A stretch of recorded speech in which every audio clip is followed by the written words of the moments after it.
Soul of a Bishop by H. G. Wells.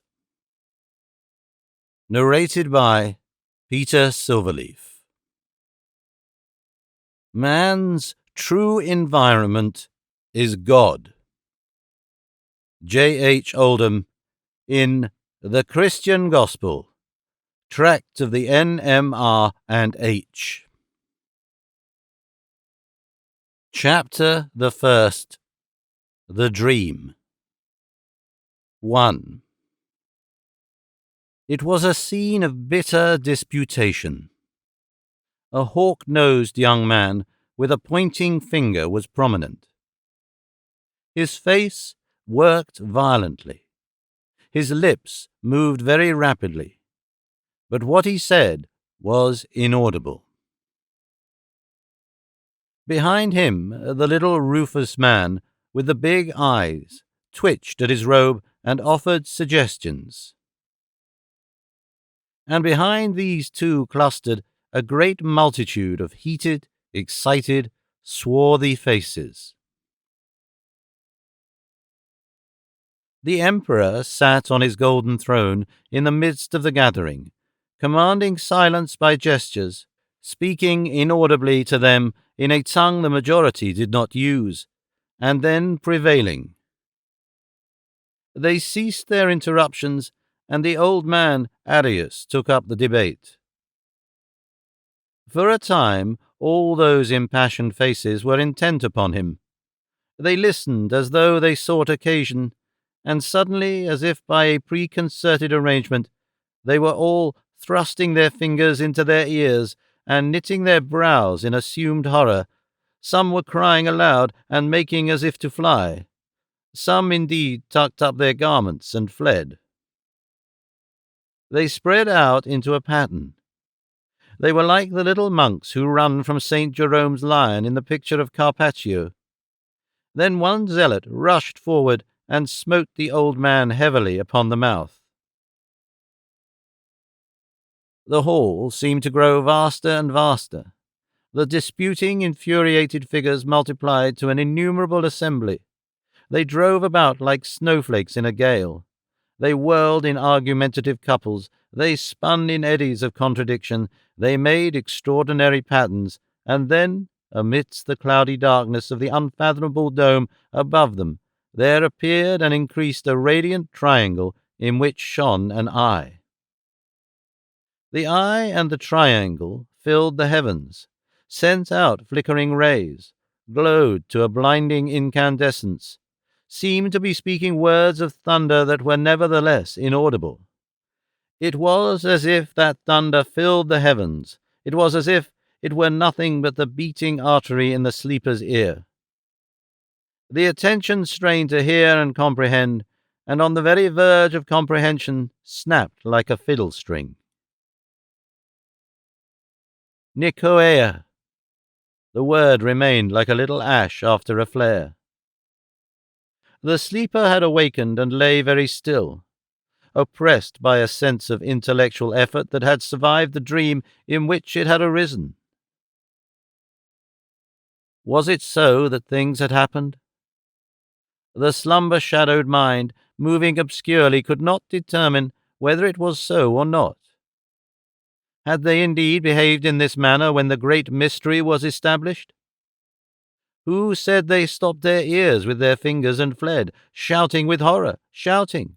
Was it Eusebius or Athanasius or Sozomen? Some letter or apology by Athanasius? And surely it was impossible that the Trinity could have appeared visibly as a triangle and an eye above such an assembly? That was mere dreaming, of course. Was it dreaming after Raphael? After Raphael? The drowsy mind wandered into a side issue. Was the picture that had suggested this dream the one in the Vatican where all the fathers of the Church are shown disputing together? But there, surely, God and the Son themselves were painted with a symbol, some symbol also. But was that disputation about the Trinity at all? Wasn't it rather about a chalice and a dove? Of course it was a chalice and a dove. Then where did one see the triangle in the eye? And men disputing? Some such picture there was. What a lot of disputing there had been! What endless disputing, which had gone on until last night, when this very disagreeable young man with the hawk nose and the pointing finger had tackled one when one was sorely fagged, and disputed, rebuked and disputed. Answer me this, he had said, and still one's poor brains disputed and would not rest about the Trinity. The brain upon the pillow was now wearily awake. It was at once hopelessly awake and active and hopelessly unprogressive. It was like some floating stick that had got caught in an eddy in a river, going round and round and round and round, eternally, eternally, eternally begotten. But what possible meaning do you attach then to such a phrase as eternally begotten? The brain upon the pillow stared hopelessly at this question, without an answer, without an escape. The 3 repetitions spun round and round, became a swiftly revolving triangle, like some electric sign that had got beyond control, in the midst of which stared an unwinking and resentful eye.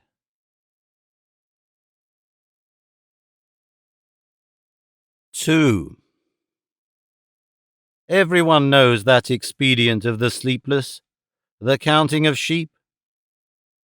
You lie quite still, you breathe regularly, you imagine sheep jumping over a gate, one after another.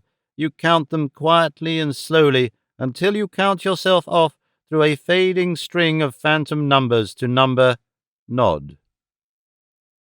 But sheep, alas, suggest an episcopal crook. And presently a black sheep had got into the succession and was struggling violently with the crook about its leg, a hawk-nosed black sheep full of reproof, with disordered hair and a pointing finger. A young man with a most disagreeable voice. At which the other sheep took heart and, deserting the numbered succession, came and sat about the fire in a big drawing-room and argued also. In particular, there was Lady Sunderbund, a pretty, fragile, tall woman in the corner, richly jewelled, who sat with her pretty eyes watching and her lips compressed. What had she thought of it? She had said very little. It is an unusual thing for a mixed gathering of this sort to argue about the Trinity, simply because a tired bishop had fallen into their party. It was not fair to him to pretend that the atmosphere was a liberal and inquiring one, when the young man who had sat still and dormant by the table was, in reality, a keen and bitter Irish Roman Catholic. Then the question, a question-begging question, was put quite suddenly, without preparation or prelude, by surprise. Why, Bishop, was the spermaticus logos identified with the second and not the third person of the Trinity? It was indiscreet, it was silly to turn upon the speaker and affect an air of disengagement and modernity, and to say, "Ah, that indeed is the unfortunate aspect of the whole affair." Whereupon the fierce young man had exploded with, "To that is it, that you Anglicans have come." The whole gathering had given itself up to the disputation. Lady Sunderbund, an actress, a dancer, though she, it is true, did not say very much, a novelist, a mechanical expert of some sort, a railway peer, geniuses, hairy and Celtic, people of no clearly definable position, but all quite unequal to the task of maintaining that air of reverent vagueness, that tenderness of touch, which is, by all Anglican standards, imperative in so deep, so mysterious, and, nowadays, in mixed society at least, so infrequent a discussion. It was like animals breaking down a fence about some sacred spot. Within a couple of minutes the affair had become highly improper. They had raised their voices. They had spoken with the utmost familiarity of almost unspeakable things. There had been even attempts at epigram, Anathasian epigrams. Bent the novelist had doubted if originally there had been a third person in the Trinity at all. He suggested a reaction from a too Manichaean dualism at some date after the time of St. John's Gospel. He maintained obstinately that the Gospel was dualistic. The unpleasant quality of the talk was far more manifest in the retrospect than it had been at the time. It had seemed then bold and strange, but not impossible. Now, in the cold darkness, it seemed sacrilegious. And the bishop's share, which was indeed only the weak yielding of a tired man to an atmosphere he had misjudged, became a disgraceful display of levity and bad faith. They had baited him. Someone had said that nowadays everyone was an Arian, knowingly or unknowingly. They had not concealed their conviction that the bishop did not really believe in the creeds he uttered. And that unfortunate first admission stuck terribly in his throat. Oh, why had he made it?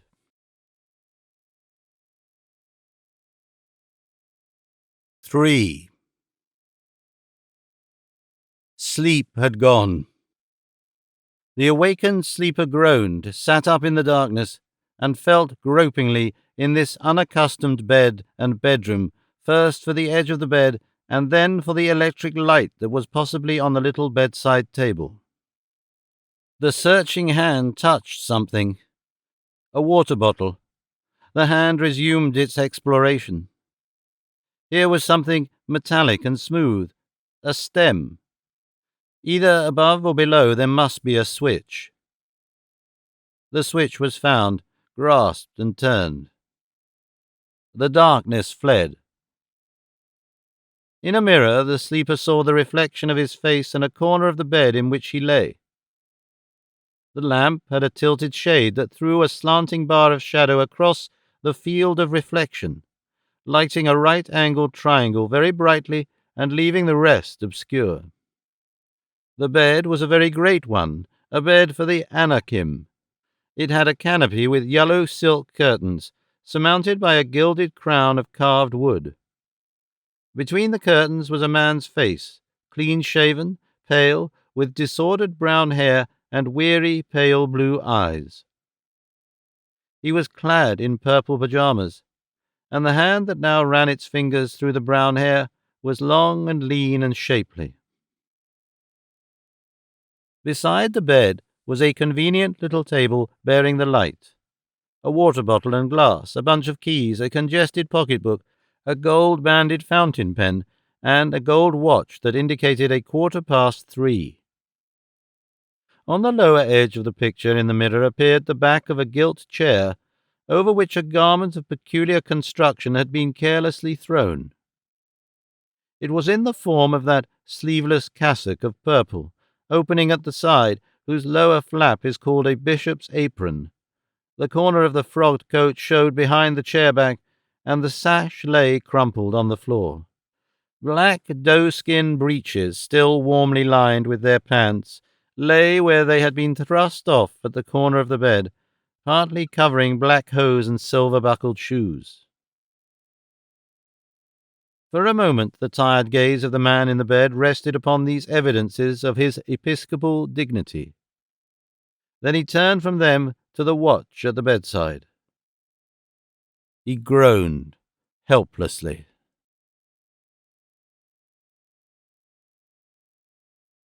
4. These country doctors were no good. There wasn't a physician in the diocese. He must go to London. He looked into the weary eyes of his reflection and said, as one makes a reassuring promise, London. He was being worried. He was being intolerably worried, and he was ill and unable to sustain his positions. This doubt, this sudden discovery of controversial unsoundness, was only one aspect of his general neurasthenia. It had been creeping into his mind since the Light under the altar controversy. Now, suddenly, it had leapt upon him from his own unwary lips. The immediate trouble arose from his loyalty.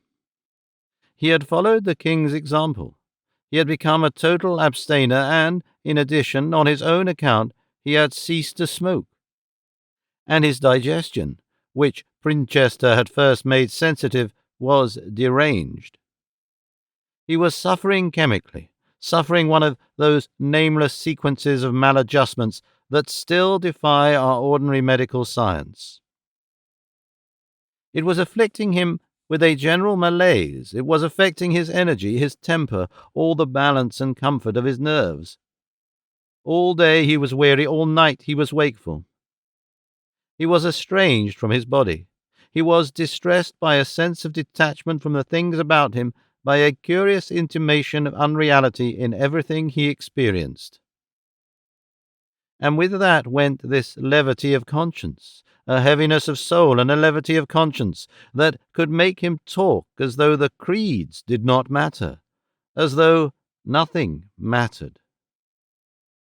If only he could smoke. He was persuaded that a couple of Egyptian cigarettes, or 3 at the outside, a day, would do wonders in restoring his nervous calm. That, and just a weak whisky and soda at lunch and dinner. Suppose now. His conscience, his sense of honour deserted him. Latterly he had had several of these conscience blanks. It was only when they were over that he realized that they had occurred. One might smoke up the chimney, he reflected, but he had no cigarettes. Perhaps if he were to slip downstairs. Why had he given up smoking? He groaned aloud. He and his reflection eyed one another in mutual despair. There came before his memory the image of a boy's face, a swarthy little boy, grinning with a horrible knowingness and pointing his finger, an accusing finger. It had been the most exasperating, humiliating, and shameful incident in the bishop's career. It was the afternoon for his fortnightly address to the Shop Girls' Church Association that he had been seized with a panic fear entirely irrational and unjustifiable that he would not be able to deliver the address. The fear had arisen after lunch, had gripped his mind, and then, as now, had come the thought, if only I could smoke. And he had smoked. It seemed better to break a vow than fail the association. He had fallen to the temptation with a completeness that now filled him with shame and horror. He had stalked Dunk, his valet butler, out of the dining-room, had affected to need a book from the bookcase beyond the sideboard, had gone insincerely to the sideboard humming "From Greenland's Icy Mountains," and then, glancing over his shoulder, had stolen one of his own cigarettes, one of the fatter sort. With this and his bedroom matches he had gone off to the bottom of the garden among the laurels, looked everywhere except above the wall to be sure that he was alone, and at last lit up. Only as he raised his eyes in gratitude for the first blissful inhalation to discover that dreadful little boy peeping at him from the crotch in the yew tree in the next garden, as though God had sent him to be a witness. Their eyes had met. The bishop recalled with an agonized distinctness every moment, every error of that shameful encounter. He had been too surprised to conceal the state of affairs from the pitiless scrutiny of those youthful eyes. He had instantly made as if to put the cigarette behind his back, and then as frankly dropped it. His soul would not be more naked at the resurrection. The little boy had stared, realized the state of affairs slowly but surely, pointed his finger. Never had two human beings understood each other more completely. A dirty little boy, capable no doubt of 1,000 kindred scoundrelisms. It seemed ages before the conscience-stricken bishop could tear himself from the spot and walk back, with such a pretence of dignity as he could muster to the house. And instead of the discourse he had prepared for the Shop Girls' Church Association, he had preached on temptation and falling, and how he knew they had all fallen, and how he understood and could sympathize with the bitterness of a secret shame, a moving but unsuitable discourse that had already been subjected to misconstruction and severe reproof in the local press of Princhester. But the haunting thing in the bishop's memory was the face and gesture of the little boy. That grubby little finger stabbed him to the heart. "Oh, God," he groaned, "the meanness of it! How did I bring myself?" He turned out the light convulsively and rolled over in the bed, making a sort of cocoon of himself. He bored his head into the pillow and groaned, and then struggled impatiently to throw the bedclothes off himself. Then he sat up and talked aloud. "I must go to Brighton Pomfrey," he said, "and get a medical dispensation.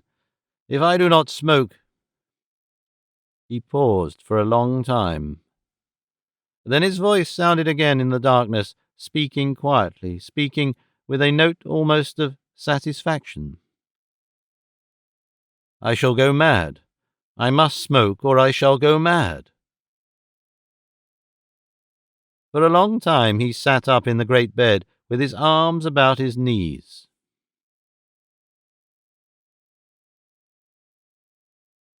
5.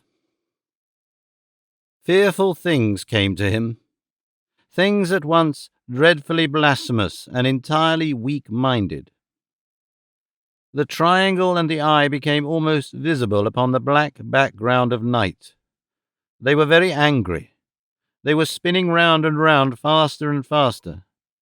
Because he was a bishop, and because really he did not believe fully and completely in the Trinity. At one and the same time he did not believe in the Trinity, and was terrified by the anger of the Trinity at his unbelief. He was afraid, he was aghast, and oh, he was weary. He rubbed his eyes. "If I could have a cup of tea," he said. Then he perceived with surprise that he had not thought of praying. What should he say? To what could he pray? He tried not to think of that whizzing triangle that seemed to now be nailed like a Catherine wheel to the very centre of his forehead, and yet at the same time to be at the apex of the universe. Against that, for protection against that, he was praying. It was by a great effort that at last he pronounced the words, "Lighten our darkness, we beseech thee, O Lord."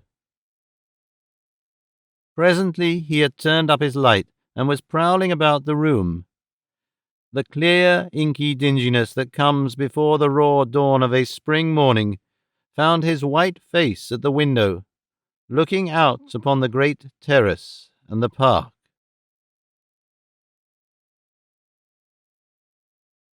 Chapter the 2nd. The Wear and Tear of Episcopacy. 1.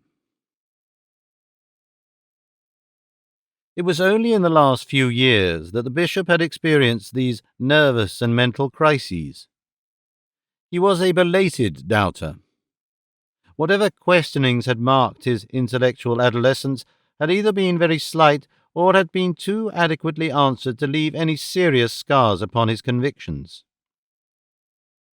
And even now he felt that he was afflicted physically rather than mentally, that some protective padding of nerve sheath or brain case had worn thin and weak, and left him a prey to strange disturbances, rather than that any new process of thought was eating into his mind.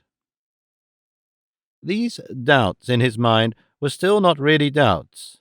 They were rather alien and, for the first time, uncontrolled movements of his intelligence. He had had a sheltered upbringing. He was the well-connected son of a comfortable rectory, the only son and sole survivor of a family of 3.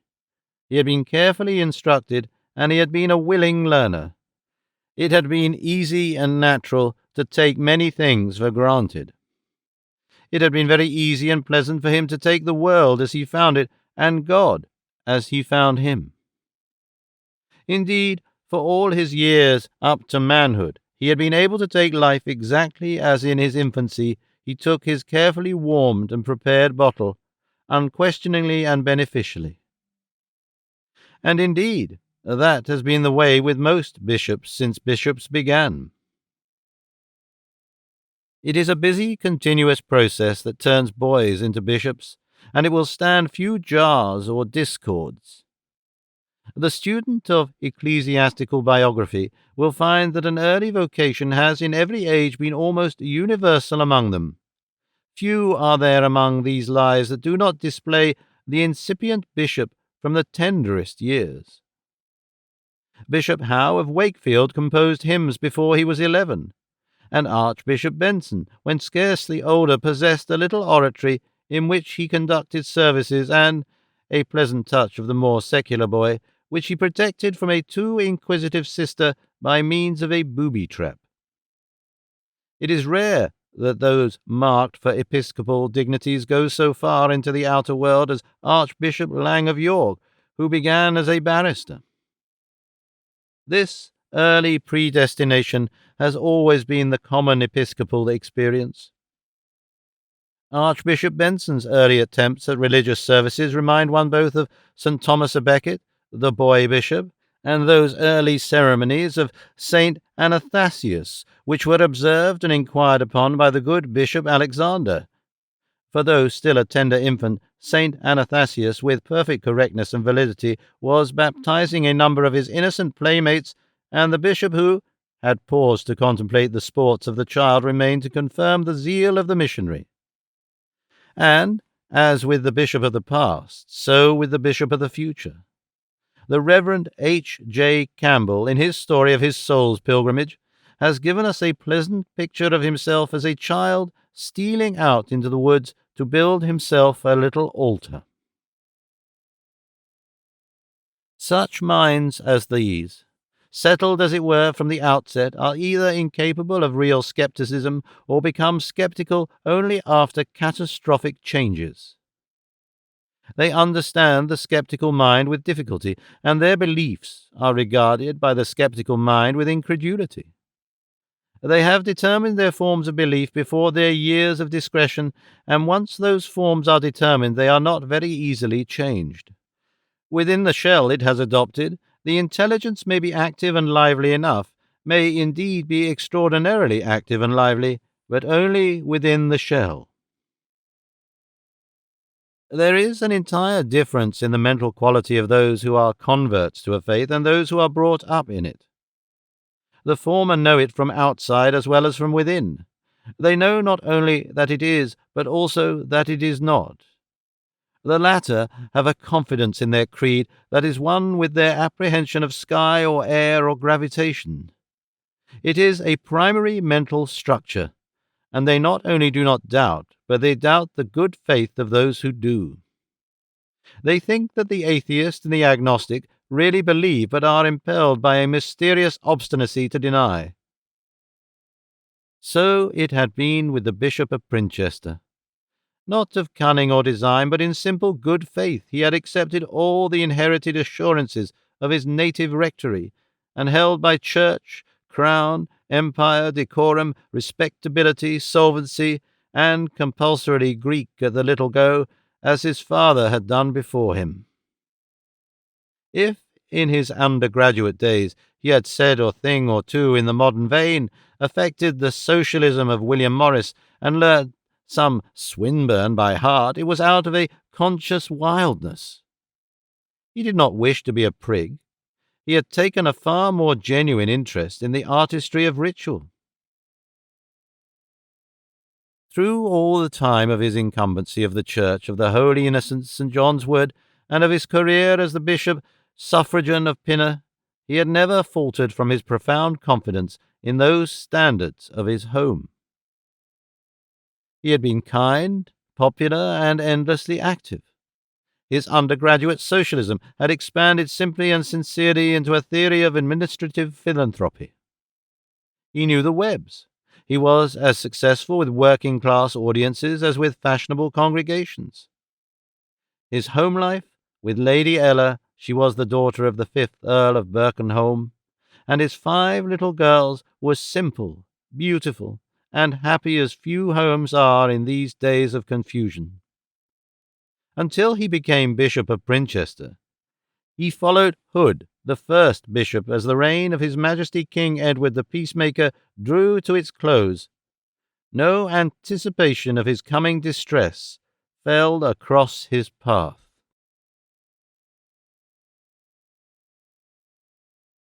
2. He came to Princhester an innocent and trustful man. The home life at the old rectory of Otteringham was still his standard of truth and reality. London had not disillusioned him. It was a strange waste of people. It made him feel like a missionary in infidel parts, but it was a kindly waste. It was neither antagonistic nor malicious. He had always felt there that if he searched his Londoner to the bottom, he would find the completest recognition of the old rectory and all its data and implications. But Princhester was different. Princhester made one think that recently there had been a second and much more serious fall. Princhester was industrial and unashamed.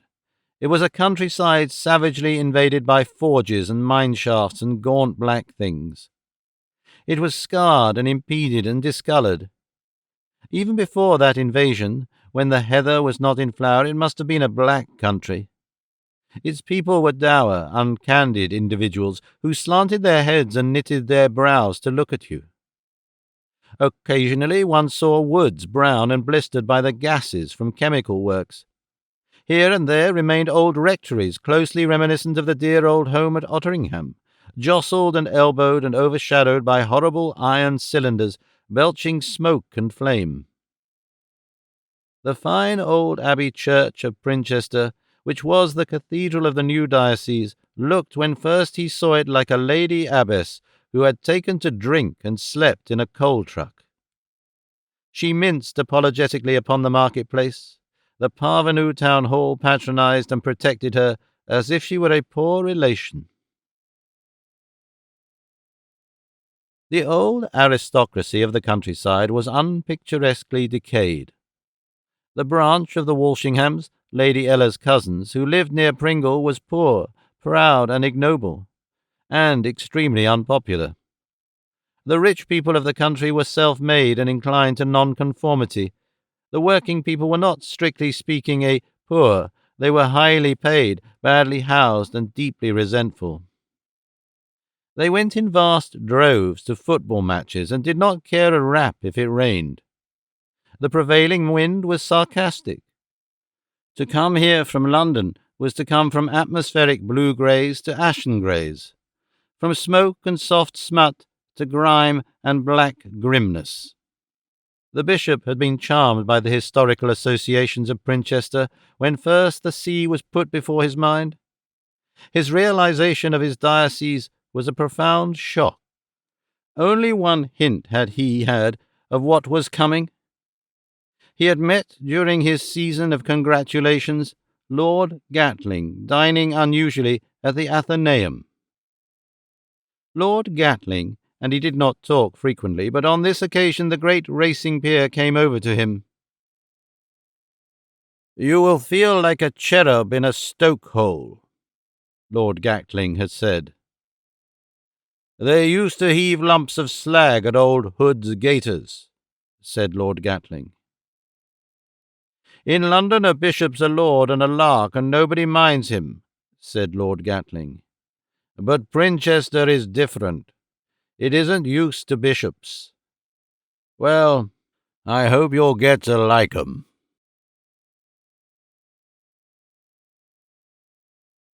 3. Trouble began with a fearful row about the position of the bishop's palace. Hood had always evaded this question, and a number of strong-willed, self-made men of wealth and influence, full of local patriotism, and that competitive spirit which has made England what it is, already intensely irritated by Hood's prevarications, were resolved to pin his successor to an immediate decision. Of this the new bishop was unaware. Mindful of a bishop's constant need to travel, he was disposed to seek a home within easy reach of Pringle Junction, from which nearly every point in the diocese could be simply and easily reached. This fell in with Lady Ella's liking for the rare rural quiet of the Kybe Valley, and the neighbourhood of her cousins, the Walshinghams. Unhappily, it did not fall in with the inflexible resolution of each and every one of the 6 leading towns of the sea to put up, own, obtrude, boast, and swagger about the biggest and showiest thing in episcopal palaces in all industrial England, and the new bishop had already taken a short lease and had gone some way towards the acquisition of Ganford House, 2 miles from Pringle, before he realized the strength and fury of these local ambitions. At first, the magnates and influences seemed to be fighting only among themselves, and he was so ill-advised as to broach the Ganford House project as a compromise that would glorify no one unfairly, and leave the erection of an episcopal palace for some future date when he perhaps would have the good fortune to have passed to where beyond these voices there is peace, forgetting altogether among other oversights the importance of architects and builders in local affairs. His proposal seemed for a time to concentrate the rich passions of the whole countryside upon himself and his wife. Because they did not leave Lady Ella alone, the Walshinghams were already unpopular in their county on account of a poverty and shyness that made them seem stuck up to successful captains of industry, only too ready with the hand of friendship, the iron grip indeed of friendship, consciously hospitable and eager for admission and endorsements. And Princhester in particular was under the sway of that enterprising weekly, the White Blackbird, which was illustrated by, which indeed monopolized the gifts of, that brilliant young caricaturist, the Snicker. It had seemed natural for Lady Ella to acquiesce in the proposals of the leading Princhester photographer. She had always helped where she could in her husband's public work, and she had been popular upon her own merits in Wealdstone. The portrait was abominable enough in itself. It dwelt on her chin, doubled her age, and denied her gentleness, but it was a mere starting point for the subtle extravagance of the Snicker's poisonous gift. The thing came upon the bishop suddenly from the bookstall at Pringle Junction. He kept it carefully from Lady Ella. It was only later that he found that a copy of the White Blackbird had been sent to her, and that she was keeping the horror from him. It was in her vein that she should reproach herself for being a vulnerable side to him. Even when the bishop capitulated in favour of Princhester, that decision only opened a fresh trouble for him. Princhester wanted the palace to be a palace. It wanted to combine all the best points of Lambeth and Fulham with the marble splendours of a good modern bank. The bishop's architectural tastes, on the other hand, were rationalistic. He was all for a building, a useful palace in undertones, with a green slate roof and long horizontal lines. What he wanted more than anything else was a quite remote wing, with a lot of bright little bedrooms and a sitting room and so on, complete in itself, examination hall and everything, with a long, intricate connecting passage and several doors, to prevent the ordination candidates straying all over the place and getting into the talk and the tea. But the diocese wanted a proud archway and turrets, and did not care a rap if the ordination candidates slept about on the carpets in the bishop's bedroom. Ordination candidates were quite outside the sphere of its imagination. And he disappointed Princhester with his equipage. Princhester had a feeling that it deserved more for coming over to the church from nonconformity as it was doing. It wanted a bishop in a mitre and a gilt coach. It wanted a pastoral crook.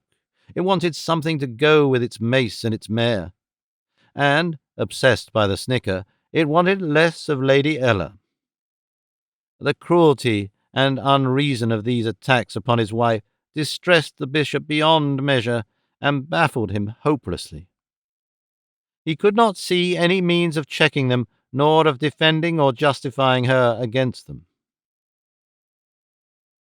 The palace was awaiting its tenant, but the controversies and bitternesses were still swinging and swaying and developing when King George was being crowned. Close upon that event came a wave of social discontent, the great railway strike, a curious sense of social and political instability, and the first beginnings of the bishop's ill health.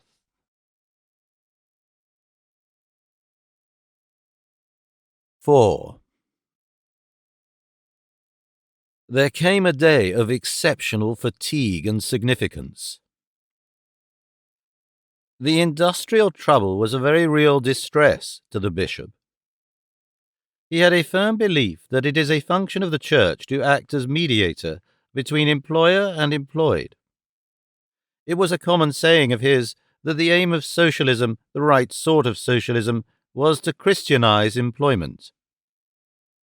Regardless of suspicion on either hand, regardless of very distinct hints that he should mind his own business, he exerted himself in a search for methods of reconciliation. He sought out everyone who seemed likely to be influential on either side and did his utmost to discover the conditions of a settlement. As far as possible, and with the help of a not very efficient chaplain, he tried to combine such interviews with his more normal visiting. At times, and this was particularly the case on this day, he seemed to be discovering nothing but the incurable perversity and militancy of human nature. It was a day under an east wind, when a steely blue sky full of colourless light filled a stiff-necked world with whitish high lights and inky shadows. These bright, harsh days of barometric high pressure in England rouse and thwart every expectation of the happiness of spring. And as the bishop drove through the afternoon in a hired fly along a rutted road of slag between fields that were bitterly wired against the Sunday trespasser, he fell into a despondent meditation upon the political and social outlook. His thoughts were of a sort not uncommon in those days. The world was strangely restless. Since the passing of Victoria the Great, there had been an accumulating uneasiness in the national life. It was as if some compact and dignified paperweight had been lifted from people's ideas, as if at once they had begun to blow about anyhow. Not that Queen Victoria had really been a paperweight or any weight at all, but it happened that she died as an epoch closed, an epoch of tremendous stabilities. Her son, already elderly, had followed as the selvage follows the peace. He had passed and left the new age stripped bare. In nearly every department of economic and social life now, there was upheaval, and it was an upheaval very different in character from the radicalism and liberalism of the Victorian days. There were not only doubt and denial, but now there were also impatience and unreason. People argued less and acted quicker. There was a pride in rebellion for its own sake, an indiscipline and disposition to sporadic violence that made it extremely hard to negotiate any reconciliations or compromises. Behind every extremist, it seemed, stood a further extremist prepared to go one better. The bishop had spent most of the morning with one of the big employers, a tall, dark man, lean and nervous, and obviously tired and worried by the struggle. He did not conceal his opinion that the Church was meddling with matters quite outside its sphere. Never had it been conveyed to the bishop before how remote a rich and established Englishman could consider the Church from reality. "You've got no hold on them," he said. "It isn't your sphere." And again, "They'll listen to you if you speak well, but they don't believe you know anything about it, and they don't trust your good intentions. They won't mind a bit what you say unless you drop something they can use against us." The bishop tried a few phrases. He thought there might be something in cooperation, in profit sharing, in some more permanent relationship between business and the employee. There isn't, said the employer compactly. It's just the malice of being inferior against the man in control. It's just the spirit of insubordination and boredom with duty. This trouble's as old as the devil. But that is exactly the business of the church, said the bishop brightly, to reconcile men to their duty. By chanting the Athanasian Creed at 'em, I suppose, said the big employer, betraying the sneer he had been hiding hitherto.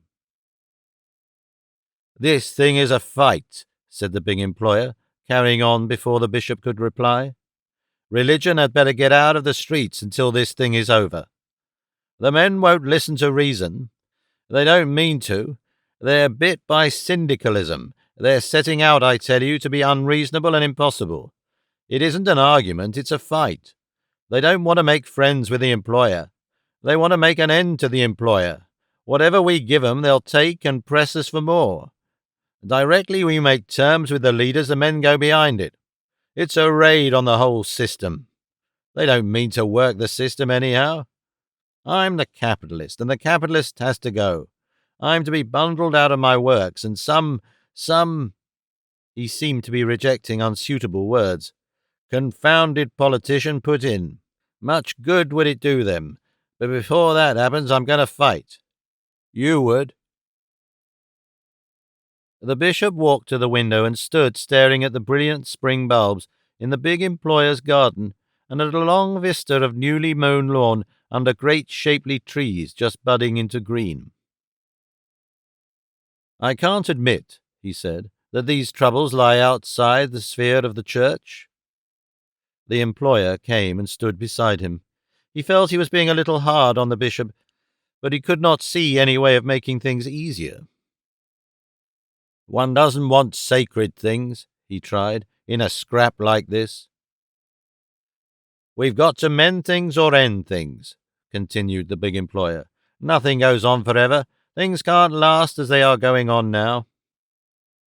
Then he went on abruptly to something that for a time he had been keeping back. Of course, just at present the church may do a confounded lot of harm. Some of you clerical gentlemen are rather too fond of talking socialism and even preaching socialism. Don't think I want to be overcritical. I admit there's no end of things to be said for a proper sort of socialism. Ruskin and all that. We're all socialists nowadays. Ideals, excellent, but it gets misunderstood. It gives the men a sense of moral support. It makes them fancy they are it, encourages them to forget duties and set up preposterous claims. Class war and all that sort of thing. You gentlemen of the clergy don't quite realize that socialism may begin with Ruskin and end with Karl Marx, and that from the class war to the commune is just one step.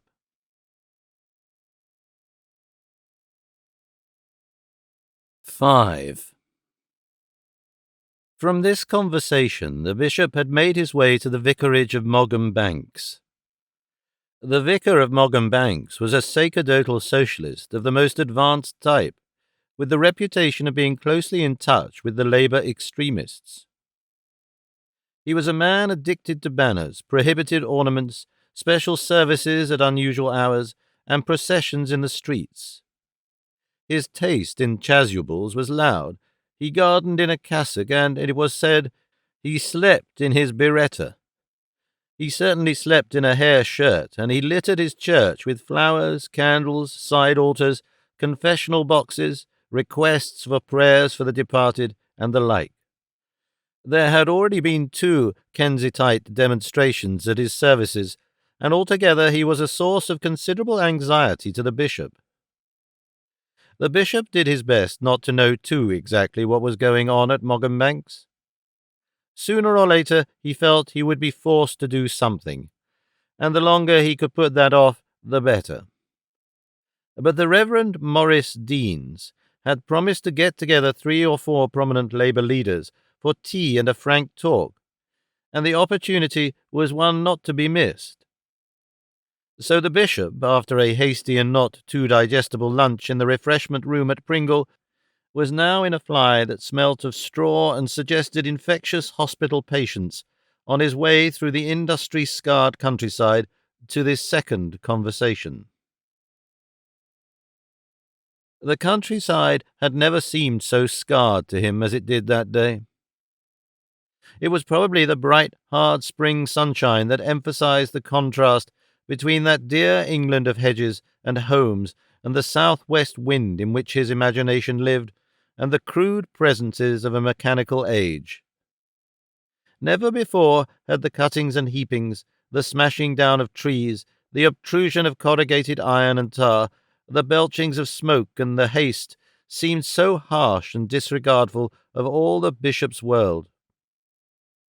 Across the fields a line of gaunt iron standards, abominably designed, carried an electric cable to some unknown end. The curve of the hill made them seem a little out of the straight, as if they hurried and bent forward furtively. "Where are they going?" asked the bishop, leaning forward to look out of the window of the fly, and then, "Where is it all going?" And presently the road was under repair, and was being done at a great pace with a huge steamroller, mechanically smashed granite, and kettles of stinking stuff, asphalt or something of that sort, that looked and smelt like Milton's hell. Beyond, a gaunt hoarding advertised extensively the Princhester Music Hall, a mean, beastly place that corrupted boys and girls, and also it clamoured of tires and potted meats. The afternoon's conference gave him no reassuring answer to his question, "Where is it all going?" The afternoon's conference did no more than intensify the new and strange sense of alienation from the world that the morning's talk had evoked. The three Labour extremists that Maurice Deans had assembled obviously liked the bishop and found him picturesque, and were not above a certain snobbish gratification at the purple-trimmed company they were in, but it was clear that they regarded his intervention in the great dispute as if it were a feeble waving from the bank across the waters of a great river. "There's an incurable misunderstanding between the modern employer and the modern employed," the chief Labour spokesman said, speaking in a broad accent that completely hid from him and the bishop and everyone the fact that he was by far the best-read man of the party.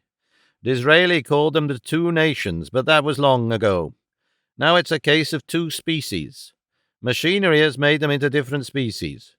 The employer lives away from his work people, marries a wife foreign out of a county family or such like, trains his children from their very birth in a different manner. Why, the growth curve is different for the two species. They haven't even a common speech between them. One looks east and the other looks west. How can you expect them to agree? Of course they won't agree. We've got to fight it out. They say we're the slaves forever. Have you ever read Lady Bells at the Works? A well-intentioned woman, but she gives the whole thing away. We say, no, it's our sort and not your sort. We'll do without you. We'll get a little more education and then we'll do without you. We're pressing for all we can get, and when we've got that, we'll take breath and press for more. We're the Morlocks. Coming up. It isn't our fault that we've differentiated." "But you haven't understood the drift of Christianity," said the bishop. "It's just to assert that men are one community and not two." "There's not much of that in the creeds," said a second Labour leader, who was a rationalist. "There's not much of that in the services of the church." The vicar spoke before his bishop, and indeed he had plenty of time to speak before his bishop. "Because you will not set yourselves to understand the symbolism of her ritual," he said. "If the church chooses to speak in riddles," said the rationalist. "Symbols," said Maurice Deans, "need not be riddles," and for a time the talk eddied about this minor issue, and the chief Labour spokesman and the bishop looked at one another. The vicar instanced and explained certain apparently insignificant observances. His antagonist was contemptuously polite to these explanations. "That's all very pretty," he said. The bishop wished that fine points of ceremonial might have been left out of the discussion. Something much bigger than that was laying hold of his intelligence. the realization of a world extravagantly out of hand. The sky, the wind, the telegraph poles had been jabbing in the harsh lesson of these men's voices, that the church, as people say, wasn't in it. And that at the same time the church held the one remedy for all this ugliness and contention in its teaching of the universal fatherhood of God and the universal brotherhood of men. Only for some reason he hadn't the phrases, and he hadn't the voice to assert this over their wrangling and their stiff resolution. He wanted to think the whole business out thoroughly. For the moment he had nothing to say, and there was the Labour leader opposite, waiting smilingly to hear what he had to say so soon as the bout between the vicar and the rationalist was over.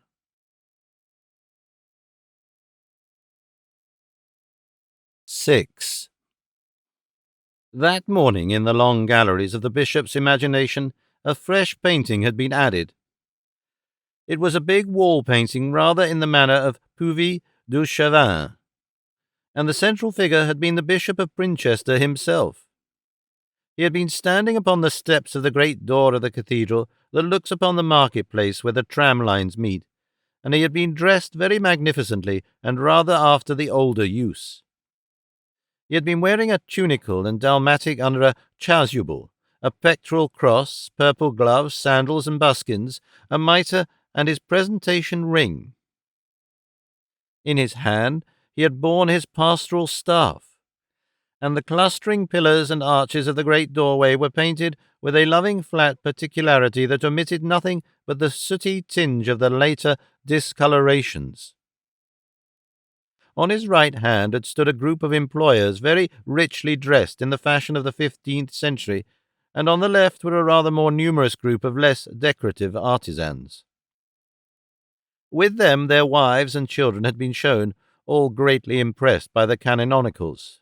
Everyone had been extremely respectful. He had been reconciling the people and blessing them and calling them his sheep and his little children. But all this was so different. Neither party resembled sheep or little children in the least degree.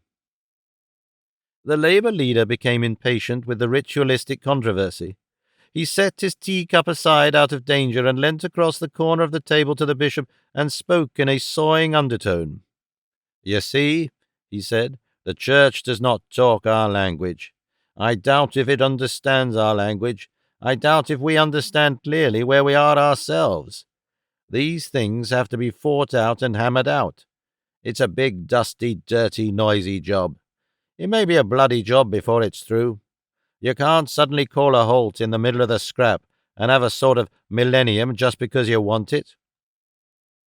"Of course, if the church had a plan," he said, "if it had a proposal to make, if it had anything more than a few pious palliatives to suggest, that might be different. But has it?" The bishop had a bankrupt feeling. On the spur of the moment he could say no more than, "It offers its mediation."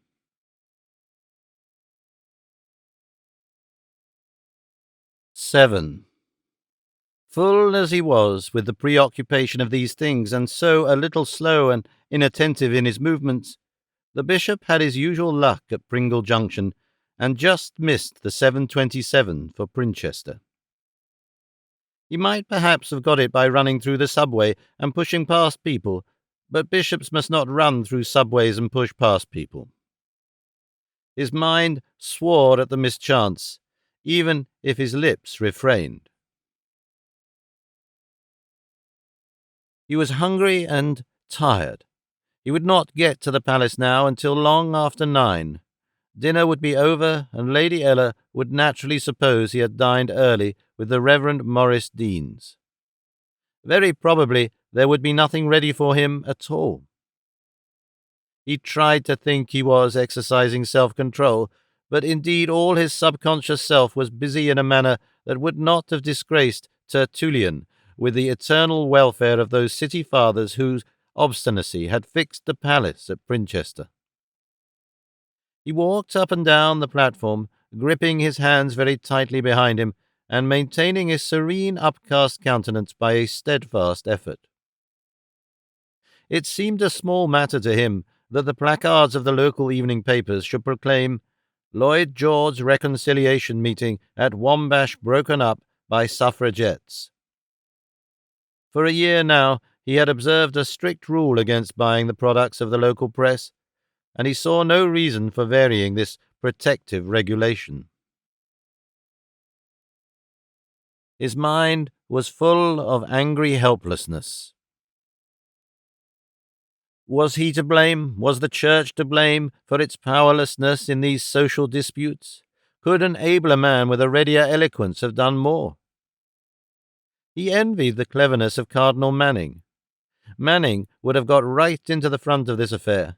He would have accumulated credit for his church and himself. But would he have done much?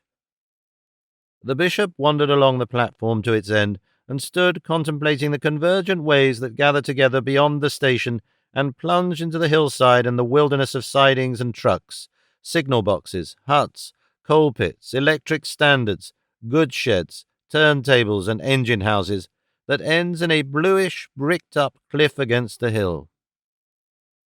A train rushed with a roar and clatter into the throat of the great tunnel and was immediately silenced. Its rear lights twinkled and vanished, and then out of that huge black throat came wisps of white steam and curled slowly upward like lazy snakes until they caught the slanting sunshine. For the first time the day betrayed a softness and touched this scene of black energy to gold.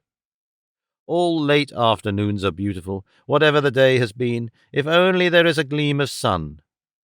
And now a kind of mechanical greatness took the place of mere black disorder in the bishop's perception of his sea. It was harsh, it was vast and strong, it was no lamb he had to rule, but a dragon. Would it ever be given to him to overcome his dragon, to lead it home and bless it? He stood at the very end of the platform, with his gaitered legs wide apart and his hands folded behind him, staring beyond all visible things.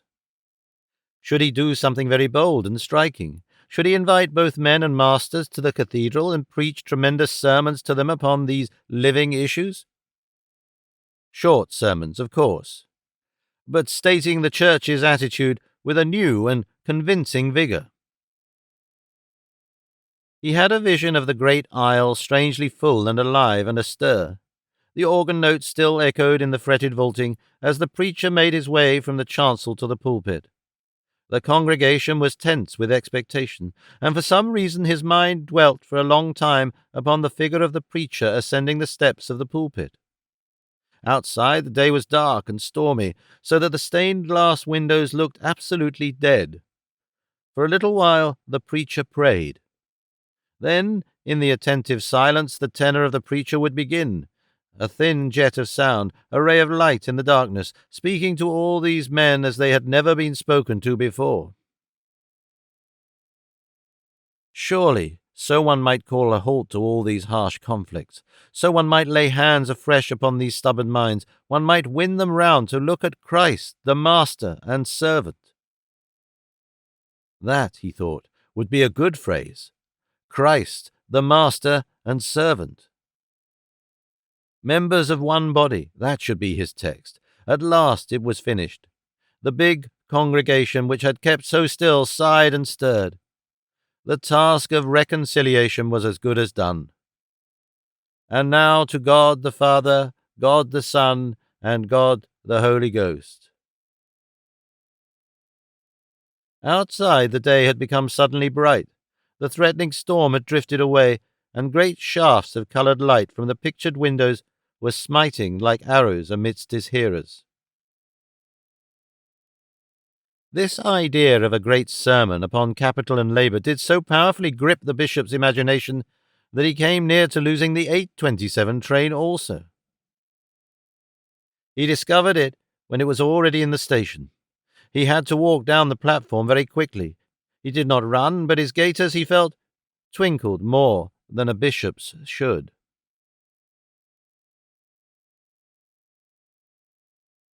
8. Directly he met his wife, he realized that he had to hear something important and unpleasant.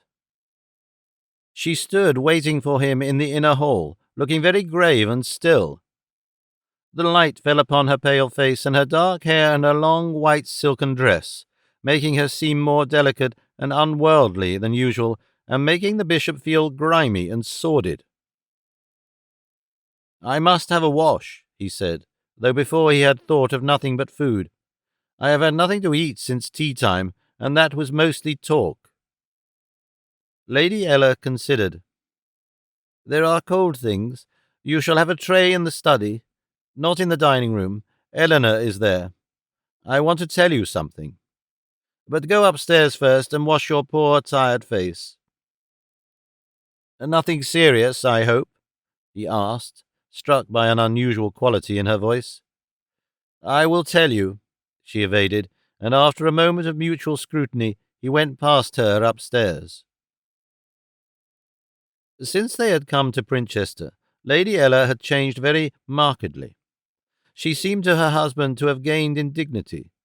She was stiller and more restrained. A certain faint arrogance, a touch of the ruling class manner, had dwindled almost to the vanishing point.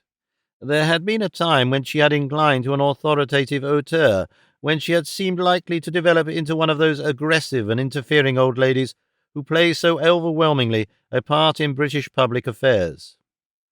She had been known to initiate adverse judgments, to exercise the snub, to cut and humiliate. Princhester had done much to purge her of such tendencies.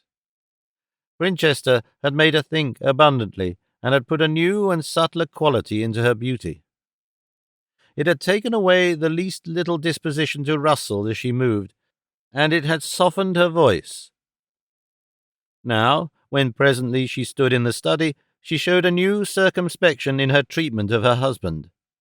She surveyed the tray before him. "You ought not to drink that Burgundy," she said. "I can see you are dog-tired. It was uncorked yesterday, and anyhow it is not very digestible.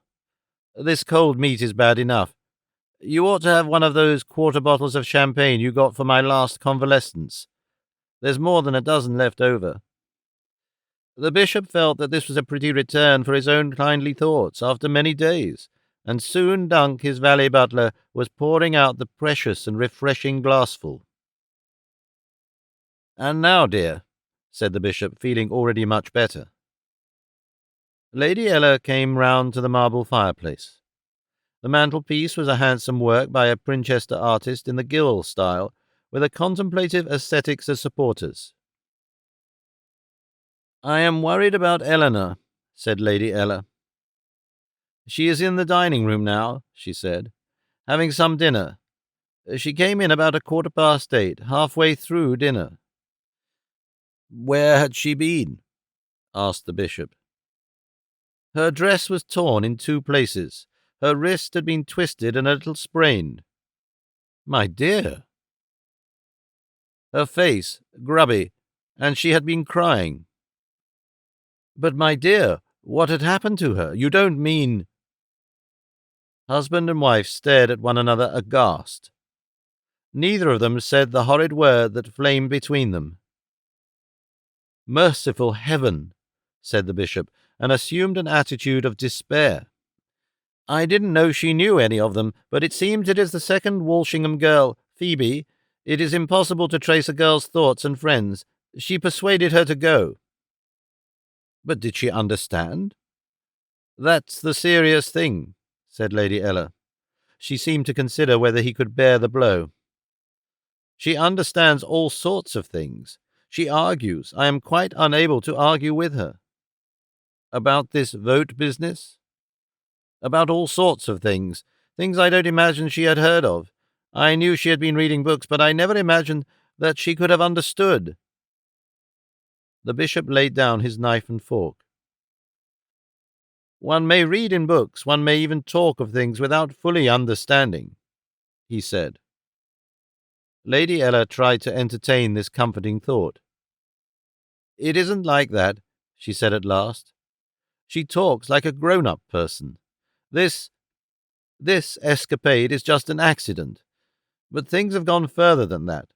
She seemed to think that She is not being educated properly here, that she ought to go to a college, as if we were keeping things from her." The bishop reconsidered his plate. "But what things?" he said.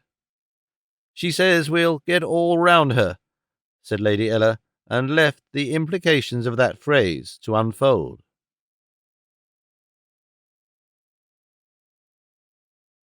9. For a time the bishop said very little. Lady Ella had found it necessary to make her first announcement standing behind him upon the hearthrug, but now she sat upon the arm of the great armchair as close to him as possible and spoke in a more familiar tone. The thing, she said, had come to her as a complete surprise. Everything had seemed so safe. Eleanor had been thoughtful, it was true, but it had never occurred to her mother that she had really been thinking about such things as she had been thinking about. She had ranged in the library and displayed a disposition to read the weekly papers and the monthly reviews, but never a sign of discontent. "But I don't understand," said the bishop. "Why is she discontented? What is there that she wants different?" "Exactly," said Lady Ella. "She has got this idea that life here is secluded in some way," she expanded. "She used words like secluded and artificial and, what was it? Cloistered. And she said—" Lady Ella paused with an effect of exact retrospection. "Out there," she said, "things are alive. Real things are happening. It is almost as if she did not fully believe—" Lady Ella paused again. The bishop sat with his arm over the back of his chair and his face downcast. "The ferment of youth," he said at last. "The ferment of youth. Who has given her these ideas?" Lady Ella did not know. She could have thought a school like St. Albans would have been safe, but nowadays nothing was safe. It was clear the girls who went there talked as girls a generation ago did not talk. Their people at home encouraged them to talk and profess opinions about everything. It seemed that Phoebe Walshingham and Lady Kitty Kingdom were the leaders in these premature mental excursions. Phoebe aired religious doubts. "But little Phoebe," said the bishop. "Kitty," said Lady Ella, "has written a novel." "Already?" "With elopements in it and all sorts of things. She's had it typed. You'd think that Mary Crosshampton would know better than to let her daughter go flourishing the family imagination about in that way." "Eleanor told you?" "By way of showing that they think of things in general."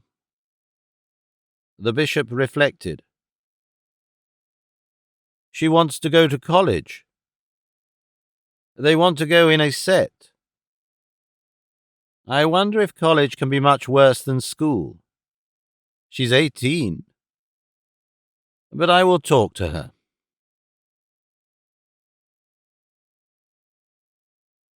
10. All our children are changelings. They are perpetually fresh strangers. Every day they vanish and a new person masquerades as yesterday's child until some unexpected development betrays the cheat. The bishop had still to learn this perennial newness of the young. He had learnt it in a half an hour at the end of a fatiguing day. He went into the dining room. He went in as carelessly as possible and smoking a cigarette. He had an honourable dread of being portentous in his family. Almost ostentatiously he laid the bishop aside. Eleanor had finished her meal and was sitting in the armchair by the fire with one hand holding her sprained wrist. "Well," he said, and strolled to the hearthrug. He had had an odd idea that he would find her still dirty, torn and tearful, as her mother had described her, a little girl in a scrape. But she had changed into her best white evening frock and put up her hair, and became in the firelight more of a lady a very young lady, but still a lady, than she had ever been to him before. She was dark, like her mother, but not of the same willowy type. She had more of her father's sturdy build, and she had developed her shoulders at hockey and tennis. The firelight brought out the gracious, reposeful lines of a body that ripened in adolescence. And though there was a vibration of resolution in her voice, she spoke like one who is under her own control. "Mother has told you that I have disgraced myself," she began. "No," said the bishop, weighing it. "No, but you seem to have been indiscreet, little Nora." "I got excited," she said. "They began turning out the other women, roughly. I was indignant." "You didn't go to interrupt?" he asked. She considered. "No," she said, "but I went." He liked her disposition to get it right. "On that side?" he assisted. "It isn't the same thing as really meaning, Daddy," she said. "And then things happened." "Yes," she said to the fire. A pause followed. If they had been in a law court, her barrister would have said, "That is my case, my lord." The bishop prepared to open the next stage in the proceedings. "I think, Nora, you shouldn't have been there at all," he said. "Mother says that. A man in my position is apt to be judged by his family. You commit more than yourself when you commit an indiscretion. Apart from that, it wasn't the place for a girl to be at. You are not a child now. We give you freedom, more freedom than most girls get, because we think you will use it wisely. You knew enough to know that there was likely to be trouble." The girl looked into the fire and spoke very carefully. "I don't think that I oughtn't to know the things that are going on." The bishop studied her face for an instant. It struck him that they had reached something very fundamental as between parent and child. His modernity showed itself in the temperance of his reply. "Don't you think, my dear, that on the whole your mother and I, who have lived longer and know more, are more likely to know when it is best that you should begin to know? This or that?" The girl knitted her brows and seemed to be reading her answer out of the depths of the coals. She was on the verge of speaking, altered her mind, and tried a different beginning. "I think that everyone must do their thinking, his thinking, for oneself," she said awkwardly. "You mean you can't trust?" "It isn't trusting, but one knows best for oneself when one is hungry." "And you find yourself hungry?" "I want to find out for myself what all this trouble about votes and things means." "And we starve you, intellectually?" "You know, I don't think that, but you are busy." "Aren't you being perhaps a little impatient, Eleanor? After all, you are barely 18. We have given you all sorts of liberties." Her silence admitted it. "But still," she said after a long pause, "there are other girls younger than I am in these things. They talk about, all sorts of things. Freely." "You've been awfully good to me," she said irrelevantly. "And of course this meeting was all pure accident." Father and daughter remained silent for a while, seeking a better grip. "What exactly do you want, Eleanor?" he asked. She looked up at him. "Generally?" she asked. "Your mother has the impression that you are discontented." "Discontented is a horrid word." "Well, unsatisfied." She remained still for a time. She felt the moment had come to make her demand. "I would like to go to Newnham or Somerville and work. I feel so horribly ignorant of all sorts of things. If I were a son, I should go." Yes," said the bishop, and reflected. He had gone rather far in the direction of the woman suffrage people. He had advocated equality of standard in all sorts of matters, and the memory of these utterances hampered him. "You could read here?" he tried. "If I were a son, you wouldn't say that." His reply was vague. "But in this home," he said, "we have a certain atmosphere." He left her to imply her differences in sensibility and response from the hardier male. Her hesitation marked the full gravity of her reply. "It's just that," she said. "One feels," she considered it further, "as if we were living in a kind of magic world, not really real. Out there," she glanced over her shoulder at the drawn blind that hid the night, "one meets with different sorts of minds and different atmospheres. All this is very beautiful.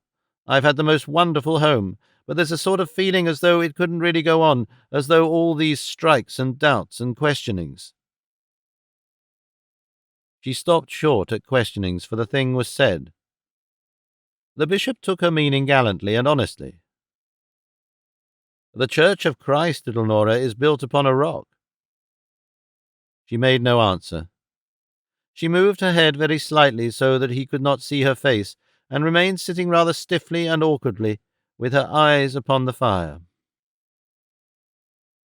Her silence was the third and greatest blow the bishop received that day. It seemed very long indeed before either of them spoke.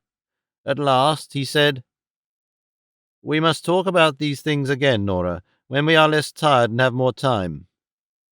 You have been reading books?" "When Caxton set up his printing press, he thrust a new power between church and disciple and father and child. And I am tired. We must talk it over a little later." The girl stood up. She took her father's hands. "Dear, dear Daddy," she said, "I'm so sorry to be a bother. I'm so sorry I went to that meeting. You look tired out. We must talk properly," said the bishop, patting one hand, then discovering from her wincing face that it was the sprained one. "Your poor wrist," he said. "It's so hard to talk, but I want to talk to you, Daddy. It isn't that I have hidden things." She kissed him, and the bishop had the odd fancy that she kissed him as though she was sorry for him. It occurred to him that really there could be no time like the present for discussing these questionings of hers, and then his fatigue and shyness had the better of him again.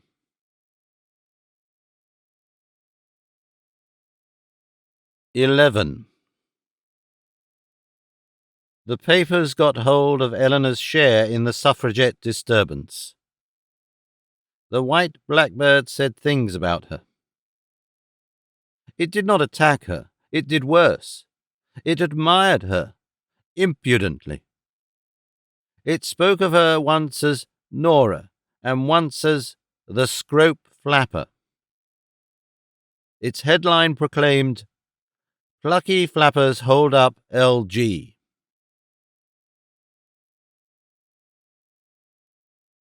Chapter the 3rd. Insomnia. 1. The night after his conversation with Eleanor was the first night of the bishop's insomnia. It was the definite beginning of a new phase in his life. Doctors explain to us that the immediate cause of insomnia is always some poisoned or depleted state of the body, and no doubt the fatigues and hasty meals of the day had left the bishop in a state of unprecedented chemical disorder, with his nerves irritated by strange compounds and unsoothed by familiar lubricants. But chemical disorders follow mental disturbances, and the core and essence of his trouble was an intellectual distress. For the first time in his life, he was really in doubt about himself, about his way of living, about all his persuasions. It was a general doubt. It was not a specific suspicion upon this point or that. It was a feeling of detachment and unreality at once extraordinarily vague and extraordinarily oppressive. It was as if he discovered himself flimsy and transparent in a world of minatory solidity and opacity. It was as if he found himself made not of flesh and blood, but of tissue paper. But this intellectual insecurity extended into his physical sensations. It affected his feelings in his skin, as if it were not absolutely his own skin. And as he lay there, a weak phantom mentally and bodily, an endless succession and recurrence of anxieties for which he could find no reassurance besieged him. Chief of this was his distress for Eleanor. She was the central figure in this new sense of illusion in familiar and trusted things. It was not only that the world of his existence, which had seemed to be the whole universe, had become diaphanous and betrayed vast and uncontrollable realities beyond it, but his daughter had, as it were, suddenly opened a door in this glassy sphere of insecurity that had been his abiding refuge, a door upon the stormy rebel outer world, and she stood there, young, ignorant, confident, adventurous, ready to step out. Could it be possible that she did not believe? He saw her very vividly as he had seen her in the dining room, slender and upright, half child, half woman, so fragile and so fearless. And the door she opened thus carelessly gave upon a stormy background like one of the stormy backgrounds that were popular behind portrait Dianas in 18th century paintings. Did she believe that all he had taught her, all the life he led was, what was her phrase? A kind of magic world, not really real? He groaned and turned over and repeated the words, a kind of magic world, not really real. The wind blew through the door she opened and scattered everything in the room, and still she held the door open. He was astonished at himself. He started up in swift indignation. Had he not taught the child? Had he not brought her up in an atmosphere of faith? What right had she to turn upon him in this matter? It was a sort of insolence, a lack of reverence. It was strange he had not perceived this at the time. But indeed, the first mention of questionings he ought to have thundered. He saw that quite clearly now. He ought to have cried out and said, on your knees, my Nora, and ask pardon of God. Because, after all, faith is an emotional thing. He began to think very rapidly and copiously of things he ought to have said to Eleanor. And now the eloquence of reverie was upon him. In a little time he was also addressing the tea party at Morris Dean's. Upon them too he ought to have thundered, and he knew now also all that he should have said to the recalcitrant employer. Thunder also. Thunder is surely the privilege of the higher clergy, under Jove. But why hadn't he thundered? He gesticulated in the darkness, thrust out a clutching hand. There are situations that must be gripped firmly, and without delay. In the Middle Ages there had been grip enough in a purple glove.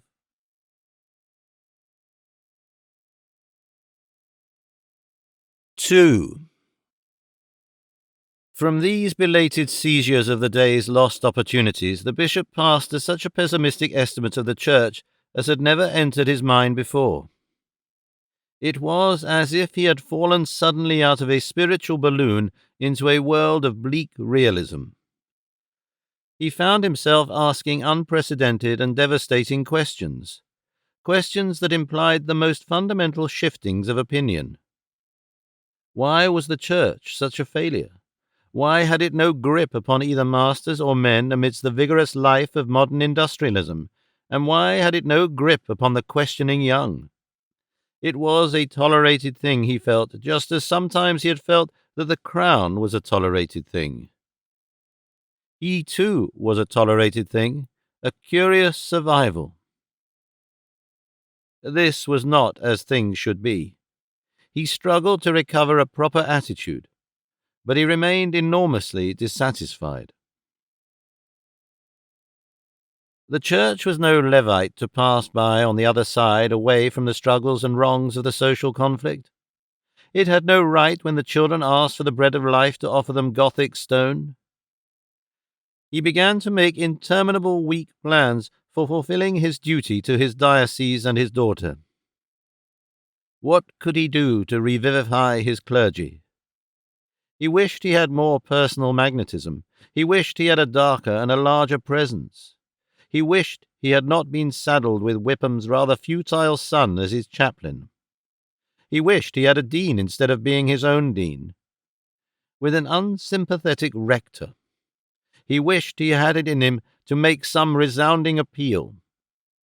He might, of course, preach a series of thumping addresses and sermons rather on the lines of Fors Clavigera to masters and men in the cathedral. Only it was so difficult to get either masters or men into the cathedral. Well, if the people will not come to the bishop must go out to the people. Should he go outside the cathedral to the place where the trains met? Interweaving with such thoughts, the problem of Eleanor rose again into his consciousness. Weren't there books she ought to read? Weren't there books she ought to be made to read? And books and friends that ought to be imperatively forbidden? Imperatively. But how to define the forbidden? He began to compose an address on modern literature, so-called. It became acrimonious. Before dawn, the birds began to sing. His mind had seemed to be a little tranquilized. There had been a distinct feeling of subsidence sleepwards, when first one and then another little creature roused itself and the bishop to greet the gathering daylight. It became a little clamour, a misty sea of sound in which individuality appeared and disappeared. For a time a distant cuckoo was very perceptible, like a landmark looming up over a fog, like the cuckoo in the Pastoral Symphony. The bishop tried not to heed these sounds, but they were by their very nature insistent sounds. He lay disregarding them acutely. Presently he pulled the coverlet over his ears. A little later he sat up in bed. Again, in a slight detail, he marked his strange and novel detachment from the world of his upbringing. His hallucination of disillusionment had spread from himself and his church and his faith to the whole animate creation. He knew that these were the voices of our feathered songsters, that this was a joyous chorus greeting the day. He knew that a wakeful bishop ought to bless these happy creatures and join with them by reciting Ken's morning hymn. He made an effort that was more than half habit to repeat, and he repeated with a scowling face and the voice of a schoolmaster. Awake, my soul, and with the sun thy daily stage of duty run. He got no further. He stopped short, sat still, thinking what utterly detestable things singing birds were. A blackbird had gripped his attention. Never had he heard such vain repetitions. He struggled against the dark mood of criticism. He prayeth best who loveth best. No, he did not love the birds. It was useless to pretend. Whatever one may say about other birds, a cuckoo is a low, detestable cad of a bird. Then the bishop began to be particularly tormented by a bird that made a short, insistent, wheezing sound at regular intervals of perhaps 20 seconds. If a bird could have whooping cough, that, he thought, was the sort of whoop it would have. But even if it had whooping cough, he could not pity it. He hung in its intervals, waiting for the return of the wheeze. And then that blackbird reasserted itself. It had a rich, boastful note. It seemed proud of its noisy reiteration of simple self-assertion. For some obscure reason, the phrase oleographic sounds drifted into the bishop's thoughts. This produced the peculiar and irrational impression that it had recently made a considerable sum of money by shrewd industrialism. It was, he thought grimly, a genuine Princhester blackbird. This wickedly uncharitable reference to his diocese ran all unchallenged through the bishop's mind, and others no less wicked followed it. Once, during his summer holidays in Florence, he and Lady Ella had subscribed to an association for the protection of songbirds. He recalled this now with a mild wonder. It seemed to him that perhaps, after all, it was as well to let fruit growers and Italians deal with singing birds in their own way. Perhaps, after all, they had a wisdom. He passed his hands over his face. The world, after all, is not made entirely for singing birds. There is such a thing as a proportion. Singing birds may become a luxury, an indulgence, an excess. Did the birds eat the fruit in paradise? Perhaps there they worked for some collective musical effect, had some sort of conductor in the place of this hullabaloo. He decided to walk about the room for a time, and then remake his bed. The sunrise found the bishop with his head and shoulders out of the window, trying to see that blackbird. He just wanted to look at it. He was persuaded it was a quite exceptional blackbird. Again came that oppressive sense of the futility of the contemporary church, but this time it came in the most grotesque form. For hanging half out of the casement, he was suddenly reminded of St. Francis of Assisi, and how, at his rebuke, the wheeling swallows stilled their cries. But it was all so different then.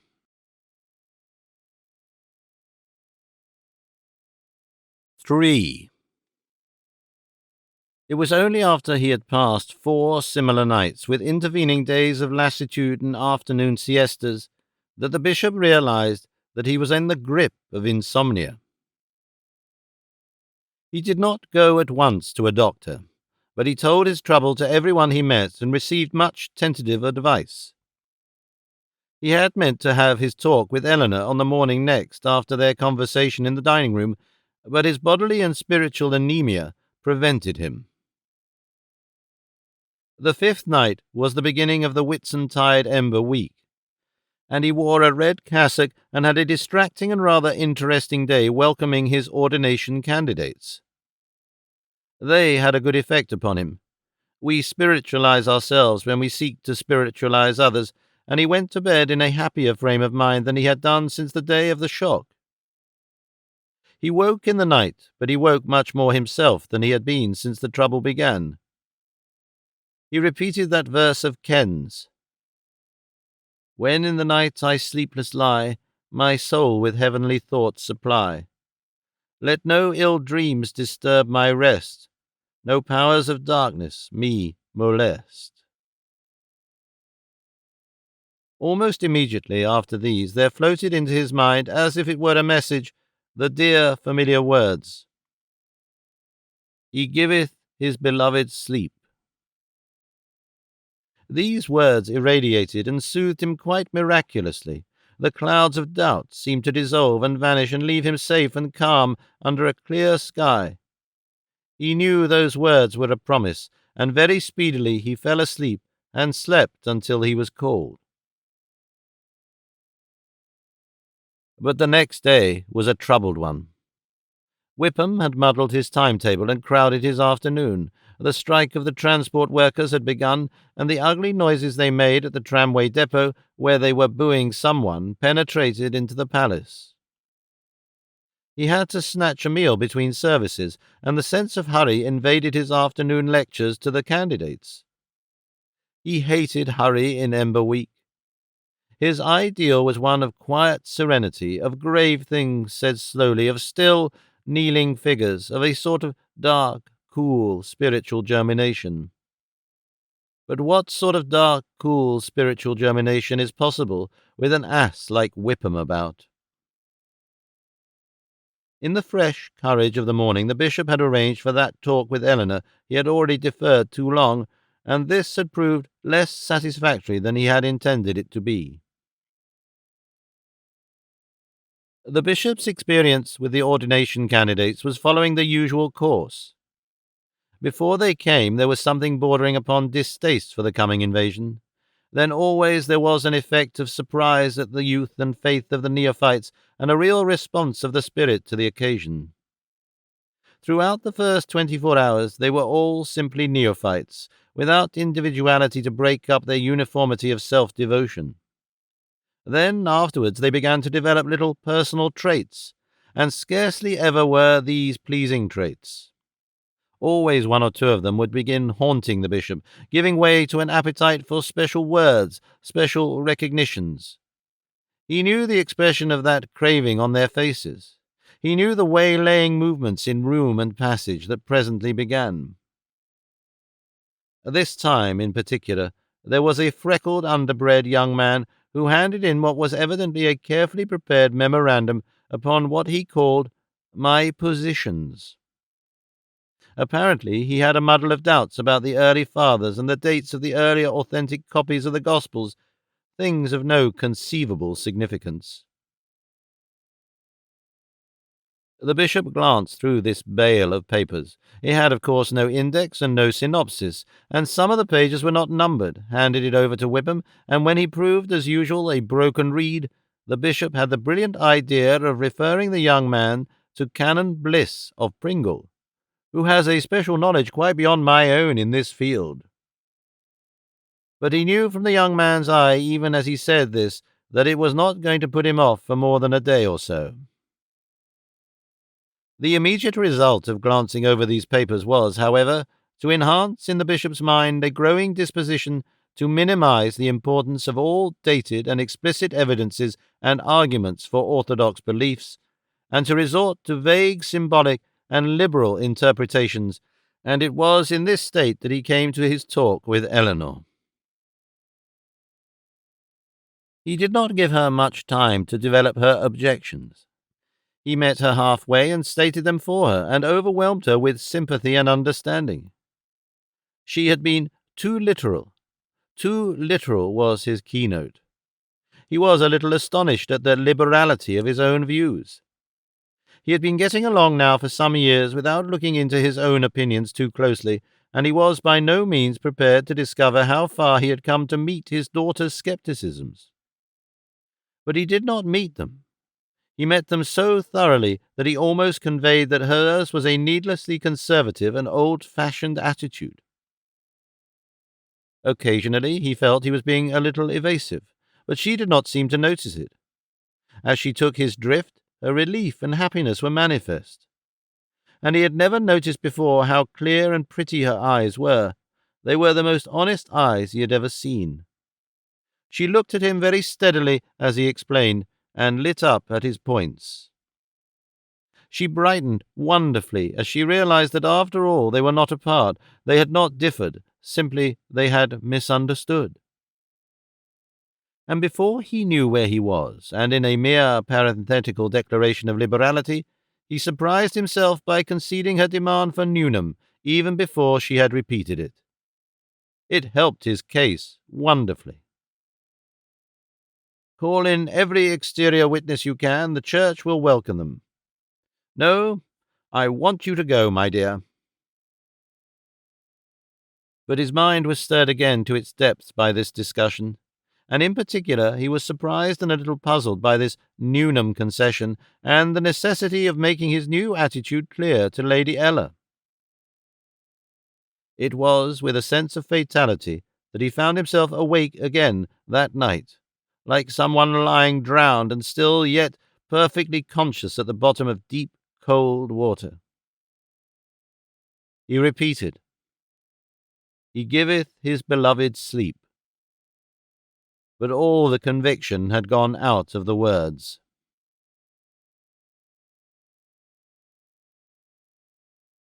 4. Neither the bishop's insomnia nor his incertitudes about himself and his faith developed in a simple and orderly manner. There were periods of sustained suffering and periods of recovery. It was not for a year or so that he regarded these troubles as more than acute incidental interruptions of his general tranquillity, or realized that he was passing into a new phase of life and into a new quality of thought. He told everyone of the insomnia and no one of his doubts. These he betrayed only by an increasing tendency towards vagueness, symbolism, poetry, and toleration. Eleanor seemed satisfied with his exposition. She did not press for further enlightenment. She continued all her outward conformities, except that after a time she ceased to communicate, and in September she went away to Newnham. Her doubts had not visibly affected Clementina or her other sisters, and the bishop made no further attempts to explore the spiritual life of his family below the surface of its formal acquiescence.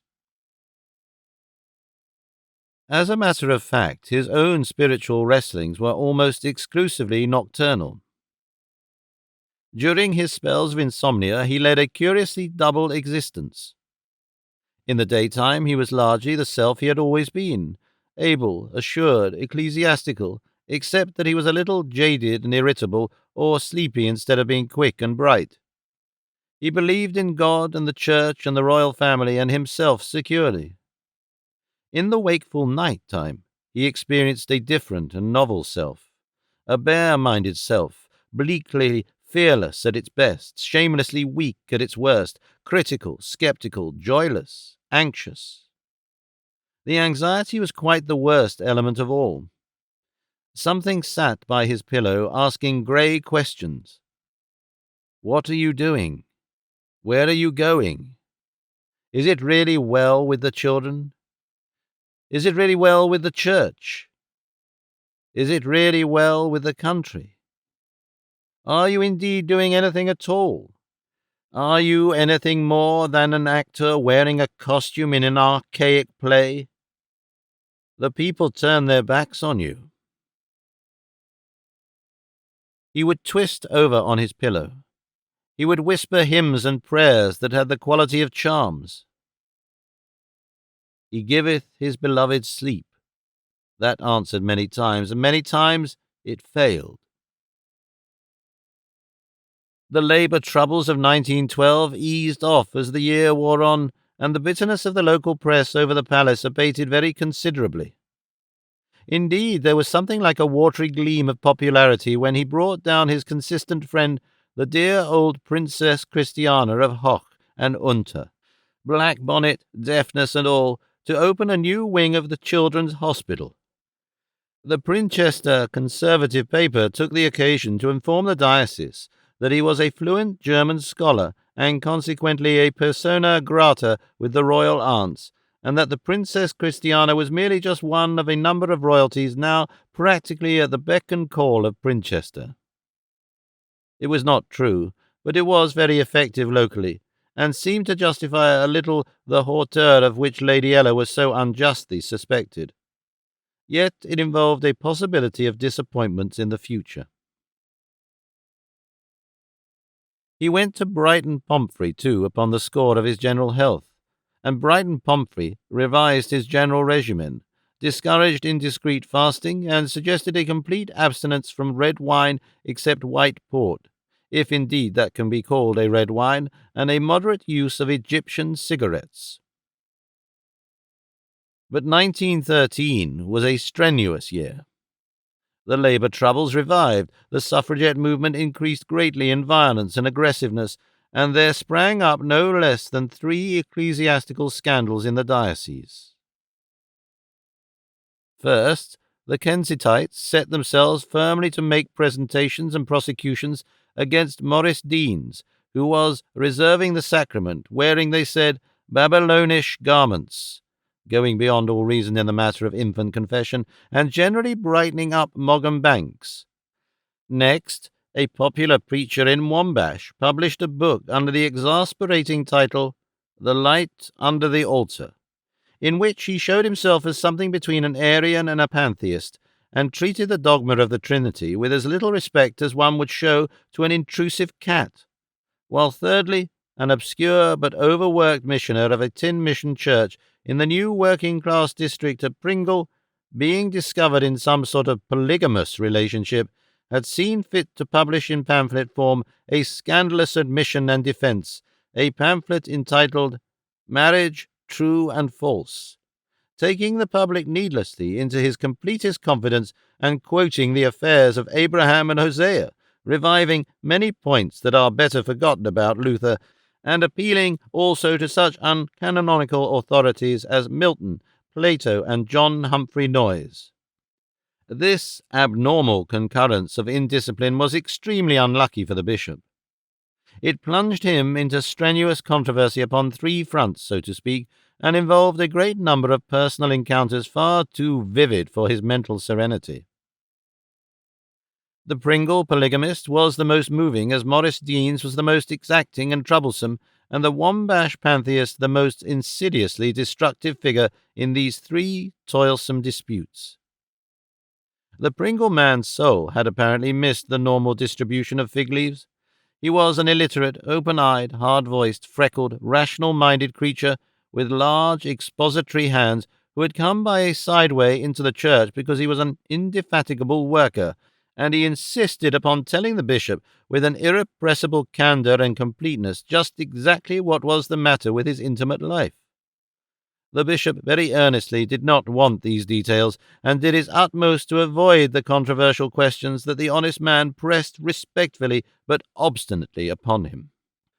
"Even St. Paul, my lord, admitted that it is better to marry than burn," said the Pringle misdemeanant, "and here was I, my lord, married and still burning. And I think you would find, my lord, considering all Charlotte's peculiarities, that the situation was really much more trying than the absolute celibacy St. Paul had in view." The bishop listened to these arguments as little as possible, and did not answer them at all. But afterwards the offender came and wept and said he was ruined and heartbroken and unfairly treated because he wasn't a gentleman, and that was distressing. It was so exactly true, and so inevitable. He had been deprived rather on account of his voice and apologetics than of his offence, and public opinion was solidly with the sentence. He made a gallant effort to found what he called a Labour Church in Pringle, and after some financial misunderstandings departed with his unambiguous menage to join the advance movement on the Clyde. The Maurice Deans inquiry, however, demanded an amount of erudition that greatly fatigued the bishop. He had a very fair general knowledge of vestments, but he had never really cared for anything but the poetry of ornaments, and he had to work strenuously to master the legal side of the question. Whipham, his chaplain, was worse than useless as a helper. The bishop wanted to end the matter as quickly, quietly, and favourably to Maurice Deans as possible. He thought Maurice Deans a thoroughly good man in his parish, and he believed that the substitution of a low churchman would mean a very complete collapse of church influence in Mogham Banks, where people were now thoroughly accustomed to a highly ornate service. But Maurice Deans was intractable, and his pursuers indefatigable, and on several occasions the bishop sat far into the night, devising compromises and equivocations that should make the Kensingtites think that Maurice Deans wasn't wearing vestments when he was, and that should make Maurice Deans think he was wearing vestments when he wasn't. And it was Whipham who first suggested green tea as a substitute for coffee, which gave the bishop indigestion, as his stimulant for these nocturnal bouts. Now, green tea is the most lucid of poisons, and while all this extra activity about Maurice Deans, these vigils and crammings and writings down, were using all and more energy than the bishop could well spare, he was also doing his quiet utmost to keep the light under the altar case from coming to her head. This man he hated, and he dreaded him as well as hated him. Chasters, the author of The Light Under the Altar, was a man who not only reasoned closely, but indelicately. There was a demonstrating, jeering air about his preaching and writing, and everything he said and did was saturated by the spirit of challenge. He did not so much imitate as exaggerate the style of Matthew Arnold, and whatever was done publicly against him would have to be done very publicly, because his book had got him a London reputation. From the bishop's point of view, Chasters was one of nature's ignoblemen. He seemed to have subscribed to the 39 Articles and passed all the tests and taken all the pledges that stand on the way to ordination, chiefly for the pleasure of attacking them more successfully from the rear. He had been given the living of Wombash by a cousin, and filled it very largely because it was not only more piquant but more remunerative and respectable to be a rationalist lecturer in a surplice. And in a hard kind of ultra-Protestant way, his social and parochial work was not badly done. But his sermons were terrible. "He takes a text," said one informant, "and he goes on firstly, secondly, thirdly, fourthly, like somebody tearing the petals from a flower. Finally, he says, and throws the bare stalk into the dustbin." The bishop avoided the light under the altar for nearly a year. It was only when a second book was announced, with the winning title of The Core of Truth in Christianity, that he perceived he must take action. He sat up late one night with a marked copy, a very indignantly marked copy, of the former work that an elderly colonel, a Wombash parishioner, an orthodox layman of the most virulent type, had sent him. He perceived that he had to deal with a dialectician of exceptional ability who had concentrated a quite considerable weight of scholarship upon the task of explaining away every scrap of spiritual significance in the Eucharist. From Chasters the bishop was driven by reference to the works of Legge and Fraser, and for the first time he began to measure the dimensions and power of the modern criticism of church doctrine and observance. Green tea should have lit his way to refutation. Instead, it lit up the whole inquiry with a light of melancholy confirmation.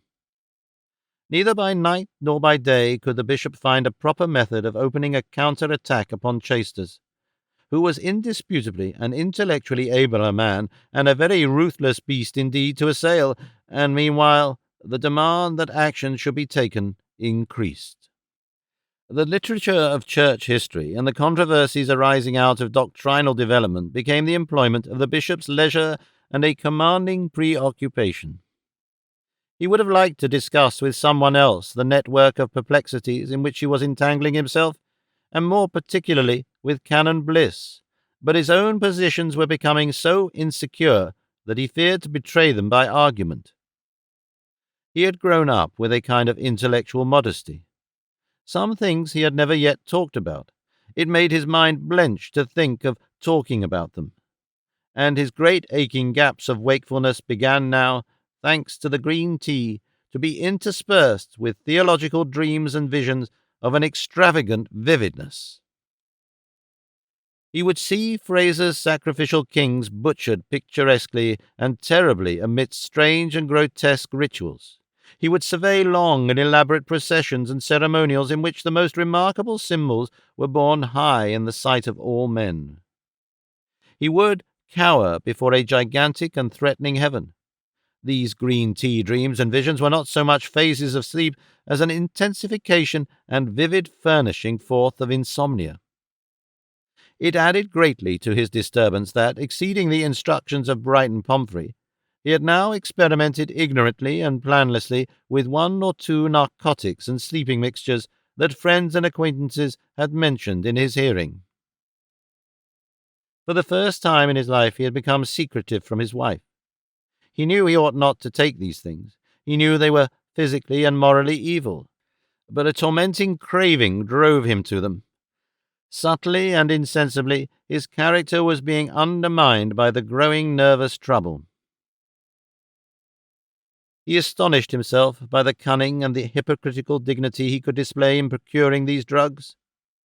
He arranged to have a tea-making set in his bedroom, and secretly substituted green tea, for which he developed a powerful craving, in the place of the delicate China tea Lady Ella procured him.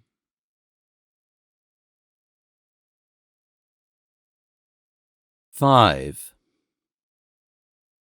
These doctrinal and physical anxieties and distresses were at their worst in the spring and early summer of 1914. There was a time of great mental and moral disturbance. There was premonition in the air of those days. It was like the uneasiness sensitive people experience before a thunderstorm. The moral atmosphere was sullen and close. The whole world seemed irritable and mischievous. The suffragettes became extraordinarily malignant. The democratic movement went rotten with sabotage and with a cant of being rebels. The reactionary Tories and a crew of noisy old peeresses set themselves to create incurable confusion again in the healing wounds of Ireland, and feuds and frantic folly broke out at every point of the social and political edifice. And then a bomb burst at Sarajevo that silenced all this tumult. The unstable polity of Europe heeled over like a ship that founders. Through the swiftest, tensest week in history, Europe capsized into war.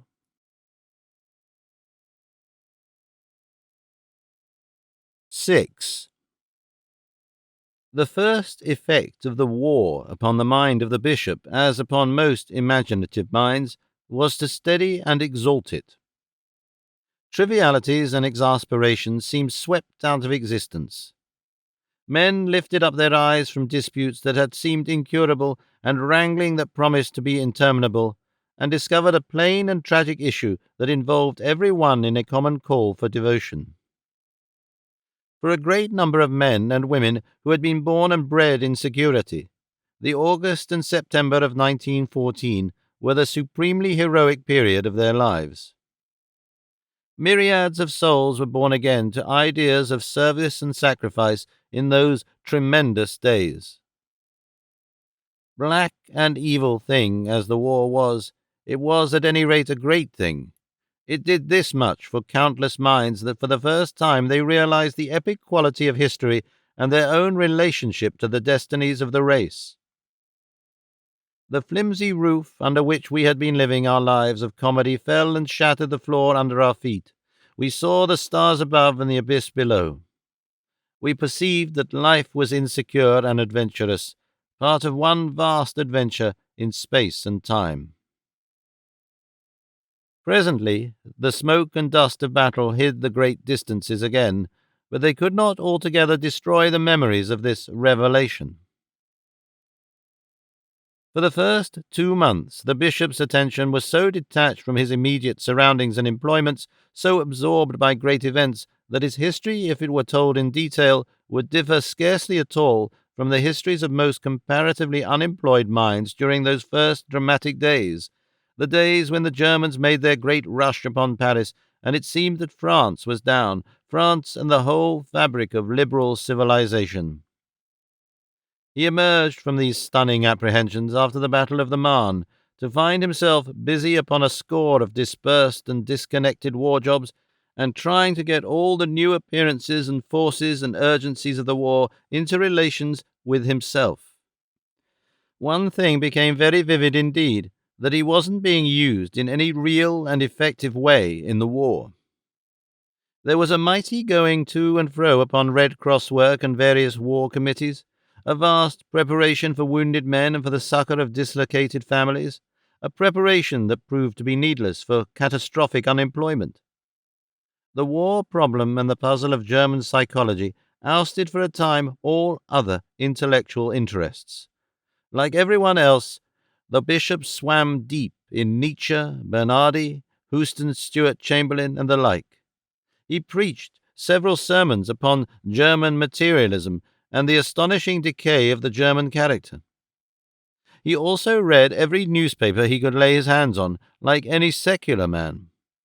He signed an address to the Russian Orthodox Church, beginning, "Brethren," and he revised his impressions of the Filioque controversy.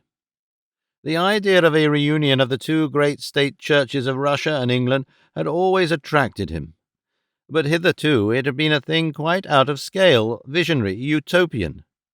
Now, in this strange time of altered perspectives, it seemed the most practicable of suggestions. The mayor and corporation and a detachment of the Special Reserve in uniform came to a great intercession service, and in the palace there were 2 conferences of local influential people of the most various types, people who had never met tolerantly before, expressing now opinions of unprecedented breadth and liberality. All this sort of thing was fresh and exciting at first, and then it began to fall into a routine and became habitual. As it became habitual, he found that old sense of detachment and futility was creeping back again. One day he realized that indeed the whole flood and tumult of the war would be going on almost exactly as it was going on now if there had been neither cathedral nor bishop in Princhester. It came to him that if archbishops were rolled into patriarchs and patriarchs into archbishops, it would matter scarcely more in the world process that was afoot than if two men shook hands while their house was afire. At times all of us have inappropriate thoughts. The unfortunate thought that struck the bishop as a bullet might strike a man in an exposed trench, as he was hurrying through the cloisters to a special service and address upon the doubly glorious day in our English history, the day of St. Crispin, was of Diogenes rolling his tub. It was a poisonous thought.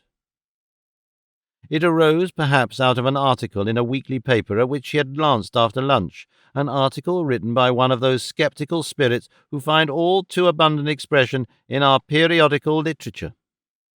The writer boldly charged the Christian churches with absolute ineffectiveness. This war, he declared, was above all other wars a war of ideas, of material organization against rational freedom, of violence against law. It was a war more copiously discussed than any war had ever been before. The air was thick with apologetics. And what was the voice of the Church amidst these elemental issues? Bishops and divines who were patriots, one heard discordantly enough, but where were the bishops and divines who spoke for the Prince of Peace? Where was the blessing of the Church? Where was the veto of the Church? When it came to that, one discovered only a broad, preoccupied back, busied in supplementing the Army Medical Corps with Red Cross activities, good work in its way, except that the canonicals seemed superfluous. Who indeed looked to the Church for any voice at all? And so to Diogenes. The bishop's mind went hunting for an answer to that indictment, and came back to the image of Diogenes. It was with that image dangling like a barbed arrow from his mind that the bishop went into the pulpit to preach upon St. Crispin's Day, and looked down upon a thin and scattered congregation in which the elderly, the childless, and the unoccupied predominated. That night, insomnia resumed its sway. Of course, the Church ought to be controlling this great storm, the greatest storm of war that had ever stirred mankind. It ought to be standing fearlessly between the combatants like a figure in a wall painting, with the cross of Christ uplifted and restored memory of Christendom softening the eyes of the armed nations. Put down those weapons and listen to me. So the Church should speak in irresistible tones, in a voice of silver trumpets. Instead, it kept a long way from the fighting, tucked up its vestments, and was rolling its local tubs quite briskly.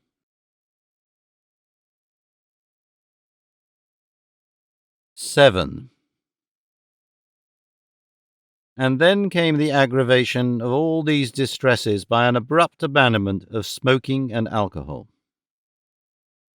Alcoholic relaxation, a necessary mitigation of the unreality of peacetime politics, becomes a grave danger in war, and it was with an understandable desire to forward the interests of his realm that the king decided to set his statesmen an example, which unhappily was not very widely followed, by abstaining from alcohol during the continuance of the struggle.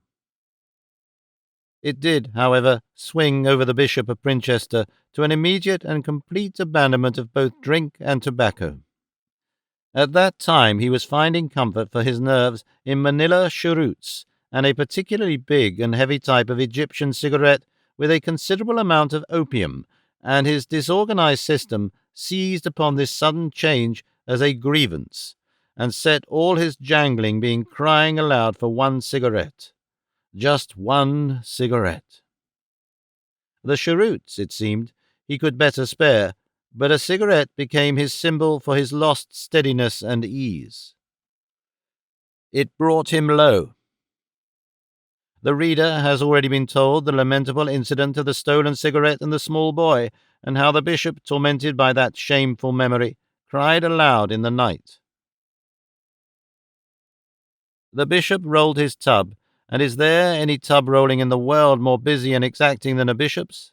He rolled in it spite of ill health and insomnia, and all the while he was tormented by the enormous background of the World War, by his ineffective realization of vast national needs, by his passionate desire for himself and his church not to be ineffective. The distressful alternation between nights of lucid doubt and days of dull acquiescence was resumed with an intensification of its contrasts. The brief phase of hope that followed the turn of the fighting upon the Main, the hope that after all the war would end swiftly, dramatically, and justly, and everything be as it had been before, but pleasanter, gave place to a phase that bordered upon despair. The fall of Antwerp and the doubts and uncertainties of the Flanders situation weighed terribly upon the bishop. He was haunted for a time by nightmares of Zeppelins presently raining fire upon London. These visions became apocalyptic. The Zeppelins came to England with the new year, and with the close of the year came the struggle for Ypres that was so near to being a collapse of the Allied defensive. The events of the early spring, the bloody failure of British generalship at Neuve-Chapelle, the naval disaster in the Dardanelles, the sinking of the Falaba, the Russian defeat in the Masurian Lakes, all deepened the bishop's impression of the immensity of the nation's difficulties and of his own unhelpfulness. He was ashamed that the church should hold back its curates from enlistment, while the French priests were wearing their uniforms in the trenches. The expedition of the Bishop of London to hold open-air services at the front seemed merely to accentuate the tub rolling. It was rolling the tub just where it was most in the way. What was wrong? What was wanting? The Westminster Gazette, the Spectator, and several other of the most trusted organs of public opinion were intermittently discussing the same question. These discussions implied at once the extreme need that was felt for religion by all sorts of representative people, and the universal conviction that the Church was in some way muddling and masking her revelation. "What is wrong with the churches?" was, for example, the general heading of the Westminster Gazette's correspondence. One day the bishop skimmed a brief incisive utterance by Sir Harry Johnston that pierced to the marrow of his own shrinking convictions. Sir Harry is one of those people who seem to write as well as speak in a quick tenor. Instead of propounding plainly and without the accreted mythology of Asia Minor, Greece, and Rome, the pure gospel of Christ, they present it overloaded with unbelievable myths, such as, among 1,000 others, that massacre of the innocents which never took place, bore their listeners by a Tibetan repetition of creeds that have ceased to be credible, mutually contradictory propositions, prayers and litanies composed in Byzantine and medieval times, the want of actuality, the curious silliness which has, ever since the destruction of Jerusalem, hung about the exposition of Christianity. But if the bishops continue to fuss about the trappings of religion, the maintenance of codes compiled by people who lived 1,600 or 2,500 years ago, the increasingly educated and practical-minded working classes will not come to church, weekday or Sunday. The bishop held the paper in his hand, with a mind that he felt to be terribly open, asked himself how true that sharp indictment might be, and, granting its general truth, what was the duty of the church, that is to say, of the bishops, for as Cyprian says, ecclesia est in episcopo. We say the creeds, how far may we unsay them? So far he had taken no open action against chasters. Suppose now he were to side with chasters and let the whole diocese, the Church of Princhester, drift as far as it chose under its inaction towards an extreme modernism, risking a conflict with, and if necessary, fighting the Archbishop. It was but for a moment that his mind swung to this possibility, and then recoiled. The layman, that band of bigots, would fight. He would not contemplate litigation and wrangling about the teaching of the Church. Besides, what were the trappings of religion, and what the essentials? What, after all, was the pure gospel of Christ, of which this writer wrote so glibly? He put the paper down and took a New Testament from his desk and opened it haphazard. He felt a curious wish that he could read it for the first time. It was over-familiar. Everything latterly in his theology and beliefs had become over-familiar. It had all become mechanical and dead and unmeaning to his tired mind.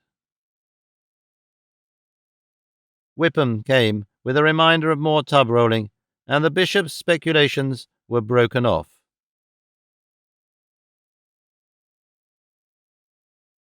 Chapter the 4th. The Sympathy of Lady Sunderbund. 1. That night, when he cried aloud at the memory of his furtive cigarette, the bishop was staying with a rich man named Garstine Fellows.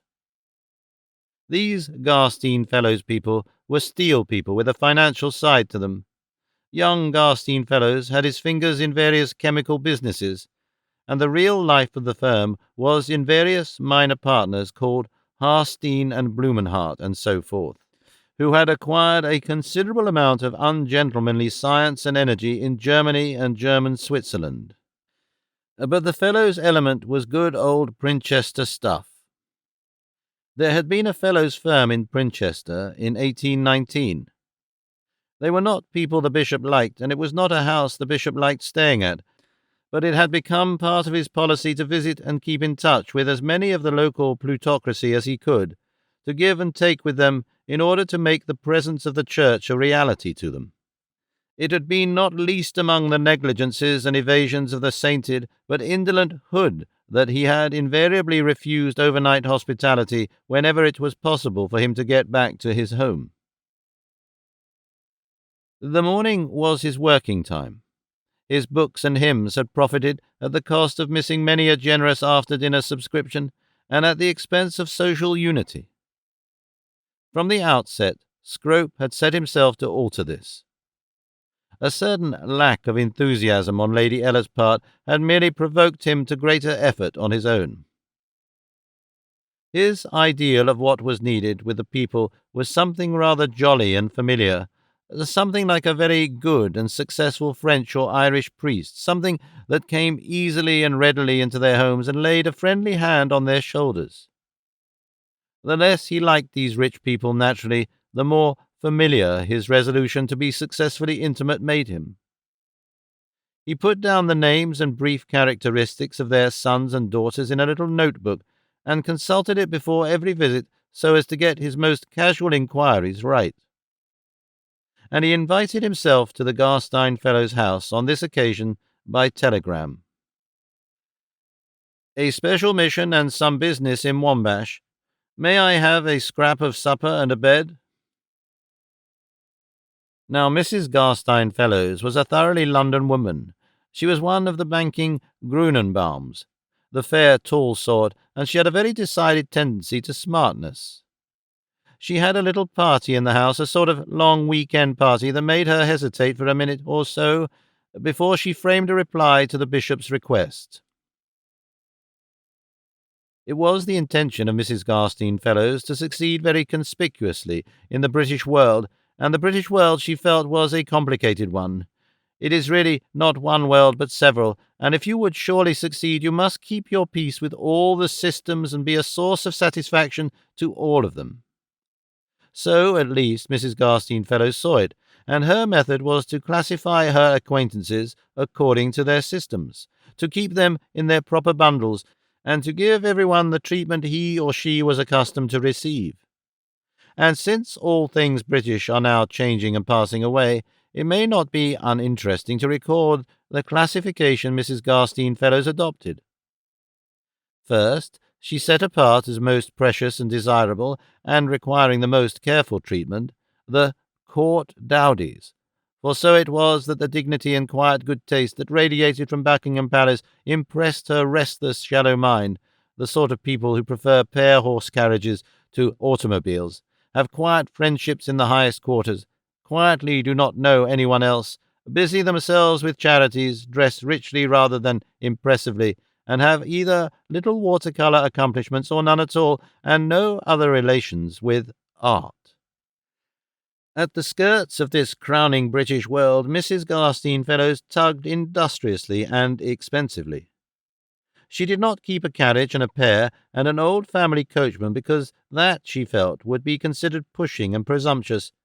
She had the sense to stick to her common, unpretending 80-horsepower Daimler, but she wore a special sort of blackish hat bonnet for such occasions as brought her near the centre of honour, which she got from a little goods shop known only to a very few outside the inner ring, which hat bonnet she was always careful to sit on for a few minutes before wearing.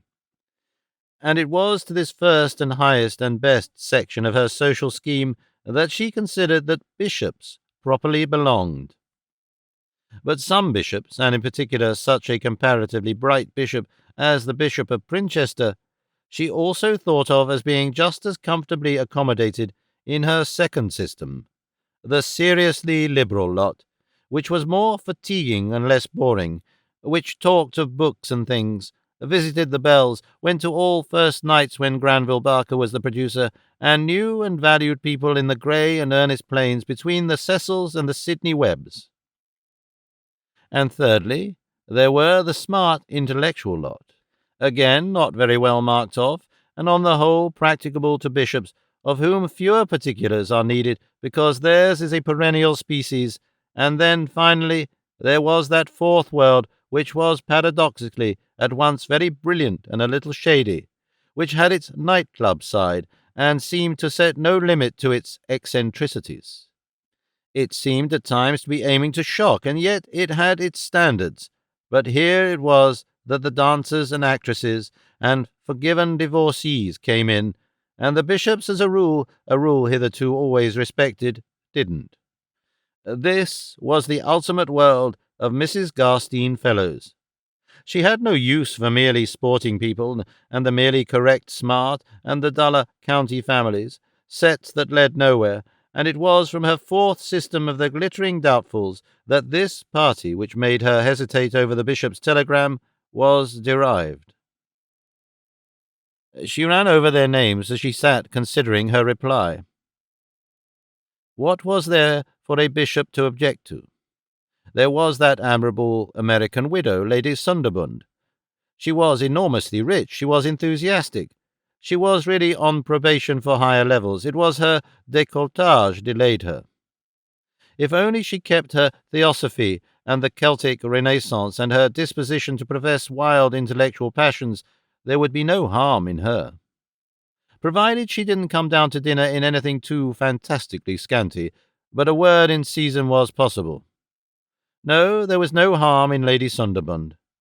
Then there was Ridgway Kelso and this dark, excitable Catholic friend of his, Patrick O'Gorman. Mrs. Garstine Fellows saw no harm in them. Then one had to consider Lord Gatling and Lizzie Varasetta. But nothing showed, nothing was likely to show, even if there was anything. And besides, wasn't there a church and a stage guild? Except for these people, there seemed little reason for alarm. Mrs. Garstine Fellows did not know that Professor Hoppard, who so amusingly combined a professorship of political economy with the writing of music-hall lyrics, was a keen amateur theologian, nor that Bent, the sentimental novelist, had a similar passion. She did not know that her own eldest son, a dark, romantic-looking youngster from Eton, had also come to the theological stage of development. She did, however, weigh the possibilities of two liberal opinions on what are called social questions on the part of Miss Shaspur, the novelist, and decided that if that lady was watched, nothing so terrible could be said, even in an undertone. And as for the Mariposa, the dancer, she had nothing but Spanish and bad French. She looked all right, and it wasn't very likely she would go out of her way to startle an Anglican bishop. Simply she needn't dance. Besides which, even if a man does get a glimpse of a little something, it isn't as if it was a woman. But of course, if the party mustn't annoy the bishop must do his duty by the party. There must be the usual purple and the silver buckles. She wired back. "A little party, but it won't put you out. Send your man with your change."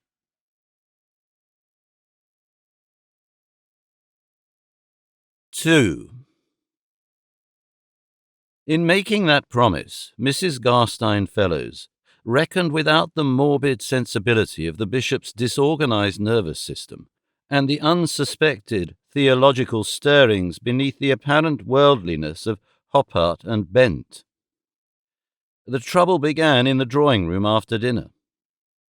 Out of deference to the bishop's abstinence, the men did not remain to smoke, but came in to find the Mariposa and Lady Sunderbund smoking cigarettes, which these ladies continued to do a little defiantly.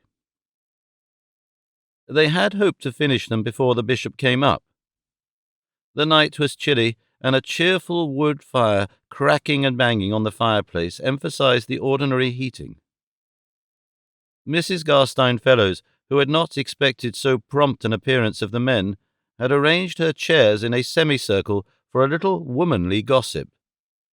And before she could intervene, she found her party, with the exception of Lord Gatling, who had drifted just a little too noticeably with Mrs. Barnsetter into a window, sitting round with a conscious air that was perhaps just a trifle too apparent of being good.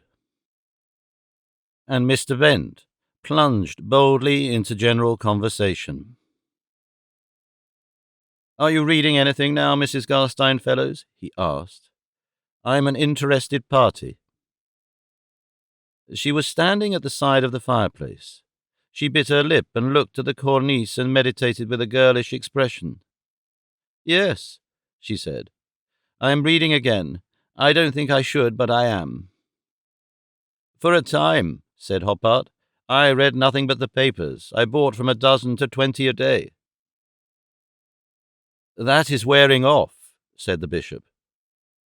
"The first thing I began to read again," said Mrs. Garstein Fellows, "I'm not saying it for your sake, Bishop, was the Bible." "I went to the Bible," said Bent, as if he was surprised. "I've heard that before," said Ridgway Kelso in that slightly explosive manner of his. "All sorts of people who don't usually read the Bible." "But Mr. Kelso," protested their hostess with raised eyebrows. "I was thinking of Bent. But anyhow, there's been a great wave of seriousness, a sudden turning to religion and religious things. I don't know if it comes your way, Bishop." "I've had no rose of penitence yet." "We may be coming," said Hoppart. He turned sideways to face the bishop. "I think we should be coming if it wasn't for old entangled difficulties. I don't know if you will mind my saying it to you, but—" The bishop returned his frank glance. "I'd like to know above all things," he said, "if Mrs. Garstein Fellow will permit us. It's my business to know." "We all want to know," said Lady Sunderbund, speaking from the low chair on the other side of the fireplace. There was a vibration in her voice and a sudden gleam of enthusiasm in her face. "Why shouldn't people talk seriously sometimes?" "Well, take my own case," said Hoppart. "In the last few weeks I've been reading not only in the Bible, but in the Fathers. I've read most of Athanasius, most of Eusebius, and I'll confess it, Gibbon. I find all my old wonder come back. Why are we pinned to the amount of creed we are pinned to? Why, for instance, must you insist on the Trinity?" "Yes," said the Eton boy explosively, and flushed darkly to find he had spoken. "Here is a time when men ask for God," said Hoppart. "And you give them 3, cried Bent rather cheaply. "I confess I find the way encumbered by these Alexandrian elaborations." Hoppart completed. "Need it be?" whispered Lady Sunderbund very softly. "Well," said the bishop, and leant back in his armchair and knitted his brow at the fire. "I do not think," he said, "that men coming to God think very much of the nature of God. Nevertheless," he spoke slowly and patted the arm of his chair, "nevertheless, the Church insists that certain vitally important truths have to be conveyed. Certain mortal errors are best guarded against by these symbols." "You admit they are symbols?" "So the Church has always called them." Hoppart showed by a little movement and grimace that he thought the bishop quibbled. "In every sense of the word," the bishop hastened to explain, "the creeds are symbolical. It is clear they seek to express ineffable things by at least an extended use of familiar words. I suppose we are all agreed nowadays that when we speak of the Father and of the Son, we mean something only in a very remote and exalted way parallel with biological fatherhood and sonship." Lady Sunderland nodded eagerly. "Yes," she said, "oh yes," and held up an expectant face for more. "Our utmost words, our most elaborately phrased creeds, can at the best be no better than the shadow of something unseen thrown upon the screen of experience." He raised his rather weary eyes to Hoppart, as if he would know what else needed explanation. He was gratified by Lady Sunderland's approval, but he affected not to see or hear it. But it was Bent who spoke. He spoke in the most casual way. He made the thing seem the most incidental of observations. "What puzzles me," he said, "is why the early Christians identified the spermaticus logos of the Stoics with the second and not with the third person of the Trinity." To which the bishop, rising artlessly to the bait, replied, "Ah, that indeed is the unfortunate aspect of the whole affair." And then the Irish Catholic came down on him.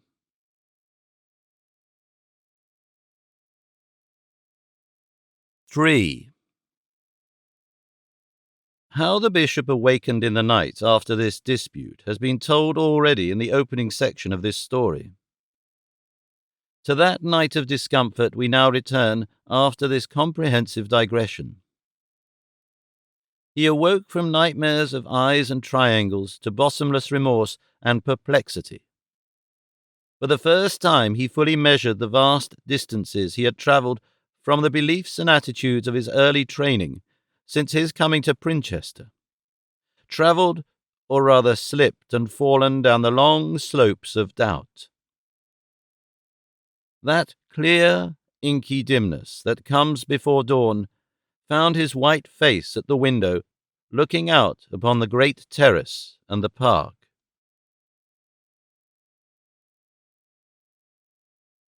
4. After a bout of mental distress and sleeplessness, the bishop would sometimes wake in the morning, not so much exhausted as in a state of thin mental and bodily activity. This was more particularly so if the night had produced anything in the nature of a purpose. So it was on this occasion. The day was clear before him. At least it could be cleared by sending 3 telegrams. His man could go back to Princhester and so leave him perfectly free to go to Brighton Pumphrey in London and secure that friendly dispensation to smoke again, which seemed the only alternative to a serious mental breakdown. He would take his bag, stay the night in London, smoke, sleep well, and return the next morning. Dunk, his valet butler, found him already bathed and ready for a cup of tea and a Bradshaw at 7:30. He went on dressing, although the good train for London did not start until 10:45. Mrs. Garstine Fellows was by nature and principle a late riser. The breakfast-room showed small promise yet of the repast, though the table was set and bright with silver and fresh flowers, and a wood fire popped and spurted to greet and encourage the March sunshine. But standing in the doorway that led to the promise and daffodils and crocuses of Mrs. Garstine Fellow's garden stood Lady Sunderland, almost with an effect of waiting, and she greeted the bishop very cheerfully, doubted the immediate appearance of anyone else, and led him in the most natural manner into the new but already very pleasant shrubbery. In some indefinable special way, the bishop had been aware of Lady Sunderland's presence since first he had met her, but it was only now that he could observe her with any particularity. She was tall, like his own Lady Ella, but not calm and quiet. She was electric. Her eyes, her smiles, her complexion had, as it were, an established brightness that exceeded the common lustre of things. This morning she was dressed in grey, that was nevertheless not grey, but had an effect of colour, and there was a thread of black along the lines of her body and a gleam of gold. She carried her head back with less dignity than pride. There was a little frozen movement in her dark hair, as if it flamed up out of her head. There were silver ornaments in her hair. She spoke with a pretty little weakness of the R's that had probably been acquired abroad, and she lost no time in telling him, she was eager to tell him, that she had been waylaying him. "I did so want to talk to you some more," she said. "I was shy last night, and they were all so noisy and eager. I prayed that you might come down early. It's an opportunity I've longed for." She did her very pretty best to convey what it was had been troubling her. Religion had been worrying her for years. Life was, just ornaments and games, and so wearisome, unless it was irreligious, and she couldn't get it irreligious. The bishop nodded his head gravely. "You understand," she pressed. "I understand too well.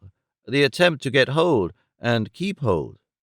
"I knew you would," she cried. She went on with an impulsive rapidity. Orthodoxy had always impelled her, always. She had felt herself confronted by the most insurmountable difficulties, and yet, whenever she had gone away from Christianity, she had gone away from Christianity to the Theosophists and the Christian Scientists. She had felt she was only staying further.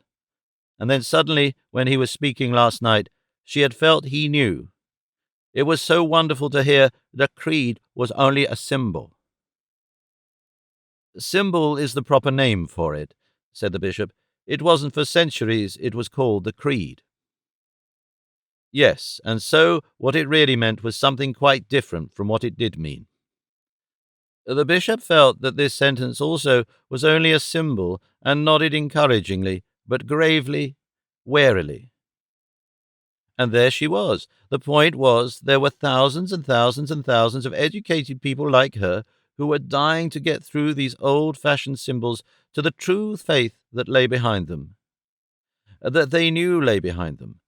She didn't know if he had read The Light Under the Altar.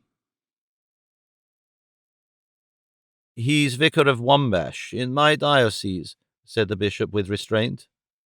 "It's wonderful stuff," said Lady Sunderland. "It's spiritually cold, but it's intellectually wonderful. But we want that with spirituality.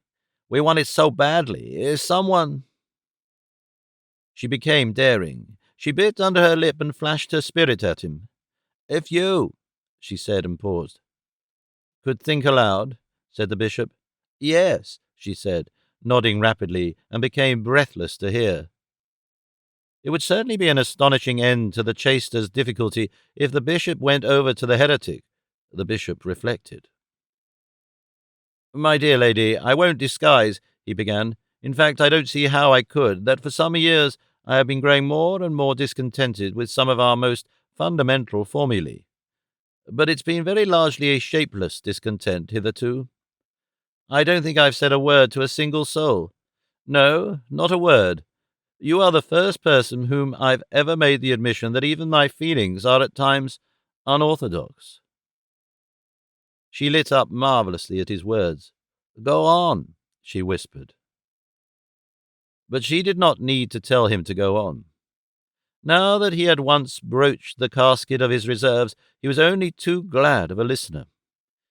He talked as if they were intimate and loving friends, and so it seemed to both of them they were. It was a wonderful release from a long and painful solitude.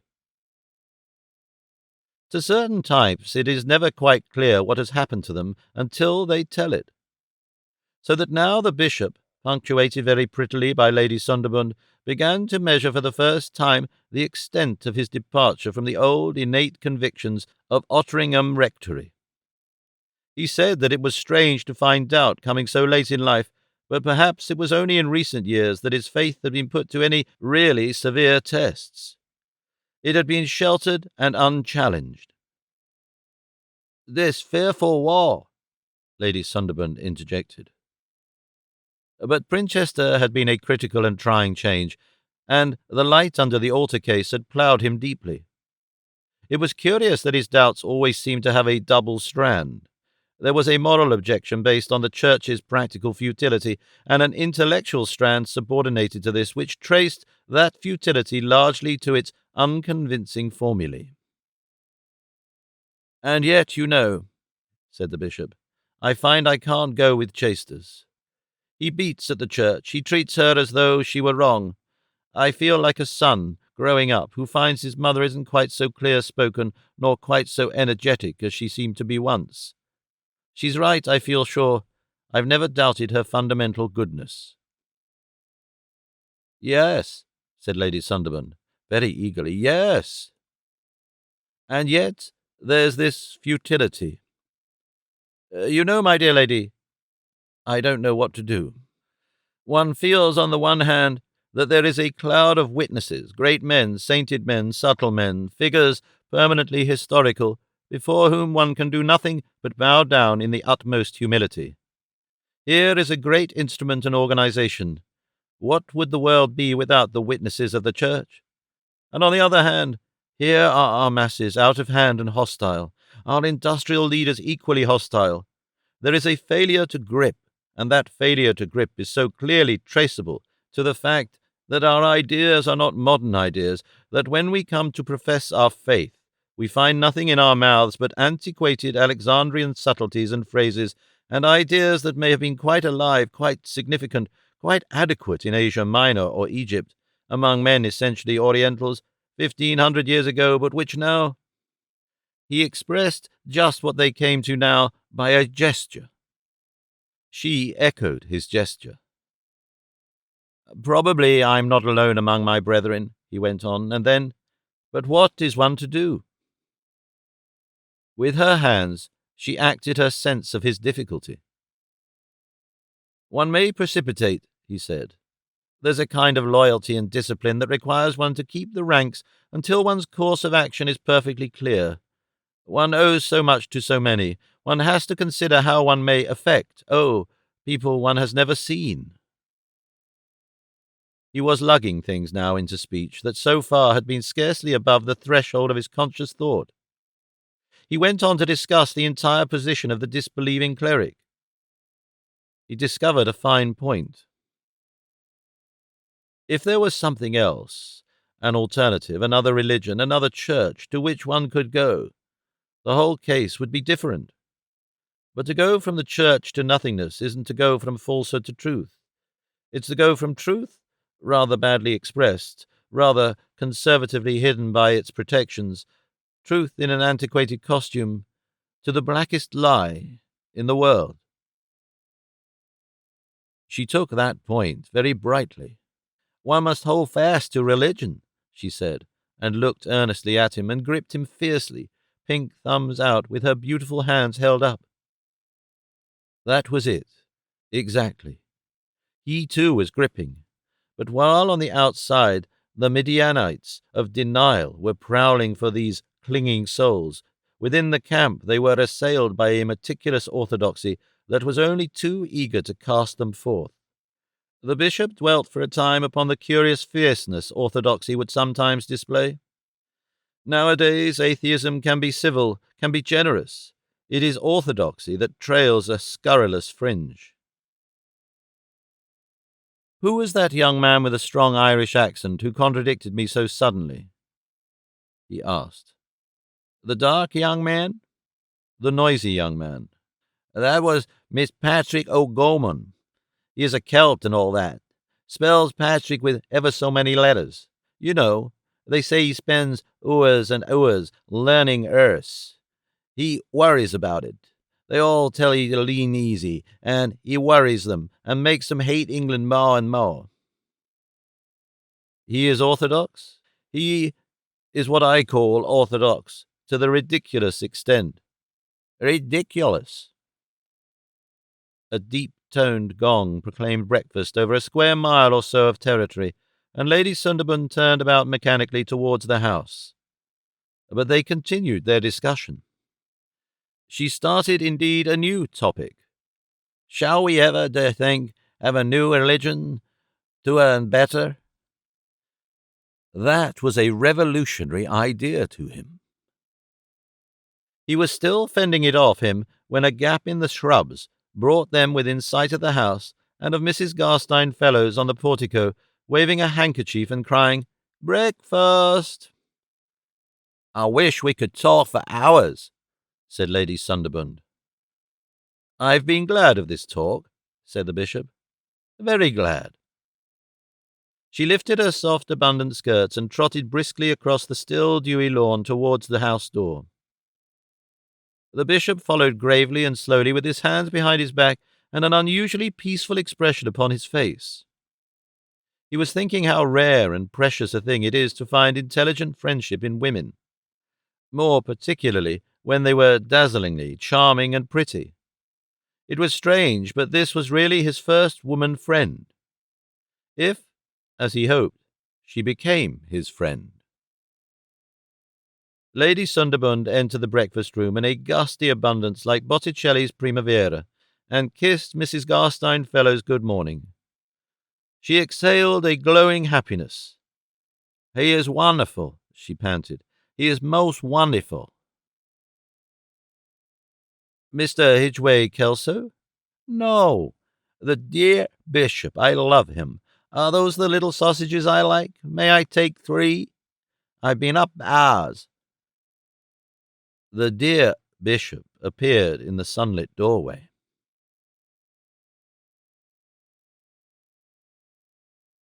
5. The bishop felt more contentment in the London train than he had felt for many weeks. He had taken 2 decisive and relieving steps. One was that he had stated his case to another human being, and that a very charming and sympathetic human being. He was no longer a prey to a current of secret and concealed thoughts running counter to all the appearances of his outward life. And the other was that he was now within an hour or so of Brighton Pumphrey and a cigarette. He would lunch on the train, get to London about 2, take a taxi at once to the wise old doctor, catch him over his coffee in a charitable and understanding mood, and perhaps be smoking a cigarette publicly and honourably and altogether satisfyingly before 3. So far as Brighton Pumphrey's door, this programme was fulfilled without a hitch. The day was fine, and he had his taxi opened and noted with a patriotic satisfaction, as he rattled through the streets, the glare of the recruiting posters on every vacant piece of wall and the increasing number of men in khaki in the streets. But at the door he had a disappointment. Dr. Brighton Pumphrey was away at the front, of all places. He had gone for some weeks. Would the bishop like to see Dr. Dale? The bishop hesitated. He had never set eyes on this Dr. Dale. Indeed, he had never heard of Dr. Dale. Seeing his old friend Brighton Pumphrey and being gently and tactfully told to do exactly what he was longing to do was one thing. Facing some strange doctor and going slowly and elaborately through the whole story of his illness, his vow and his breakdown, and perhaps having his reaction time tested and all sorts of strippings and soundings done, was quite another.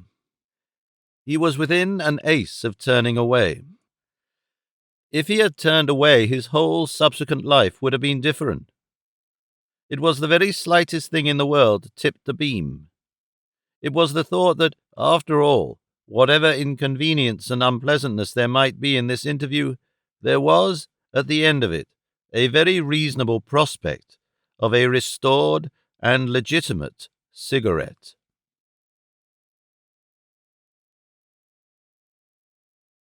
Chapter the 5th. The First Vision. 1. Dr. Dale exceeded the bishop's worst apprehensions. He was a lean, lank, dark young man with long black hair and irregular, rather prolonged features. His chin was right over to the left. He looked constantly at the bishop's face with a distinctly sceptical grey eye. He could not have looked harder if he had been a photographer or a portrait painter. And his voice was harsh, and the bishop was particularly sensitive to voices. He began by understanding far too much of the bishop's illness, and he insisted on various familiarities with the bishop's heart and tongue and eye and knee that ruffled the bishop's soul. Brighton Pumphrey talked of neurasthenia. He asked. That was his diagnosis, said the bishop. Neurasthenia, said the young man, as though he despised the word. The bishop went on buttoning up his coat.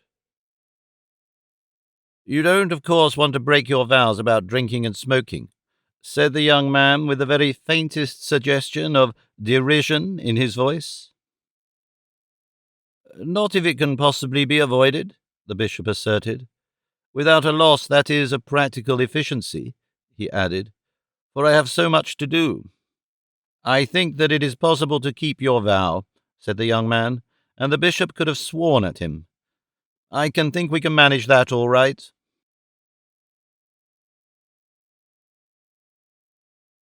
2. The bishop sat at the table, resting his arm upon it and awaiting the next development of this unsatisfactory interview. He was on the verge of asking, as unpleasantly as possible, when Brighton Pumphrey would return. The young man stood upon Brighton Pumphrey's hearthrug and was evidently contemplating dissertations. Of course, he said, as though he discussed a problem with himself, you must have some sort of comfort. You must get out of this state, one way or another. The bishop nodded assent. He had faint hopes of this young man's ideas of comfort. Dr. Dale reflected. Then he went off away from the question of comfort altogether.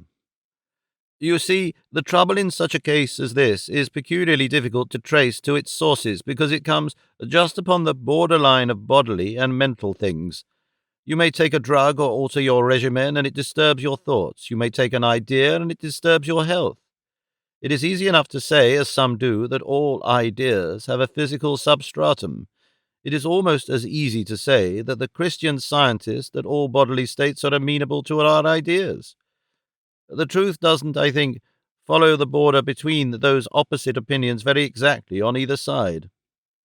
I can't, for instance, tell you to go home and pray against these uncertainties and despairs, because it is just these uncertainties and despairs that rob you of the power of efficient prayer. He did not seem to expect anything from the bishop.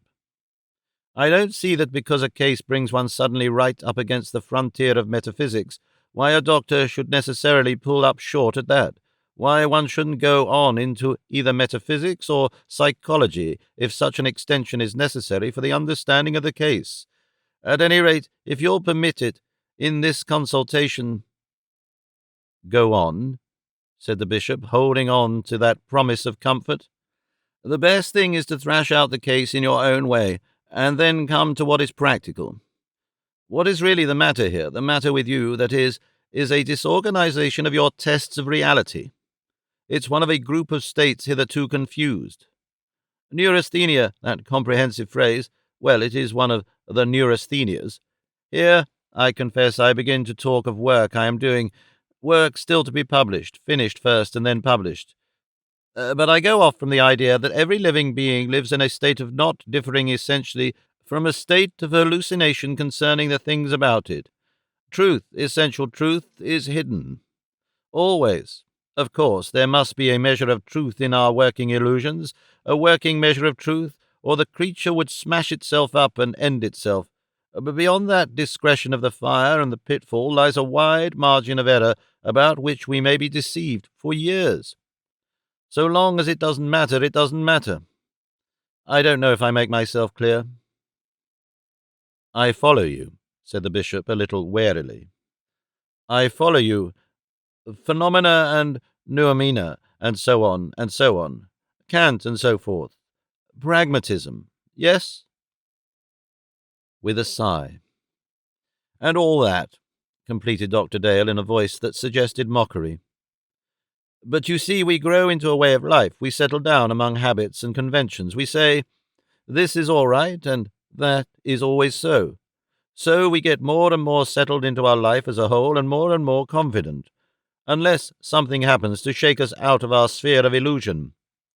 That may be some violent contradictory fact, some accident, or it may be some subtle change in one's health and nerves that makes us feel doubtful, or a change of habits, or, as I believe, some subtle quickening of the critical faculty. Then suddenly comes the feeling as though we were lost in a strange world, as though we had never really seen the world before. He paused. The bishop was reluctantly interested. That does describe something of the mental side, he admitted. I never believe in concealing my own thoughts from an intelligent patient, said Dr. Dale with a quiet offensiveness. That sort of thing belongs to the dark ages of the apothecary's art. I will tell you exactly my guesses and suppositions about you. At the base of it all is a slight and subtle kidney trouble, due, I suggest, to your going to Princhester and drinking the local water. But it's excellent water. They boast of it. By all the established tests. As a matter of fact, many of our best drinking waters have all sorts of unspecified qualities. Burton water, for example, is radioactive by Beetham's standards up to the 9th degree. But that is by the way. My theory about your case is that this produced a change in your blood that quickened your sensibilities and your critical faculties, just at a time when a good many bothers. I don't know, of course, what they were, but I can, so to speak, see the marks all over you. Came into your life. The bishop nodded. You were uprooted, you moved from house to house, and failed to get that curled-up, safe feeling one has in a real home in any of them. If you saw the fireplaces and the general decoration of the new palaces, admitted the bishop, I had practically no control. That confirms me, said Dr. Dale. Insomnia followed and increased the feeling of physical strangeness by increasing the bodily disturbance. I suspect an intellectual disturbance. He paused. There was, said the bishop. You were no longer at home anywhere. You were no longer at home in your diocese, in your palace, in your body, in your convictions. And then came the war. Quite apart from everything else, the mind of the whole world is suffering profoundly from the shock of this war, much more than is generally admitted. One thing you did that you probably did not observe yourself doing, you drank rather more at your meals, you smoked a lot more. That was your natural and proper response to the shock. Ah, said the bishop, and brightened up. It was remarked by Tolstoy, I think, that few intellectual men would really tolerate the world, as it were, if it were not for smoking and drinking. Even novelists have their moments of lucidity. Certainly these things soothe the restlessness in men's minds, deaden their sceptical sensibilities, and just at the time when you were getting most dislodged, you gave them up. And the sooner I go back to them, the better, said the bishop brightly. I quite see that. I wouldn't say that, said Dr. Dale.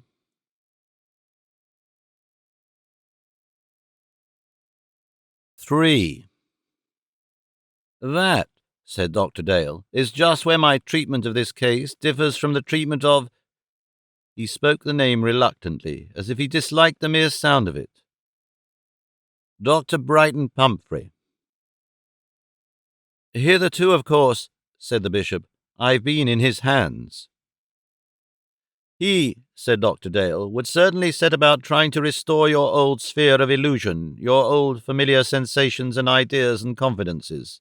He would, in fact, turn you back. He would restore all your habits. He would order you a rest. He would send you off to some holiday resort, fresh in fact but familiar in character, the Highlands, North Italy, or Switzerland, for example. He would forbid you newspapers and order you to botanize and prescribe tranquilizing reading. Trollope's novels, the life of Gladstone, the works of Mr. A.C. Benson, memoirs and so on. You'd go somewhere where there was a good Anglican chaplain, and you'd take some of the services yourself, and we'd wash out the effects of the Princhester water with Contrexaville, and afterwards put you on Salutaris or Perrier. I don't know whether I shouldn't have inclined to some such treatment before the war began, only—" He paused. "You think—" Dr. Dale's face betrayed a sudden sombre passion. "It won't do now," he said in a voice of quiet intensity. "It won't do now." He remained darkly silent for so long that at last the bishop spoke. "Then what," he asked, "do you suggest?" "Suppose we don't try to go back," said Dr. Dale. "Suppose we go on and go through." "Where?" "To reality. I know it's doubtful, I know it's dangerous," he went on, "but I am convinced that now we can no longer keep men's minds and souls in these feathered nests, these spheres of illusion. Behind these veils there is either God or the darkness. Why should we not go on?" The bishop was profoundly perplexed. He heard himself speaking.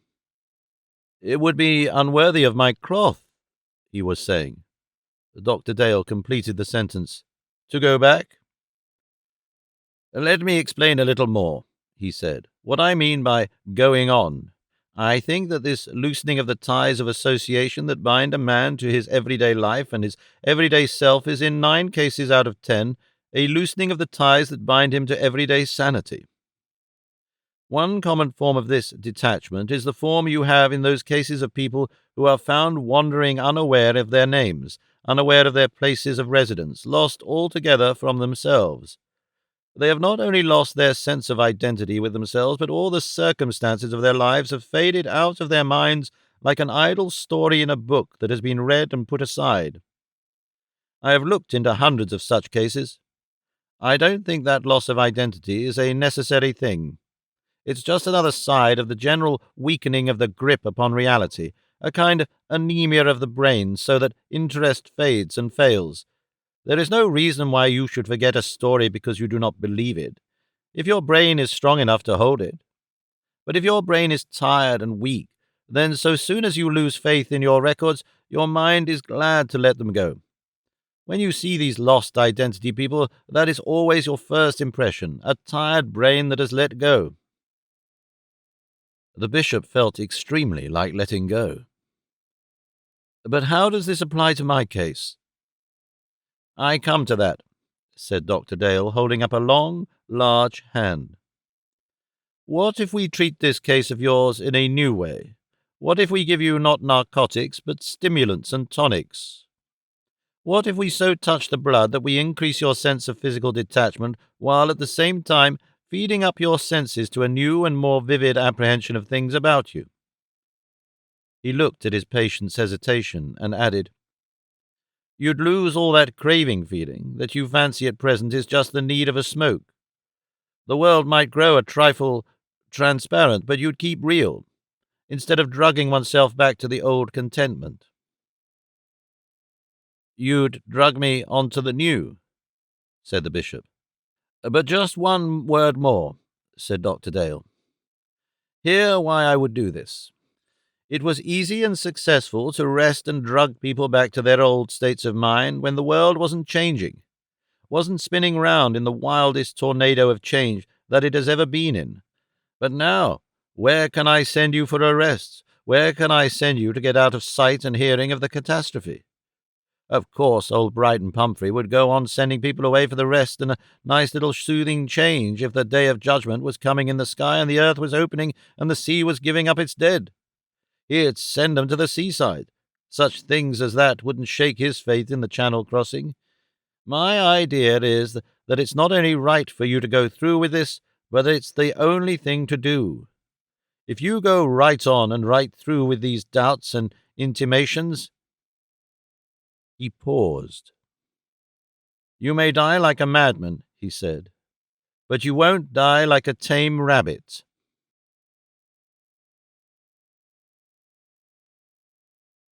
4. The bishop sat reflecting.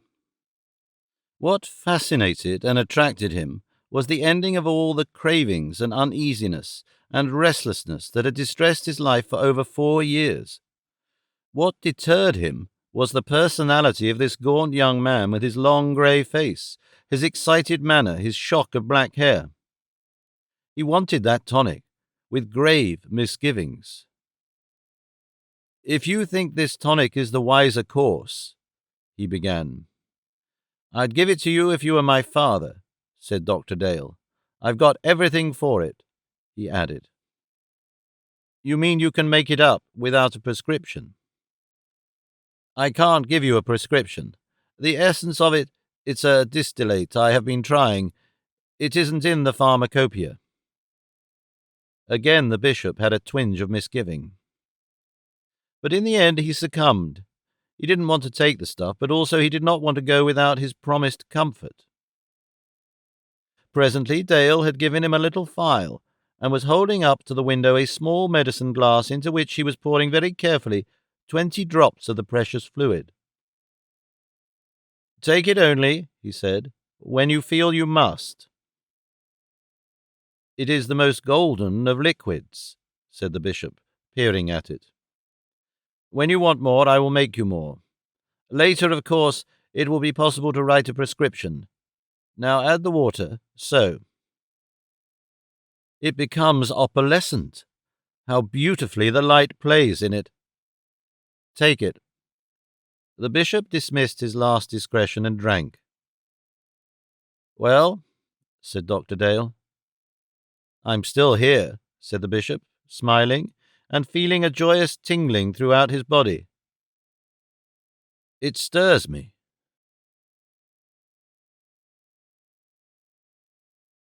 5. The bishop stood on the pavement outside Dr. Brighton Pumphrey's house. The massive door had closed behind him. It had been an act of courage, of rashness, if you will, to take this draught. He was acutely introspective, ready for anything, for the most disagreeable or the most bizarre sensations. He was asking himself, were his feet steady? Was his head swimming? His doubts glowed into assurance. Suddenly he perceived that he was sure of God. Not perhaps of the God of Nicaea, but what did these poor little quibblings and definitions of the theologians matter? He had been worrying about these definitions and quibblings for 4 long, restless years. Now they were just failures to express what surely everyone knew and no one would ever express exactly. Because here was God, and the kingdom of God was manifestly at hand. The visible world hung before him as a mist might hang before the rising sun. He stood proudly and masterfully facing a universe that had heretofore bullied him into doubt and apologetics, a universe that had hitherto been opaque and was now betrayed translucent. That was the first effect of the new tonic, complete reassurance, complete courage. He turned to walk towards Mount Street and Berkeley Square as a sultan might turn to walk among his slaves. But the tonic was only beginning. Before he had gone a dozen steps, he was aware that he seemed more solid and larger than the people about him. They had all a curious miniature effect, as though he was looking at them through the wrong end of an opera glass. The houses on either side of the street and the traffic shared this quality in an equal measure. It was as if he was looking at the world through apertures in a miniature cinematograph peep-show. This surprised him and a little dashed his first glow of satisfaction. He passed a man in khaki who, he fancied, looked at him with an odd expression. He observed the next passers-by narrowly and suspiciously, a couple of smartish young men, a lady with a poodle, a grocer's boy with a basket, but none seemed to observe anything remarkable about him. Then he caught the eye of a taxi driver and became doubtful again. He had a feeling that this tonic was still coming in like a tide. It seemed to be filling him and distending him, in spite of the fact that he was already full. After 4 years of flaccidity, it was pleasant to be distended again, but already he felt more filled than he had ever been before. At present nothing was showing, but all his body seemed braced and uplifted. He must be careful not to become inflated in his bearing.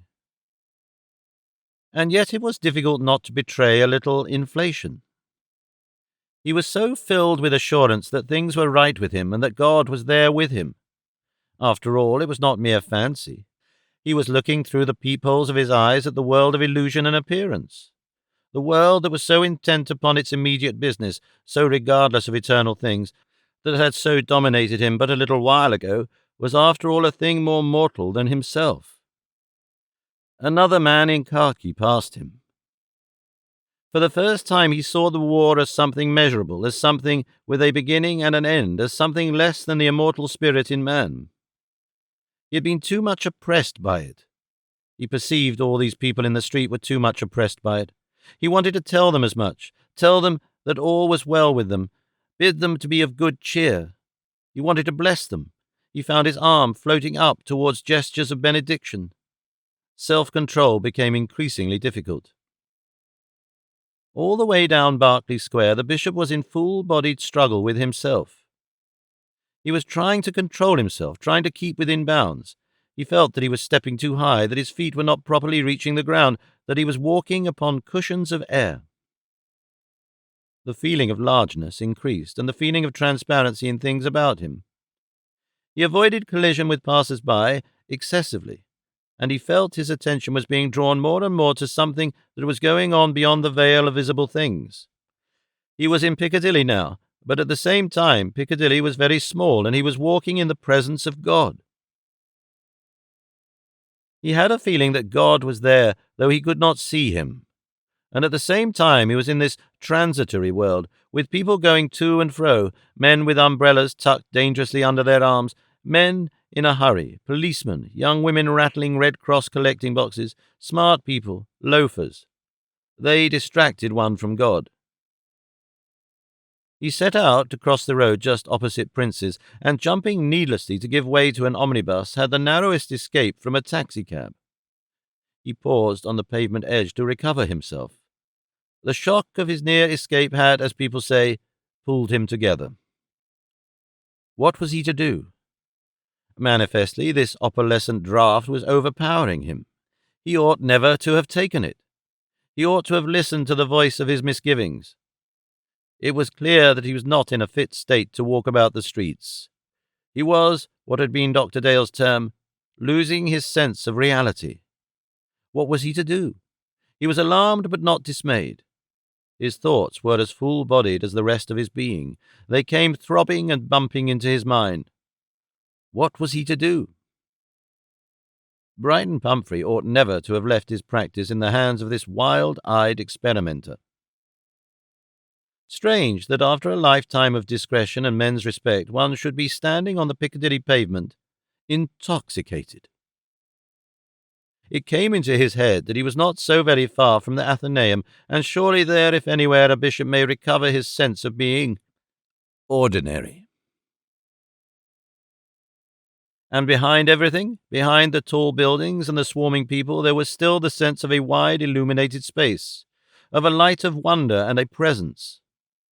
But he must not give way to that again. He had already given way altogether too much. He repeated to himself in a whisper, "I am in Piccadilly." If he kept tight hold upon himself, he felt he might get to the Athenaeum before anything more happened. He murmured directions to himself. Keep along the pavement, turn to the right at the circus. Now down the hill, easily down the hill. Don't float. Junior Army and Navy Stores, and the bookseller. And presently he had a doubt of his name and began to repeat it. Edward Princhester, Edward Scrope, Lord Bishop of Princhester. And all the while voices within him were asserting, "You are in the kingdom of heaven. You are in the presence of God. Place and time are a texture of illusion and dreamland. Even now, you are with God." 6. The porter of the Athenaeum saw him come in, looking well, flushed indeed, but queer in expression. His blue eyes were wide open and unusually vague and blue. He wandered across towards the dining room, hesitated, went to look at the news, seemed in doubt whether he would not go into the smoking room, and then went very slowly upstairs, past the Golden Angel, up to the great drawing-room.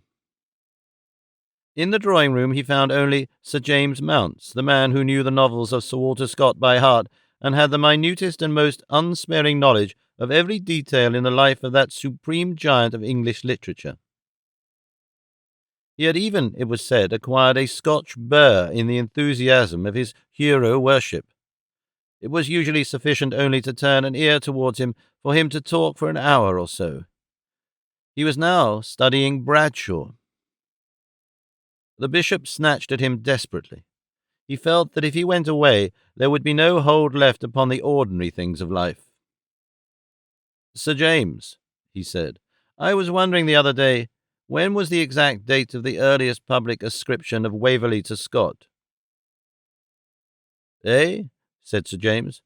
"But I'd like to talk that over with ye.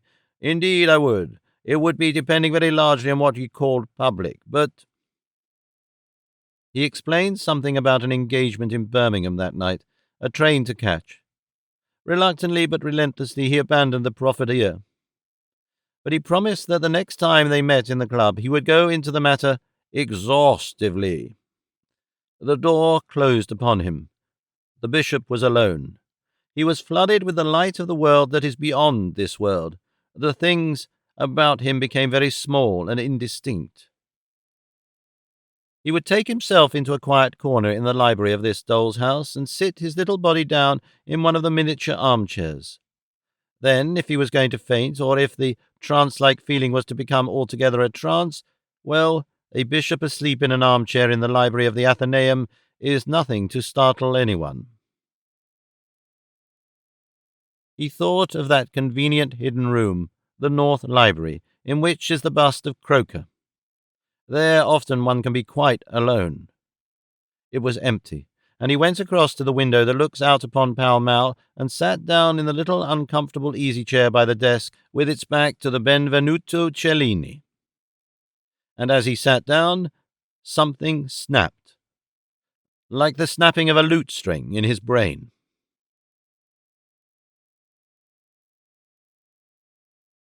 7. With a sigh of deep relief, the bishop realized that this world had vanished. He was in a golden light. He perceived it as a place, but it was a place without buildings or trees or any very definite features. There was a cloudy suggestion of distant hills, and beneath his feet were little gem-like flowers, and a feeling of divinity and infinite friendliness pervaded his being. His impressions grew more definite. His feet seemed to be bare. He was no longer a bishop, nor clad as a bishop. That had gone with the rest of the world. He was seated on a slab of starry rock. This, he knew quite clearly, was the place of God. He was unable to disentangle thoughts from words. He seemed to be speaking in his mind. "I have been very foolish and confused and perplexed. I have been like a creature caught among thorns." You served the purpose of God among those thorns. It seemed to him at first that the answer also was among his thoughts. It seemed so silly and so little. My wits were clay. Clay full of desires. Such desires. Blind desires that will presently come to the light. Shall we come to the light? But here it is, and you see it.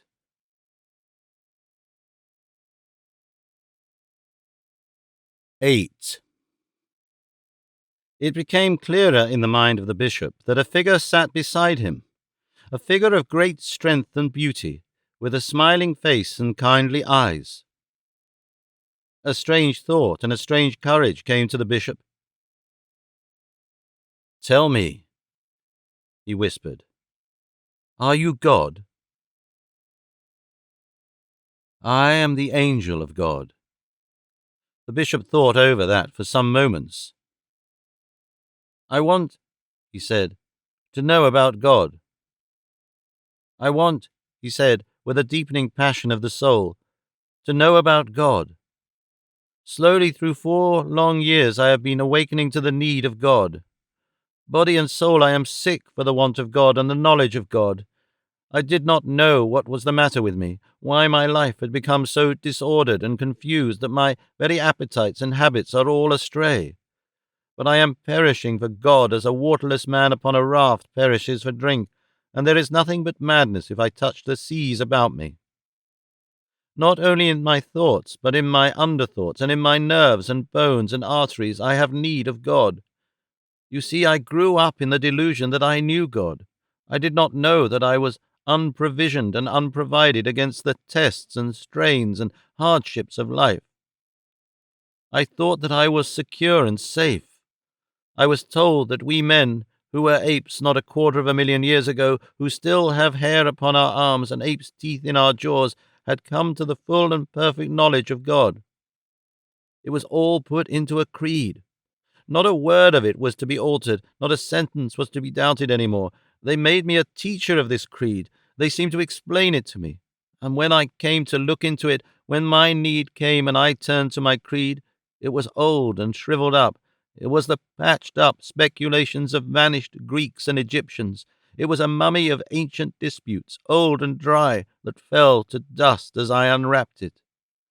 And I was dressed up in the dress of old dead times, and put before an altar of forgotten sacrifices, and I went through ceremonies as old as the first seed time, and suddenly I knew clearly that God was not there. God was not in my creed, not in my cathedral, not in my ceremonies, nowhere in my life. And at the same time I knew as I had never known before, that certainly there was a God. He paused. "Tell me," said the friend at his side. "Tell me." It was as if a child running beside its mother looked up and saw that he had never seen her face before, that she was not his mother, and that the words he had seemed to understand were, not that he listened, words in an unknown tongue. "You see, I am but a common sort of man, dear God. I have neither lived nor thought in any way greatly. I have gone from one day to the next day without looking very much farther than the end of the day. I have gone on as life has befallen. If no great trouble had come into my life, so I should have lived to the end of my days. But life, which began for me easily and safely, has become constantly more difficult and strange. I could have held my services and given my benedictions. I could have believed. I believed in what I thought I believed. But now I am lost and astray, crying out for God."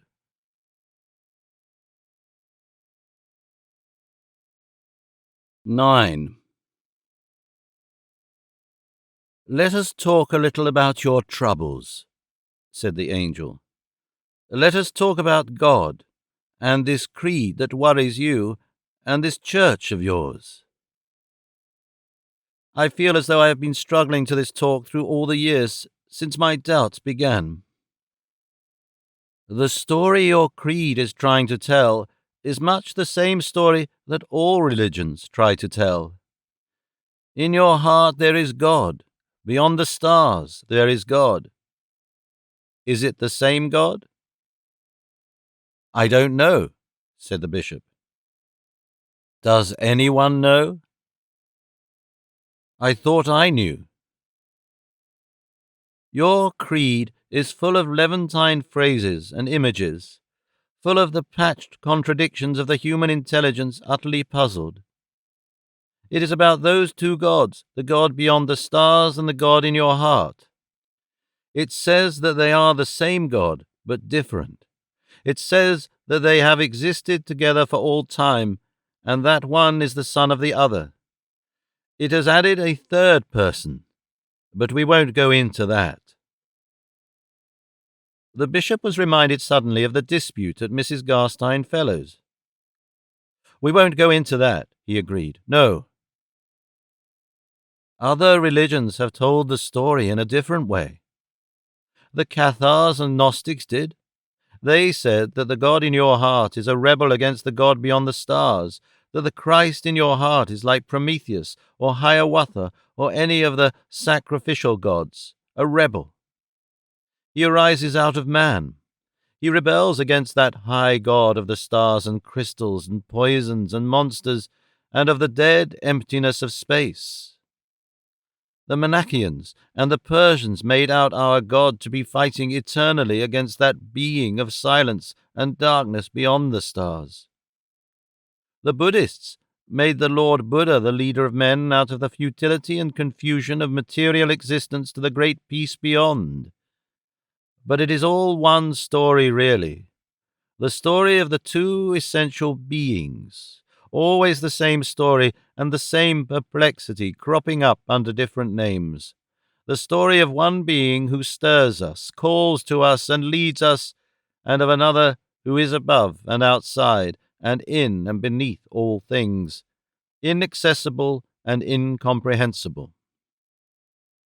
All these religions are trying to tell something they do not clearly know, of a relationship between these two that eludes them, that eludes the human mind as water escapes from the hand. It is unity and opposition they have to declare at the same time. It is agreement and propitiation. It is infinity and effort. "And the truth?"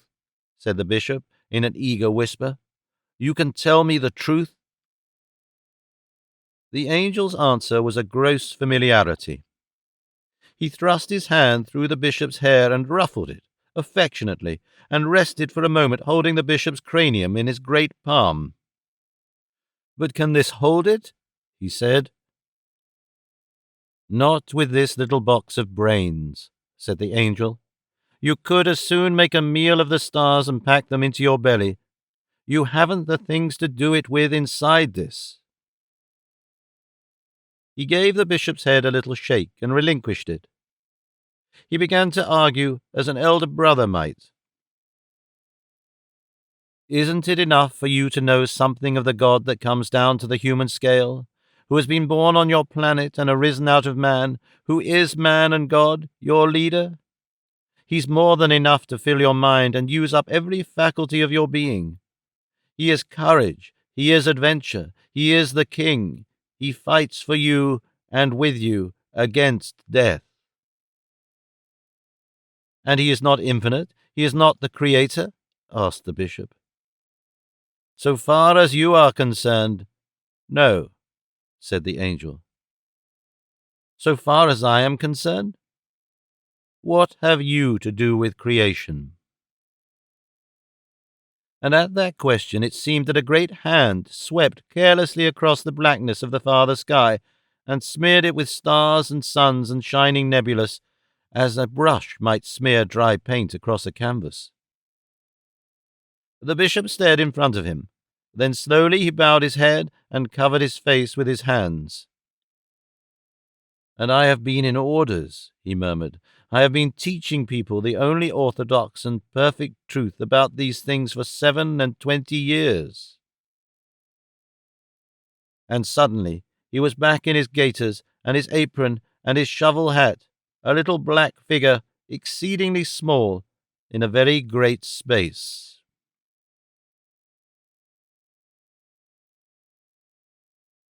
10.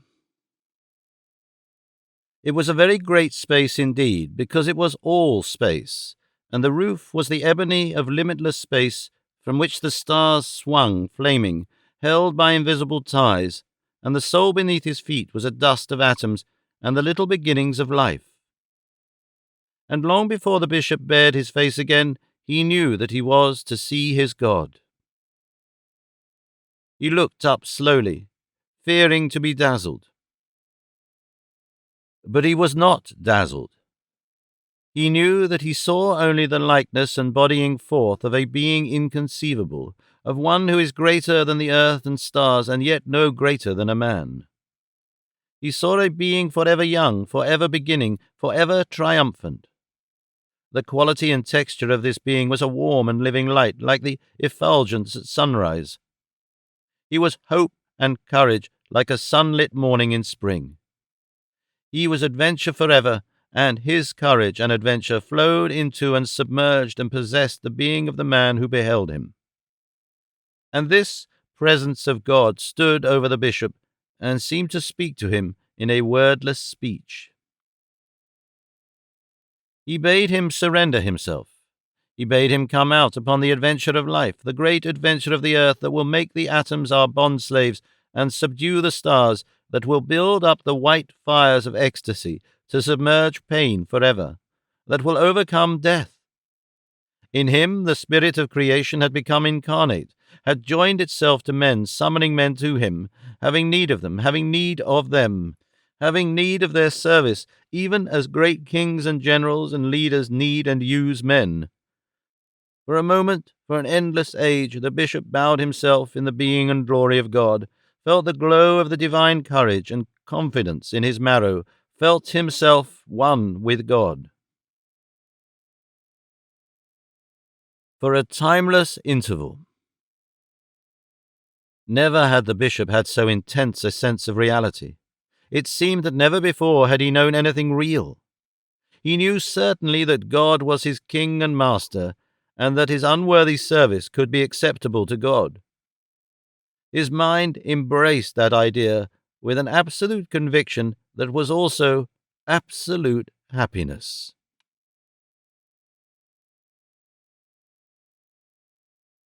11. The thoughts and sensations of the bishop seemed to have lifted for a time clean away from the condition of time, and then through a vast orbit to be returning to that limitation. He was aware presently that things were changing, that the light was losing its diviner rays, that in some indescribable manner the glory and the assurance diminished. The onset of the new phase was by imperceptible degrees. From a glowing, serene, and static realization of God, everything relapsed towards change and activity. He was in time again, and things were happening. It was as if the quick sands of time poured by him, and it was as if God was passing away from him. He fell swiftly down from the heaven of self-forgetfulness to a grotesque, pathetic, and earthly self-consciousness. He became acutely aware of his episcopal livery, and that God was passing away from him. It was as if God was passing, and as if the bishop was unable to rise up and follow him. Then it was as if God had passed, and as if the bishop was in headlong pursuit of him, and in a great terror lest he should be left behind. And he was surely being left behind. He discovered that in some unaccountable way his gaiters were loose. Most of their buttons seemed to have flown off, and his episcopal sash had slipped down about his feet. He was sorely impeded. He kept snatching at these things as he ran, in clumsy attempts to get them off. At last he had to stop altogether and kneel down and fumble with the last obstinate button. "Oh God," he cried, "oh God, my captain, wait for me, be patient with me." And as he did so, God turned back and reached out his hand. It was indeed as if he stood and smiled. He stood and smiled as a kind man might do. He dazzled and blinded his worshipper, and yet it was manifest that he had a hand a man might clasp. Unspeakable love and joy irradiated the whole being of the bishop as he seized God's hand and clasped it desperately with both his own. It was as if his nerves and arteries and all his substance were inundated with golden light. It was again as if he merged with God and became God.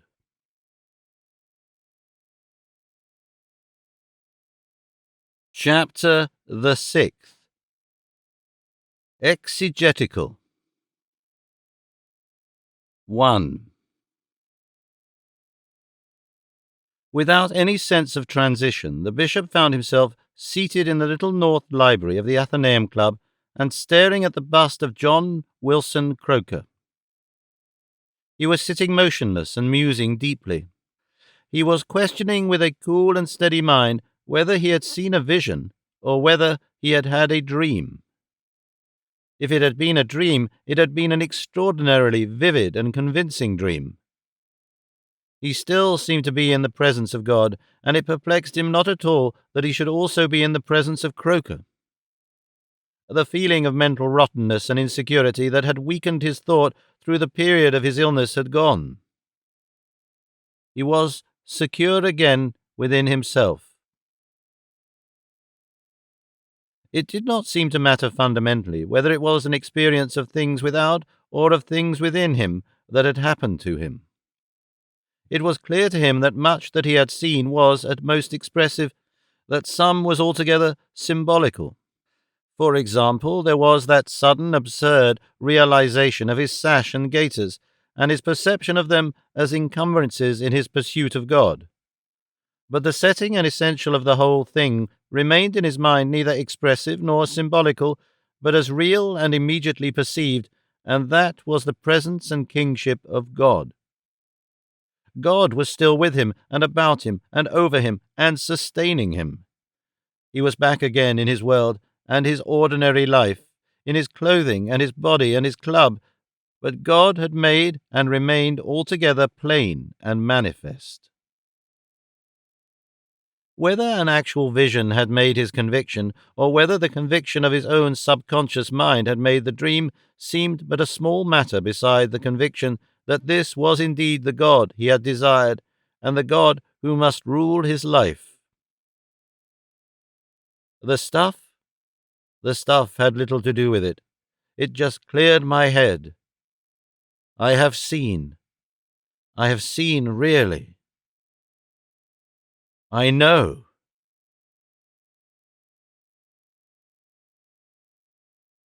Two.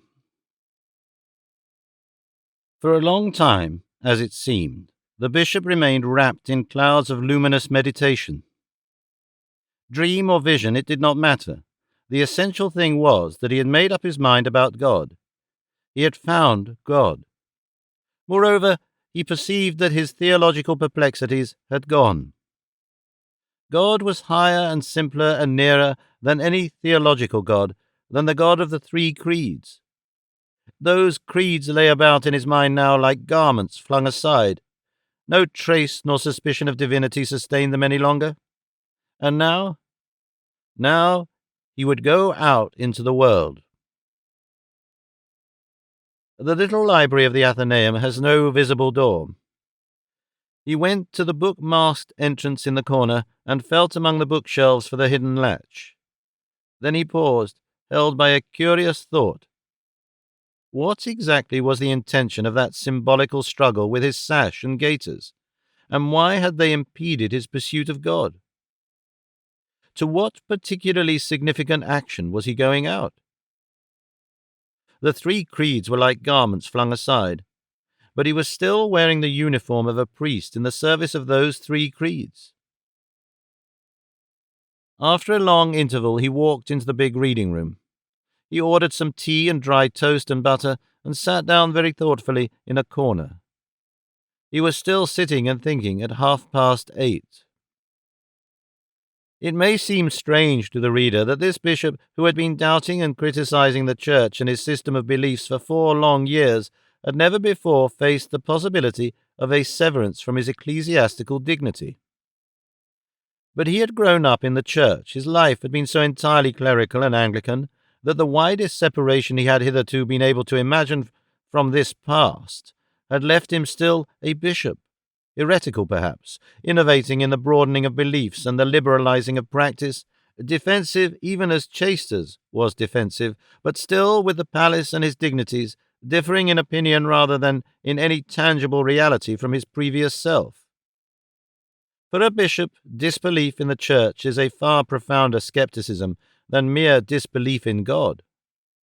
God is unseen, and in daily things unfelt, but the Church is with the predestined bishop always. His concept of the extremest possible departure from orthodoxy had been something that Chasters had phrased as a restatement of Christ. It was a new idea, an idea that had come with an immense effect of severance and novelty, that God could be other than the God of the creed, could present himself to the imagination as a figure totally unlike the white, gentle, and compromising Redeemer of an Anglican's thought. That the bishop should treat the whole teaching of the Church and the Church itself as wrong was an idea so new that it fell upon him now like a thunderbolt out of a cloudless sky.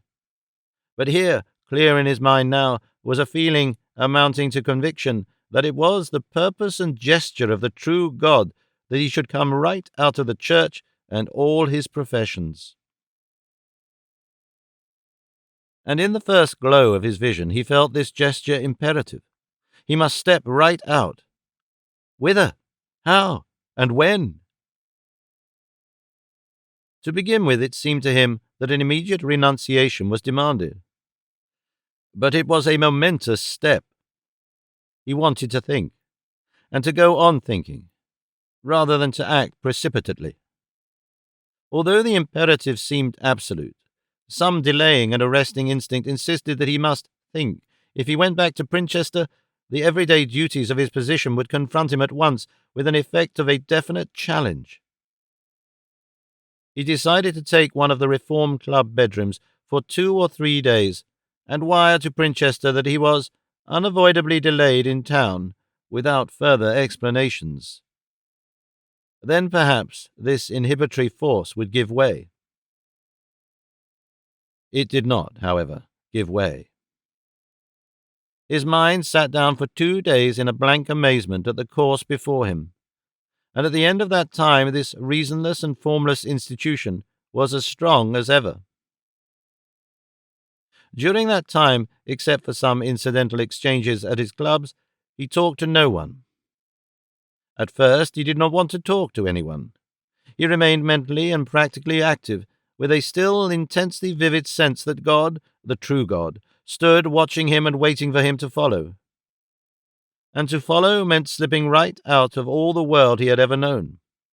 To thrust his foot right over the edge of a cliff would scarcely have demanded more from the bishop's store of resolution. He stood on the very verge. The chief secretion of his mind was a shadowy experiment, or so in explanation of why he did not follow.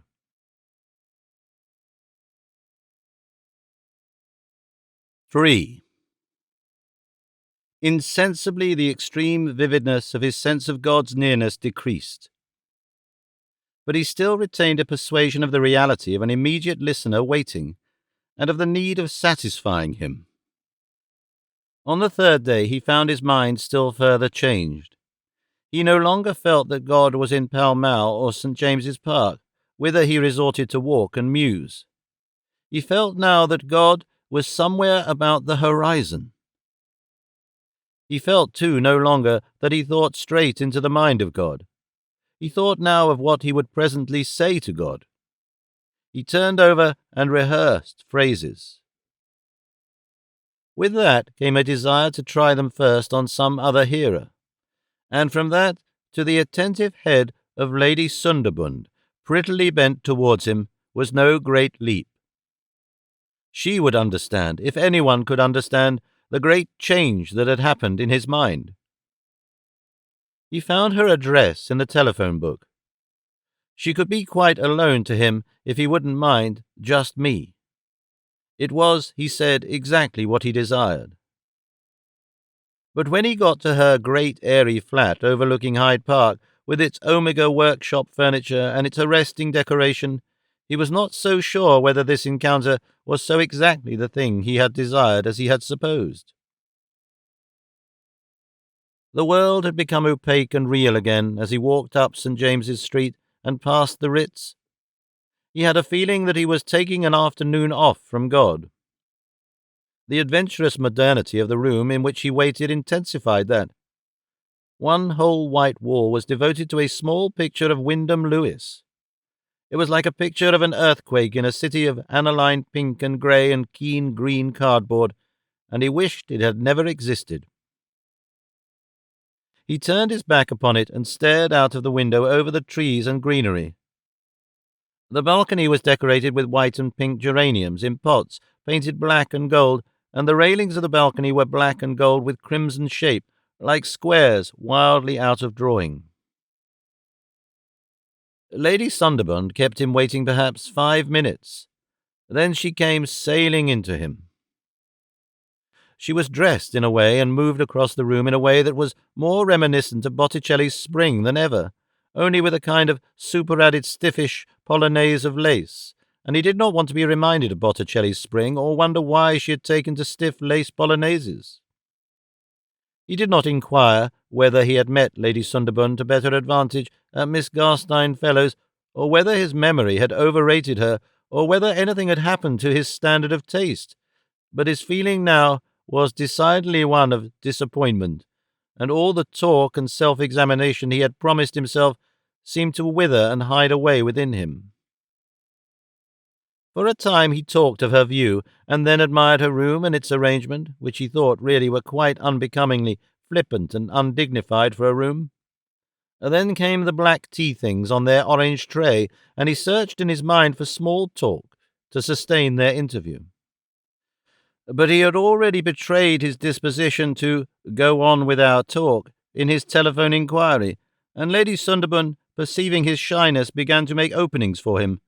At first, just little hinting openings, and then larger and larger ones, until at last one got him.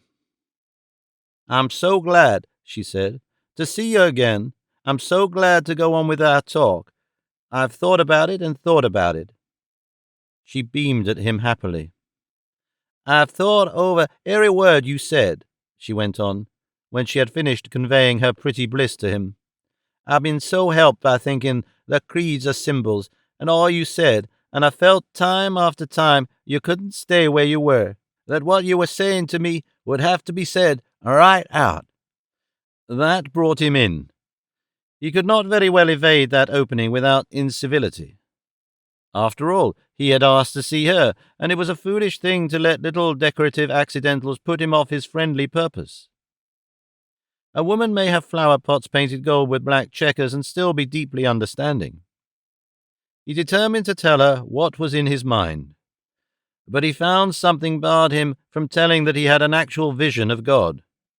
It was as if that had been a private and confidential meeting. It wasn't, he felt, for him either to boast a privilege or tell others of things that God had not chosen to show them.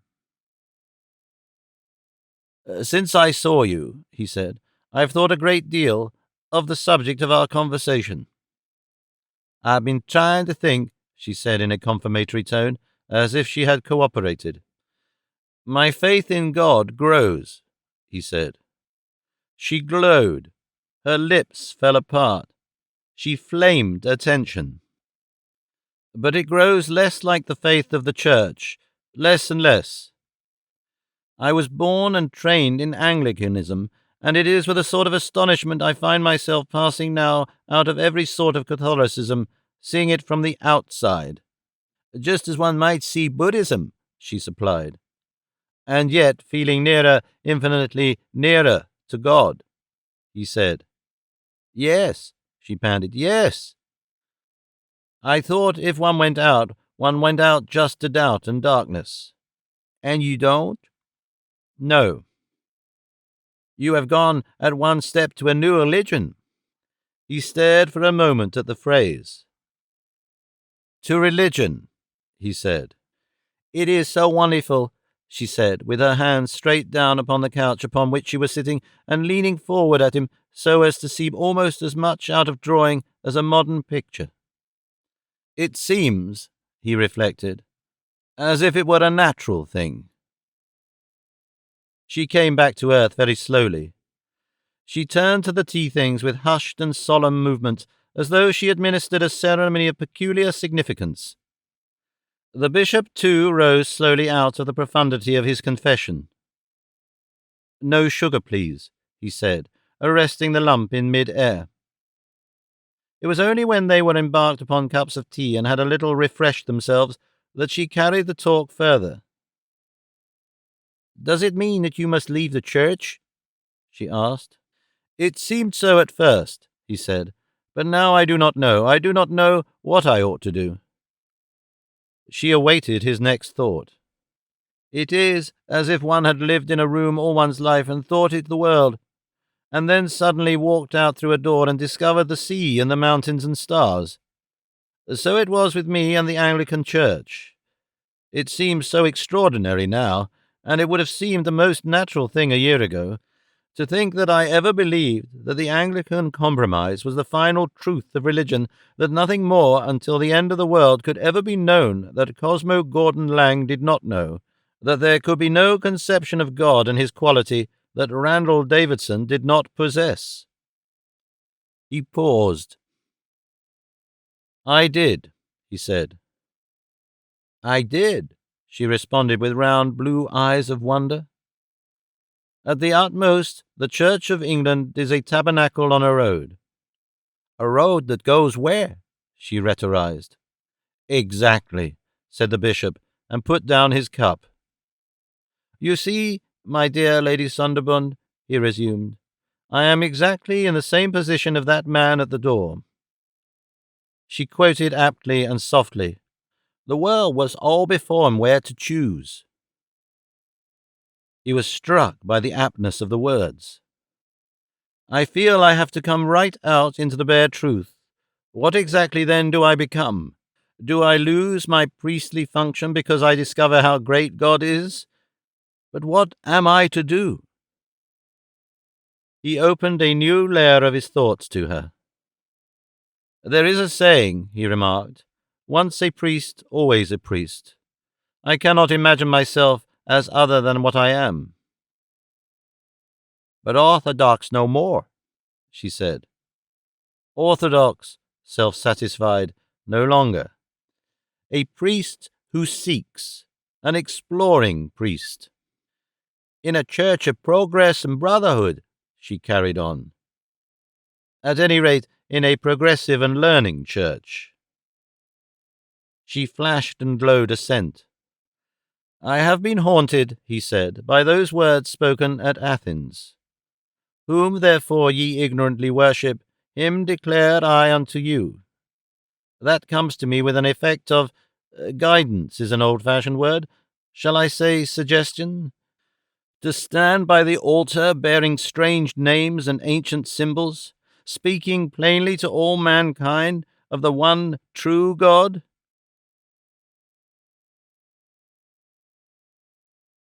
4. He did not get much beyond this point at the time, though he remained talking with Lady Sunderbund for nearly an hour longer. The rest was merely a beating out of what had already been said. But insensibly she renewed her original charm, and as he became accustomed to her, he forgot a certain artificiality in her manner and the extreme modernity of her costume and furniture. She was a wonderful listener. Nobody else could have helped him to expression in quite the same way, and when he left her, he felt that now he was capable of stating his case in a coherent and acceptable form to almost any intelligent hearer. He had a point of view now that was no longer embarrassed by the immediate golden presence of God. He was no longer dazzled nor ecstatic.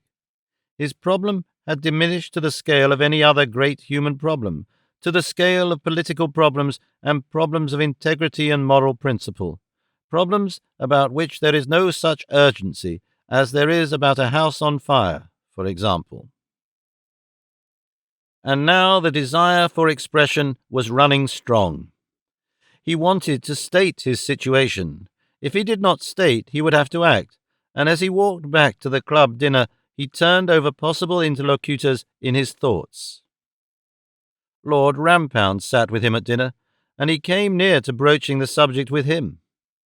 But Lord Rampound that evening had that morbid running of bluish legal anecdotes which is so common an affliction with lawyers, and theology sinks and dies in that turbid stream.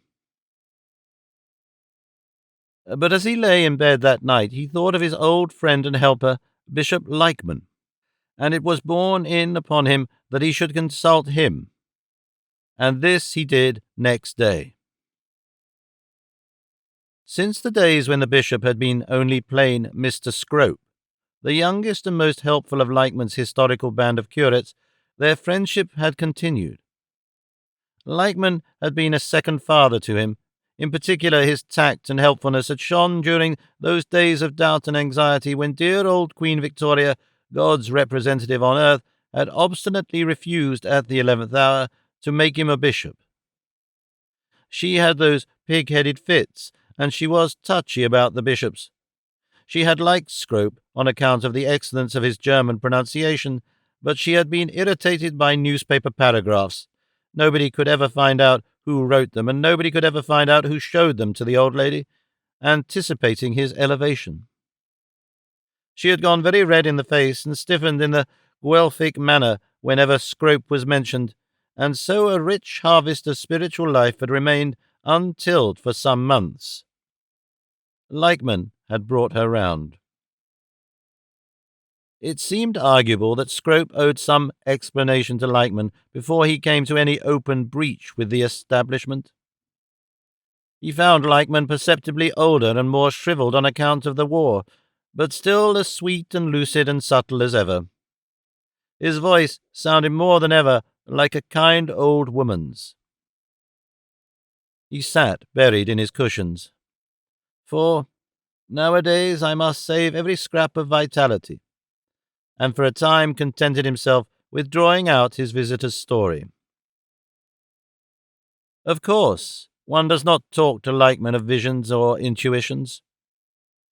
I am disturbed. I find myself getting out of touch. That was the bishop's tone. Occasionally Lykeman nodded slowly, as a physician might do at the recital of familiar symptoms. Yes, he said, I have been through most of this. A little different in the inessentials.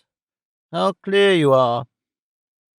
You leave our stupid old trinities as I left them long ago, said old Lykeman, with his lean hand feeling and clawing at the arm of his chair. But the old man raised his hand and dropped it. You go away from it all, straight as a line. I did. You take the wings of the morning and fly to the uttermost parts of the earth, and there you find— He held up a lean finger and inclined it to tick off each point. Fate, which is God the Father, the power of the heart, which is God the Son, and that light which comes in upon us from the inaccessible Godhead, which is God the Holy Spirit. But I know of no God the Holy Spirit, and fate is not God at all. I saw in my vision one sole God, uncrucified, militant, conquering, and to conquer. Old Lykeman stared. You saw. The Bishop of Princhester had not meant to go so far, but he struck his words. As if I saw with my eyes a God of light and courage. You have had visions, Scrope? I seem to see. No, you have just been dreaming dreams. But why should one not see? See? The things of the spirit, these symbols as realities, these metaphors as men walking. You talk like an agnostic. We are all agnostics. Our creeds are expressions of ourselves and our attitude and relationship to the unknown. The triune God is just the form of our need and disposition. I have always assumed that you took that for granted. Who has ever really seen or heard or felt God? God is neither of the senses nor of the mind. He is of the soul. You are realistic. You are materialistic. His voice expostulated. The Bishop of Princhester reflected. The vision of God was far off among his memories now, and difficult to recall. But he said at last, I believe there is a God, and that he is as real as a person as you or I, and he is not the theological God we set out before the world. Personification, said Lykeman. In the 18th century they used to draw beautiful female figures as science and mathematics. Young men have loved science and freedom, as Pygmalion loved Galatea. Have it so, if you will. Have a visible person for your deity, but let me keep up my spirituality. Your spirituality seems as thin as a mist. Do you really believe anything? Everything, said Leichman emphatically, sitting up with a transitory vigor. Everything we two have ever professed together. I believe that the creeds of my church do express all that can possibly be expressed in the relationship of that. He made a comprehensive gesture with a twist of his hand upon its wrist. To the human soul. I believe that they express it as well as the human mind can express it. Where they seem to be contradictory or absurd, it is merely that the mystery is paradoxical. I believe that the story of the fall and of the redemption is a complete symbol, that to add to it, or to subtract from it, or to alter it, is to diminish its truth. If it seems incredible at this point or that, then simply I admit my own mental defect. And I believe in our church, Scrope, as the embodied truth of religion, the divine instrument in human affairs. I believe in the security of its tradition, in the complete and entire soundness of its teaching, in its essential authority and divinity. He paused and put his head a little on one side and smiled sweetly. And now, can you say I do not believe? But the historical Christ, the man Jesus.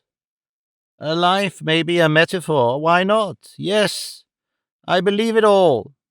All. The Bishop of Princhester was staggered by this complete acceptance. I see you believe all you profess, he said, and remained for a moment or so rallying his forces. Your vision, if it was a vision, I put it to you, was just some single aspect of divinity, said Leichman. We make a mistake in supposing that heresy has no truth in it. Most heresies are only a disproportionate apprehension of some essential truth. Most heretics are men who have suddenly caught a glimpse through the veil of some particular verity. They are dazzled by that aspect. All the rest has vanished. They are obsessed. You are obsessed clearly by this discovery of the militancy of God. God the Son as hero. And you want to go out to the simple worship of that one aspect. You want to go out to a dissenter's tent in the wilderness instead of staying in the great temple of the ages. Was that true? For some moments it sounded true. The Bishop of Princhester sat, frowning and looking at that. Very far away was the vision now of that golden captain who bade him come. Then, at a thought, the bishop smiled. The great temple of the ages, he repeated. But do you remember the trouble we had when the little old queen was so pig-headed? Oh, I remember, said Leichman, smiling with unshaken confidence. Why not? For 60 years all we bishops in what you call the great temple of the ages were appointed and bullied and kept in our places by that pink, irascible bit of dignity. I remember how at the time I didn't dare betray my boiling indignation even to you. I scarcely dared admit it to myself. He paused. It doesn't matter at all. And old Leichman waved it aside.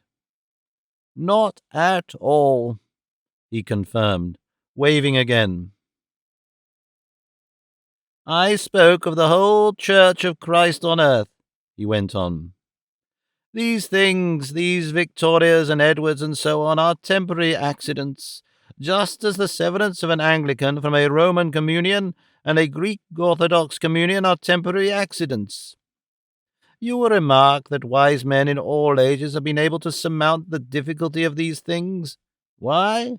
Because they knew that in spite of all these splits and irregularities and defacements, like the cracks and crannies and lichens on a cathedral wall, the building held good, that it was shelter and security.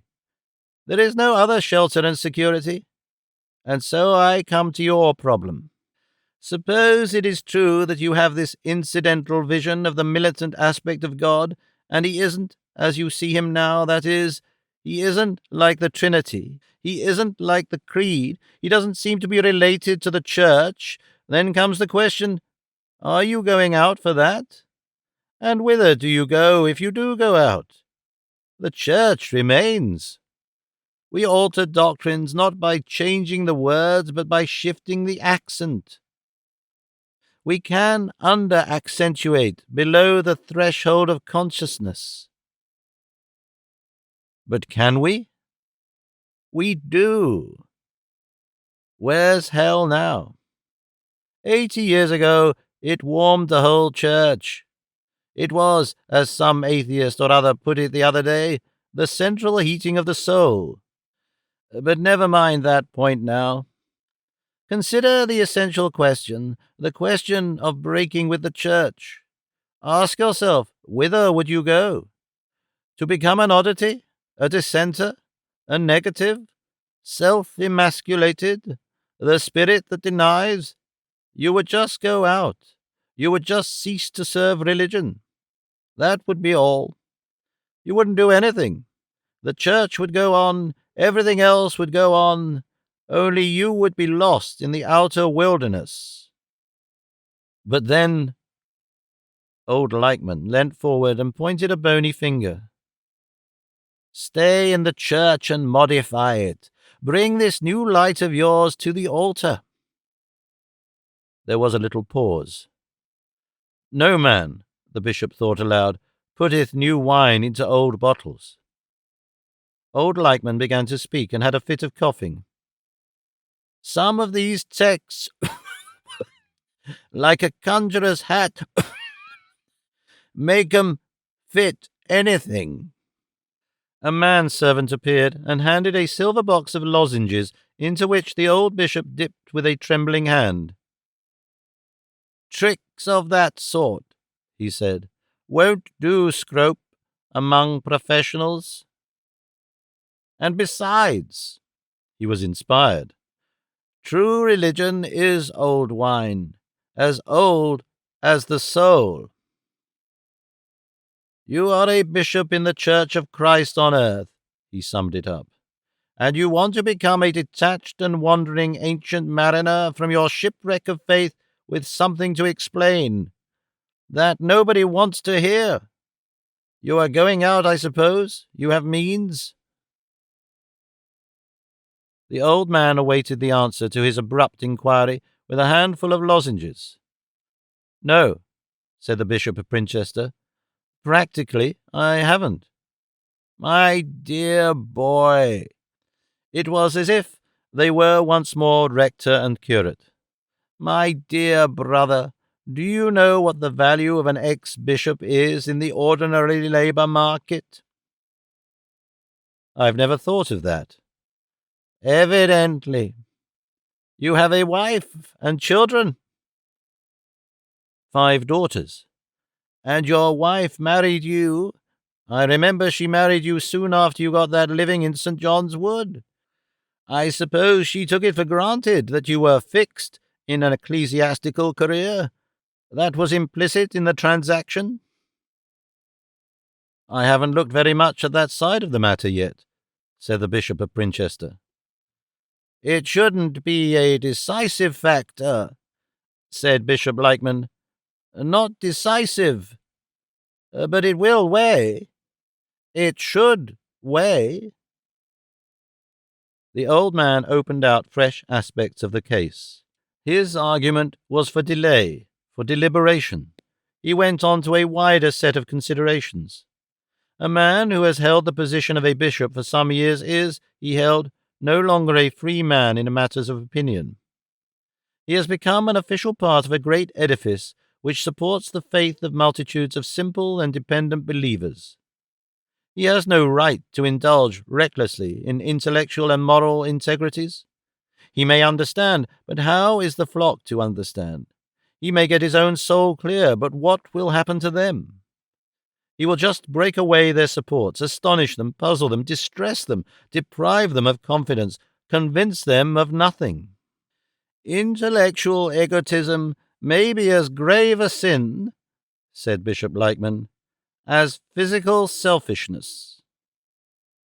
"Assuming even that you are absolutely right," said Bishop Lightman, "aren't you still rather in the position of a man who insists upon Swedish exercises and a strengthening dietary on a raft?"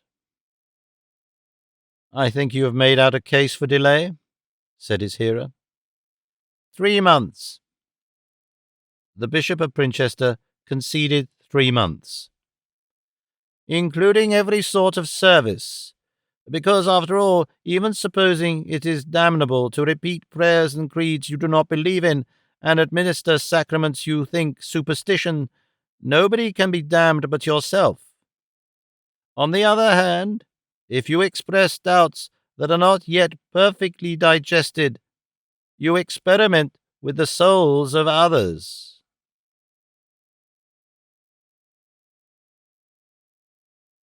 5. The bishop found much to ponder in his old friend's counsels. They were discursive and many-fronted, and whenever he seemed to be penetrating or defeating the particular considerations under examination, the others in the background had a way of appearing invincible. He had a strong persuasion that Leichmann was wrong and unanswerable, and the true God now was no more than the memory of a very vividly realized idea. It was clear to the bishop that he was no longer a churchman, or in the generally accepted sense of the word, a Christian, and that he was bound to come out of the church. But all sense of urgency had gone. It was a matter demanding deliberation and very great consideration for others. He took no more of Dale's stuff because he felt bodily sound and slept well, and he was now a little shy of this potent fluid. He went down to Princhester the next day, for his compromise of an interval of 3 months made it seem possible to face his episcopal routine again. It was only when he was back in his own palace that the full weight of his domestic responsibilities in the discussion of the course he had to take became apparent. Lady Ella met him with affection and solicitude. "I was tired and mentally fagged," he said. "A day or so in London had an effect of change." She agreed that he looked much better, and remained for a moment or so scrutinizing him with the faint anxiety of one resolved to be completely helpful. He regarded her with a renewed sense of her grace and dignity and kindliness.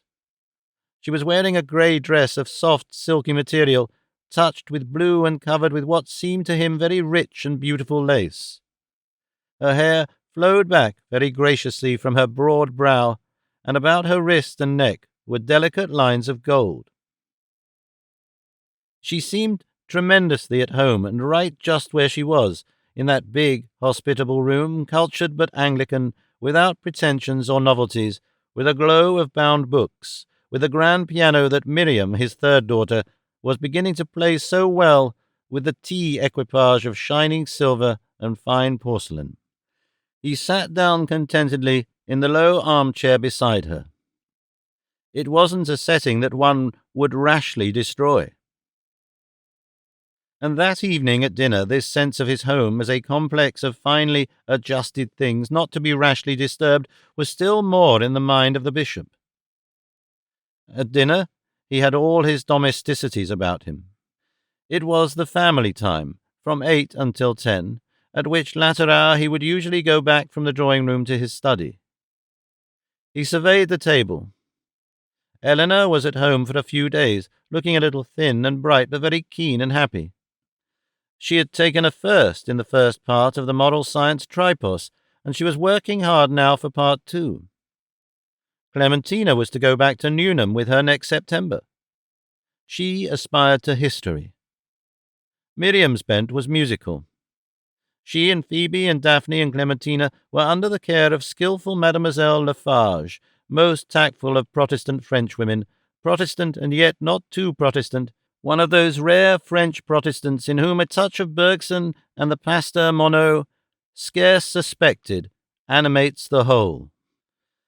And also they had lessons, so high are our modern standards of education, from Mr. Blent, a brilliant young mathematician in orders, who sat now next to Lady Ella. Mr. Whipham, the chaplain, was at the bishop's right hand, ready for any chance of making arrangements to clear off the small arrears of duty the little holiday in London had accumulated.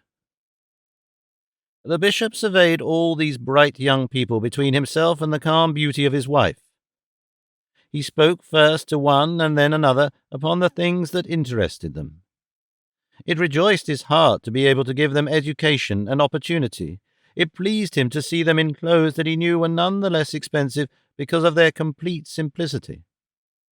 Miriam and Mr. Blent wrangled pleasantly about Debussy, and old Dung waited as though in orders of some rare and special sort that qualified him for this service. All these people, the bishop reflected, counted upon him that this would go on. Eleanor was answering some question of her mother's. They were so oddly alike and so curiously different, and both in their several ways so fine. Eleanor was dark, like his own mother. Perhaps she did a little lack Lady Ella's fine reserves. She could express more, she could feel more acutely, she might easily be very unhappy or very happy. All these people counted on him. It was indeed acutely true, as Leichmann had said, that any sudden breach with this position would be a breach of faith, so far as they were concerned. And just then his eye fell upon the épingle, a very old and beautiful piece of silver that graced the dinner-table. It had been given him, together with an episcopal ring, by his curates and choristers at the Church of the Holy Innocents when he became Bishop of Pinner. When they gave it him, had any one of them dreamt that some day he might be moved to strike an ungracious blow at the Mother Church that had reared them all? It was his custom to join the family in the drawing-room after dinner. Tonight he was a little delayed by Whipham with some trivialities about next month's confirmations in Pringle and Princhester. When he came in, he found Miriam playing, and playing very beautifully, one of those latter sonatas of Beethoven. He could never remember whether it was Opus 109 or Opus 111. But he knew that he liked it very much. It was solemn and sombre, with phrases of indescribable sweetness, while Clementina, Daphne, and Mademoiselle Lafarge went on with their war-knitting, and Phoebe and Mr. Blent bent their brows over chess. Eleanor was reading the evening paper. Lady Ella sat on a high chair by the coffee-things, and he stood in the doorway surveying the peaceful scene for a moment or so before he went across the room and sat down on the couch close to her. "You look tired," she whispered softly. "Worries. That Chasters case? Things developing out of that. I must tell you later." It would be, he felt, a good way of breaking the matter to her. "Is the Chasters case coming on again, Daddy?" asked Eleanor. He nodded. "It's a pity," she said. "What?" "That he can't be left alone. It's Sir Reginald Phipps. The church would be much more tolerant if it wasn't for the House of Laymen, but they feel they must do something." He seized the opportunity of the music ceasing to get away from the subject. "Miriam, dear," he asked, raising his voice, "is that 109 or 111? I can never tell." "That is always 111, Daddy," said Miriam. "It's the other one is 109. And then, evidently feeling that she had been pert, "Would you like me to play you 109, Daddy?" "I should love it, my dear." And he leant back and prepared to listen in such a thorough way that Eleanor would have no chance of discussing the Chasters' heresies. But this was interrupted by the consummation of the coffee, and Mr. Blent, breaking a long silence with, "Mate in 3, if I'm not mistaken," leapt to his feet to be of service. Eleanor, with the rough seriousness of youth, would not leave the Chasters case alone. "But need you take action against Mr. Chasters?" she asked at once. "It's a very complicated subject, my dear," he said. "His arguments, the practical considerations." "But what are practical considerations in such a case?" "That's a postgraduate subject, Nora," her father said with a smile and a sigh.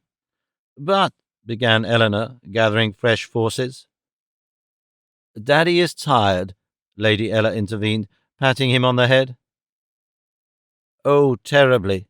Of that, he said, and so escaped Eleanor for the evening. But he knew that before very long he would have to tell his wife of the changes that hung over their lives.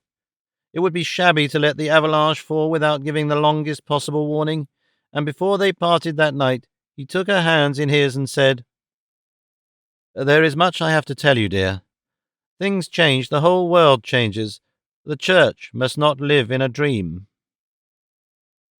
No, she whispered. I hope you will sleep tonight, and held up her grave, sweet face to be kissed.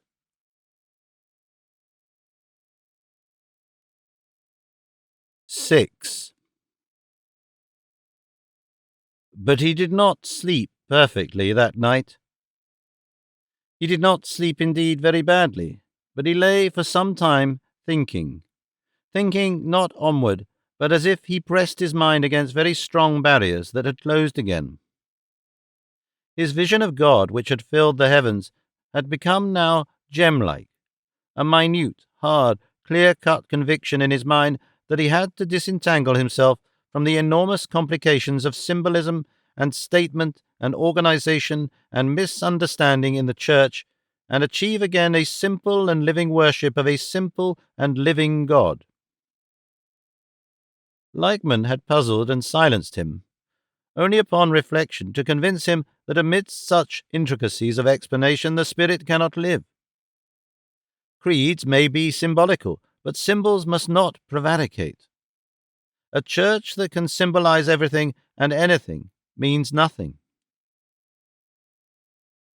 It followed from this that he ought to leave the church, but there came the other side of this perplexing situation.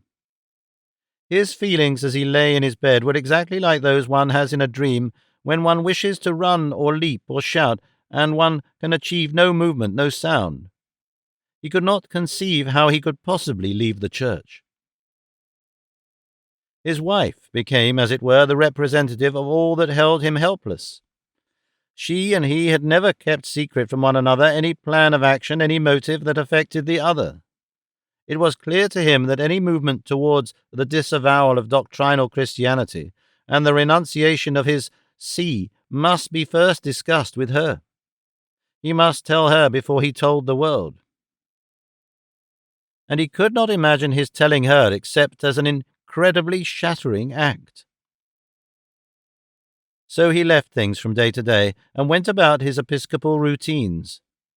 He preached and delivered addresses in such phrases as he knew people expected, and wondered profoundly why it was that it should be impossible for him to discuss theological points with Lady Ella. And one afternoon he went for a walk with Eleanor along the banks of the Pryn, and found himself, in response to certain openings of hers, talking to her in almost exactly the same terms as Leichmann had used to him.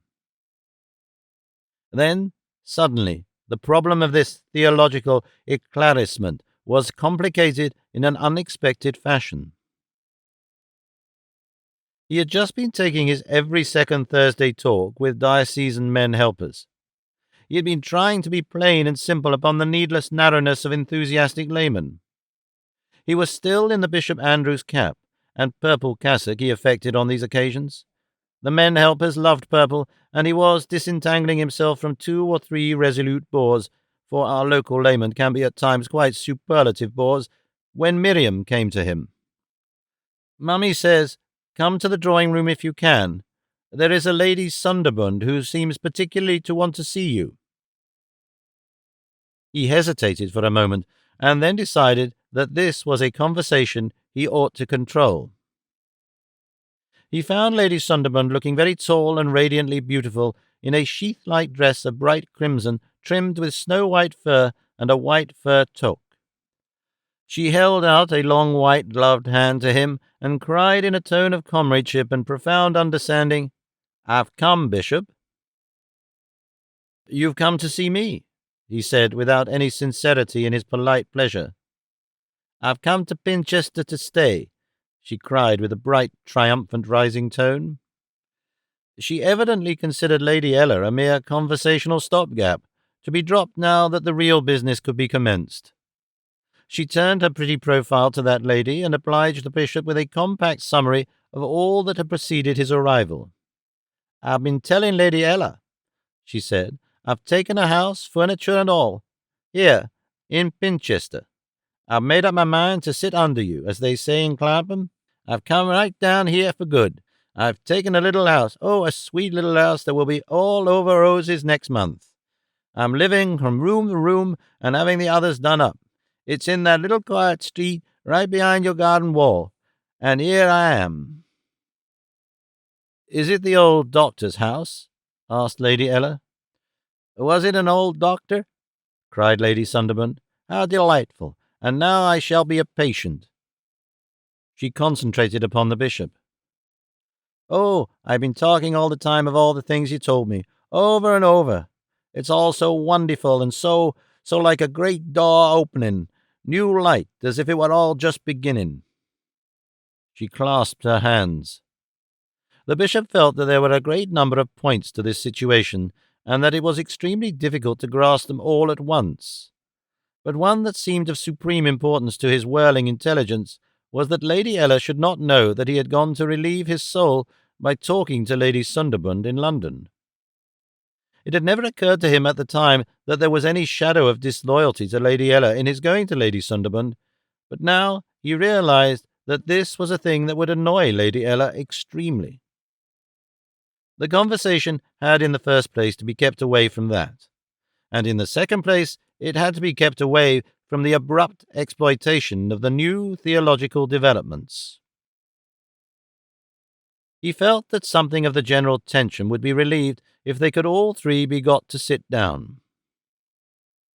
"I have been talking for just upon 2 hours," he said to Lady Ella. "It's good to see the water boiling for tea." He put a chair for Lady Sunderland to the right of Lady Ella, got her into it by infusing an ecclesiastical insistence into his manner, and then went and sat upon the music-stool on his wife's left, so as to establish a screen of tea-things and cakes and so forth against her more intimate enthusiasm. Meanwhile he began to see his way clearer and to develop his line.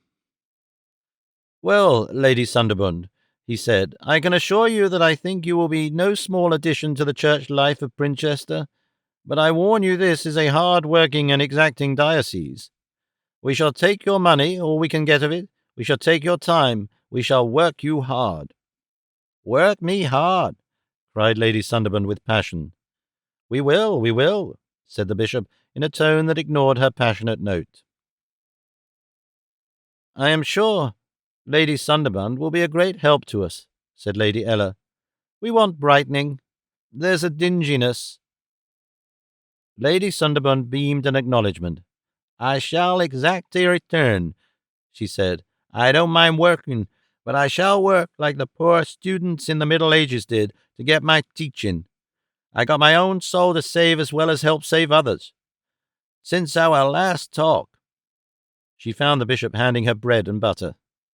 For a time the bishop found a delaying action with the tea-things, while he sought eagerly and vainly in his mind for some good, practical topic in which he could entangle and suppress Lady Sunderland's enthusiasms. From this she broke away by turning suddenly to Lady Ella. "Your husband's views," she said, "were a real revelation to me. It was like not being blind all at once." Lady Ella was always pleased to hear her husband praised. Her colour brightened a little. "They seem very ordinary views," she said modestly. "You share 'em?" cried Lady Sunderland. "But of course," said Lady Ella. "Wonderful!" cried Lady Sunderland. "Tell me, Lady Sunderland," said the bishop, "are you going to alter the outer appearance of the old doctor's house?" And found that at last he had discovered the saving topic. "Hardly at all," she said. "I shall just have it pointed white and do the door. I'm not so sure how I shall do the door. Whether I shall do the door gold or very, very rich blue." For a time she and Lady Ella, to whom these ideas were novel, Discuss the animation of grey and sombre towns by house painting. In such matter, Lady Sunderland had a Russian mind. It can't be grey, she said. Not in my surroundings, not in my creed, nowhere. She turned to the bishop. If I had my way, I would paint your cathedral inside out. They used to be painted, said the bishop. I don't know if you have seen Ely. There the old painting has been largely restored. From that to the end there was no real danger, and at last the bishop found himself alone with his wife again. Remarkable person, he said tentatively. I never met anyone whose faults were more visible. I met her at Wimbush House. He glanced at his watch. What did she mean, asked Lady Ella abruptly, by talking of your new views, and about revelations? She probably misunderstood something I said to the Garstein fellows, he said.